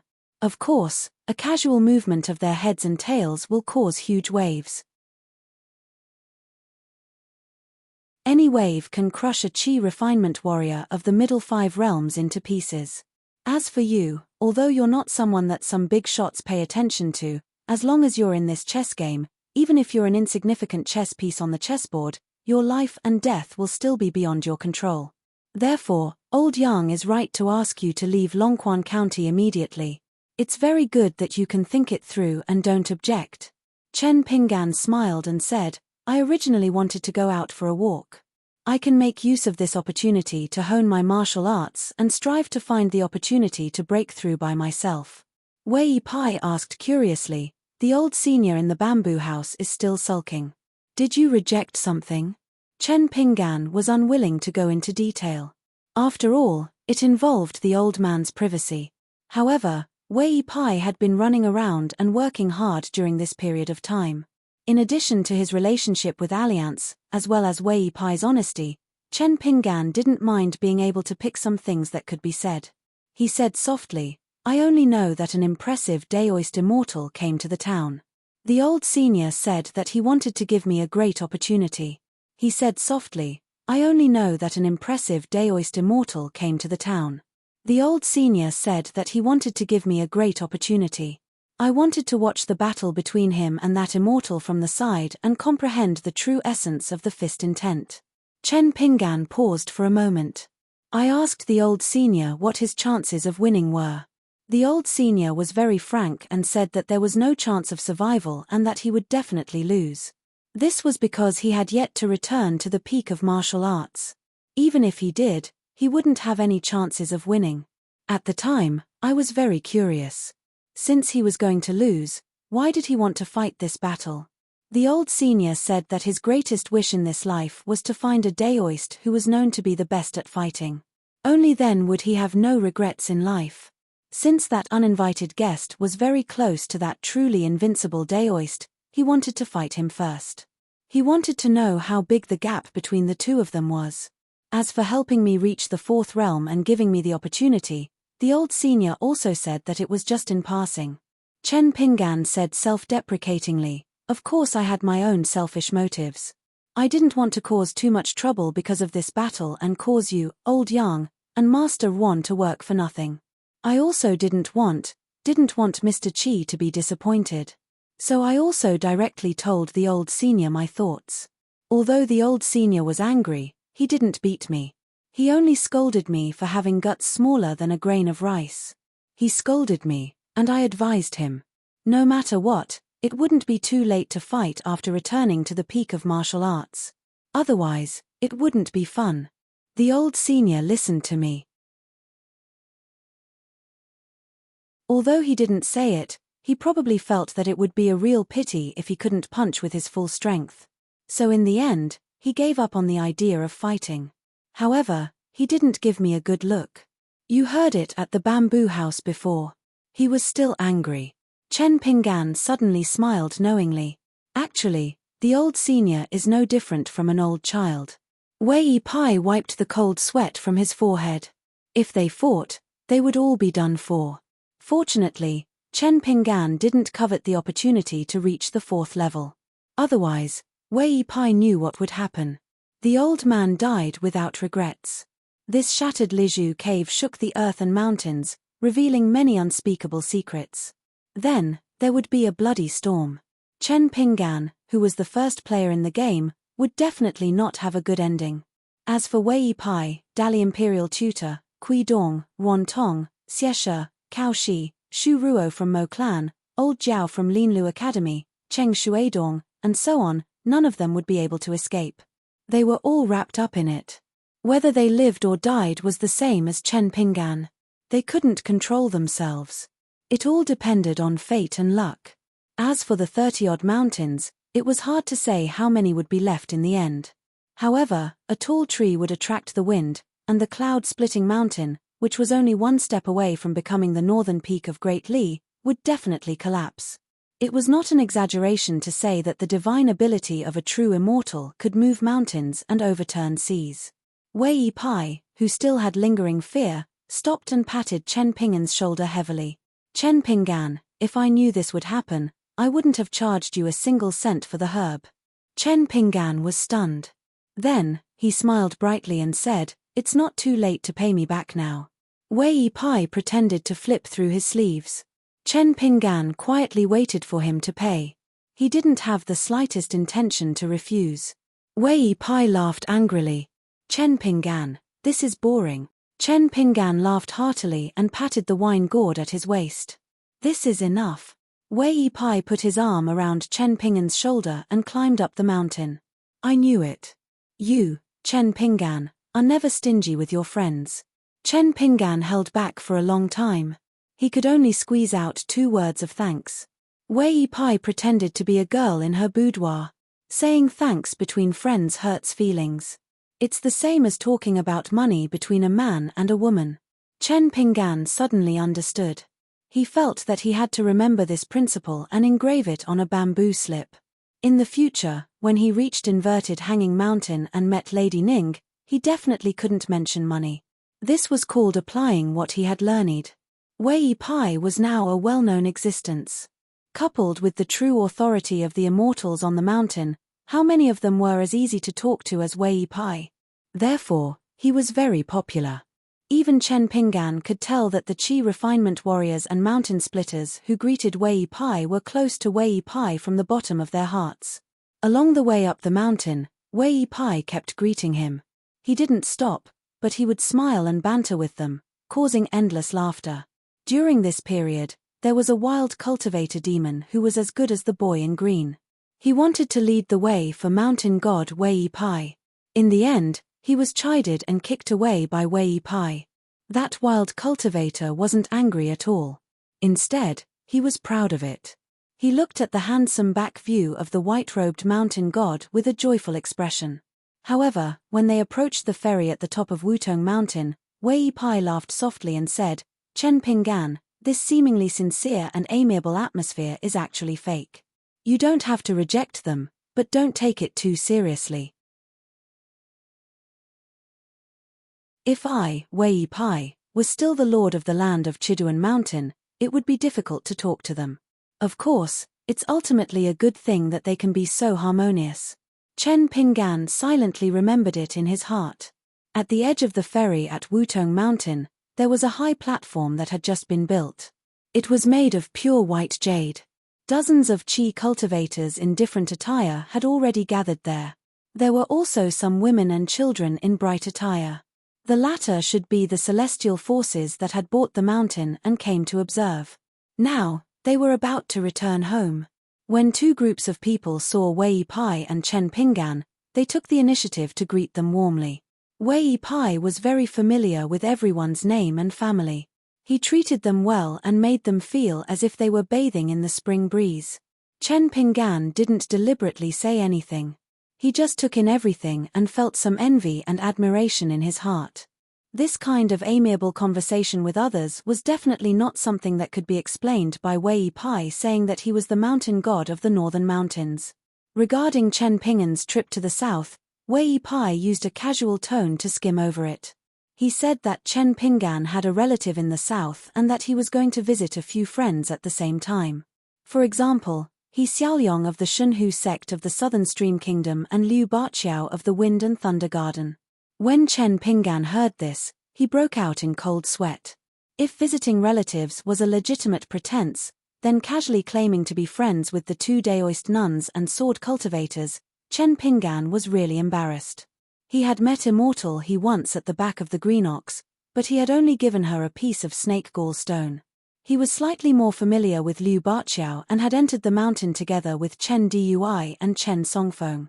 Liu Baqiao's personality was very extroverted and he liked to call people brothers. But in reality, the 2 of them were not even close. In the end, Wei Pai had bragged so much and Chen Pinggan didn't want to expose him, so he almost suffered internal injuries. The speaker didn't mean it, but the listener took it seriously. He Xiaoyong and Liu Baqiao were famous geniuses of the continent, especially He Xiaoyong, who was the Jade Maiden of the continent. She was the only one, so it would be a great blessing to have the slightest relationship with her. Up and down the mountain, who dared not to give face to a friend of the God Grandeur sect? Moreover, there was also Liu Baqiao from the Wind and Thunder Garden. Therefore, those people who couldn't be underestimated even if they were in their own country became more and more enthusiastic towards the ordinary-looking young man with a sword on his back. Some people even took the initiative to hand over their beautifully made name cards. Chen Pinggan was so embarrassed that he wanted to dig a hole and hide in it. Wei Bian was happy to see this. His smile was profound and unfathomable. No one knew the exact relationship between mountain god Wei and the young man who controlled the 5 mountains. There were many different opinions. Suddenly, someone shouted, "The Kuan ship is coming." Chen Pinggan looked in the direction of the crowd's gaze. A huge monster broke through the sea of clouds and slowly slid towards Wutong Mountain. Chen Pinggan opened his mouth wide. That huge monster with fins was actually a living creature, and it was extraordinarily huge. It was like a towering mountain descending from the sky and pressing towards the ferry port of Wutong Mountain. As the Kuan ship continued to descend, it gave Chen Pinggan a huge sense of oppression. He felt even more insignificant. Chen Pinggan couldn't help but sigh. It was indeed a ferry that deities rode on. It was indeed extraordinary and had a shocking aura. A Kuan ship could cross continents and travel millions of miles, and this millions of miles was definitely not an exaggeration. Before the new ferry port was built at Wutong Mountain in the Longquan region, the entire northern part of the Aquarius continent was not qualified for the Kuan ship to dock. Only the southern stream country and the old Dragon City at the southernmost part of the Aquarius continent had ferry ports for the Kuan ship to dock. Of course, some powerful dynasties had ferry ports that allowed Qi refinement warriors to travel far and wide. However, most of the ferry ships were smaller in size and had limited passengers. The cargo throughput was far inferior to the Kuan ship that only existed in the North Continent. The Kuan ship was only a small part of making money. The main purpose of the Kuan ship was to sell heavenly materials and earthly treasures that were collected from various places. There would also be various rare and exotic beasts. The Kuan ship was also divided into 3 classes. The first-class Kuan ship had a huge back that was comparable to the size of a city in Delhi. Under the meticulous construction of many Qi refinement warriors from the School of Mechanics, there were mountains, rivers, mansions, high-rise buildings, streets, and markets. It had everything that one could wish for. Thousands of Qi refinement warriors could live on it all year round without feeling the slightest bit of inconvenience. Wei Pai laughed softly and said, "The Kuan fish has a gentle temperament. After going through the specialized training of Qi refinement warriors, even if it were to be severely injured, it would be able to endure the torment and not flop around. Therefore, the Kuan ship is relatively stable and safer compared to other large ferries. Some mountain tortoises and treasure-swallowing whales are also good choices for ferries. It is just that there are very few of them, and secondly, they have their own temperament." Chen Pinggan's mouth was wide open and he couldn't close it. On the back of the Kuan fish, not only was it flat and wide, there was also a circle of fences, and tall buildings were built next to each other. This Kuan boat, which took up almost half of the ferry, was not stuck to the ground. Instead, it hovered in the air a few feet above the ground. Its fins swayed slightly, creating gusts of mountain wind and dust. Fortunately, the platform at the ferry was located between the fins, so there was nothing unusual about it. Naturally, it would not be blown to the foot of the mountain by the wind. After the Kuan boat stopped, a flight of stairs that was as wide as the streets of Peachleaf Alley fell from the gap in the fence. The bottom of the flight of stairs was embedded in a concave mechanism on the high platform, making the flight of stairs feel as stable as a rock. A group of people walked down the flight of stairs and talked to the person in charge of the ferry on Wutong Mountain. After a while, he smiled at Wei Pai and the rest in the elegant language of the Aquarius continent. "Everyone, after you board the boat, the goods from Oxhorn Mountain's Baozhai will take an hour to travel on the 2 flights of stairs on the Kuan boat. If there is a slight delay and the boat cannot be sent on time, we, Jia Mountain, as a 1,000-year-old sect in the Julu continent, will refund all your expenses." After saying this, the old man looked at Wei Pai. "Are you mountain god Wei?" Wei Pai smiled and said, "You flatter me." The old man laughed heartily and cupped his fists. "The Kuan boat travels between the 3 continents once a year. I can only congratulate mountain god Wei in advance. Next time, if we are unable to come on time to celebrate, we will definitely prepare some gifts. I hope mountain god Wei will not decline." Wei Pai folded his hands and smiled widely. He joked, "I won't decline, I won't decline. But if I find that the gifts are too little, I will come here and make a scene, so that you will not be able to send the boat on time." The old man laughed heartily. It won't be too little. Kowtow to the mountain, kowtow to the mountain. How can we not take such a big mountain seriously? Even if we take 10,000 steps back, if the sect is stingy with the gifts, this old man will make up for it myself. Wei Pai smiled and nodded. That's a good feeling. Then he patted Chen Pingan on the shoulder. My best friend is Chen Pingan. He is one of the richest people here. He has disembarked from the boat in Southern Stream Kingdom. I hope that the boat owner can help take care of him. All the expenses that Chen Pingan spends on this Kuan boat will be charged to me, Wei Pai. I will settle the bill with you next time. The old man waved his hand. What bill? Leave it to me. Wei Ba smiled and said, Why are you so polite? The old man still laughed. This scene made everyone envious. Before Chen Pingan followed the crowd to board the boat, he turned around and cupped his fists to Wei Pai at the staircase. He did not say anything. Wei Pai cupped his fists and bowed slightly. Everything was conveyed without words. This scene fell into the eyes of the old man in brocade clothes who was discussing serious business in the distance. He knew more about it. Chen Pingan was finally alone and slowly walked up the stairs. He carried 2 swords on his back to subdue demons. The sword-strengthening gourd hung on his waist, and Chu Yi and Chu Wu stayed in it. The flying sword Chu Wu, which was exchanged with an ordinary jade hairpin, was a rare item that could only be found by chance. The inconspicuous square inch was about the same length, width, and height as the scholarwood sword named Subduing Demons. Chen Pingan liked it a lot. Now that he was a little familiar with controlling the sword with his mind, he was already familiar with putting things in and out.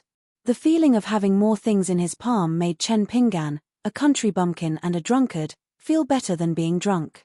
The square-inch item now contained the seal of silence given by Mr. Chi and a pair of seal of landscape. A mountain-shaking fist manual was temporarily kept for Ji Yu Kan. A few Confucian classics given by the old scholar Wen Sheng.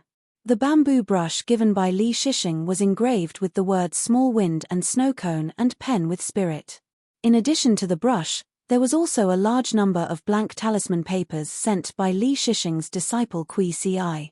There were roughly 3 types. The yellow talisman papers with the most quantity, the golden talisman papers with the cloud seal script drawn on it, and the talisman papers with the least quantity that looked like yellowed book pages.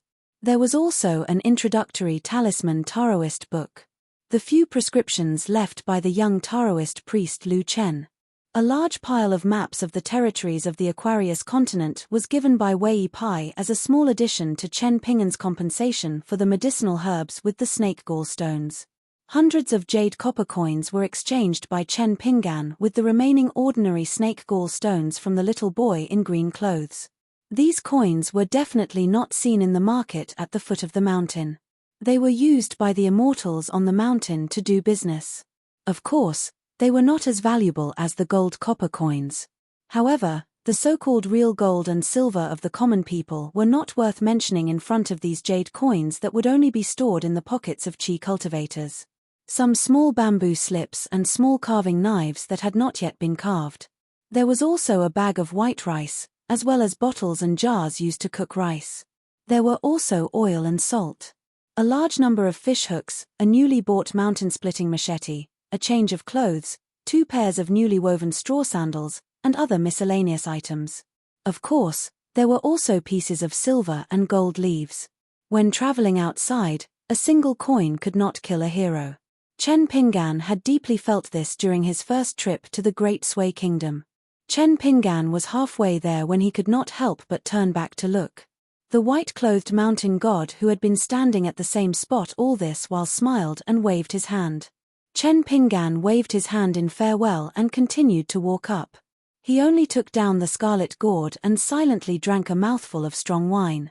The straw sandals youth hoped that the next time they met, his friends and the mountains and rivers of his hometown would be safe.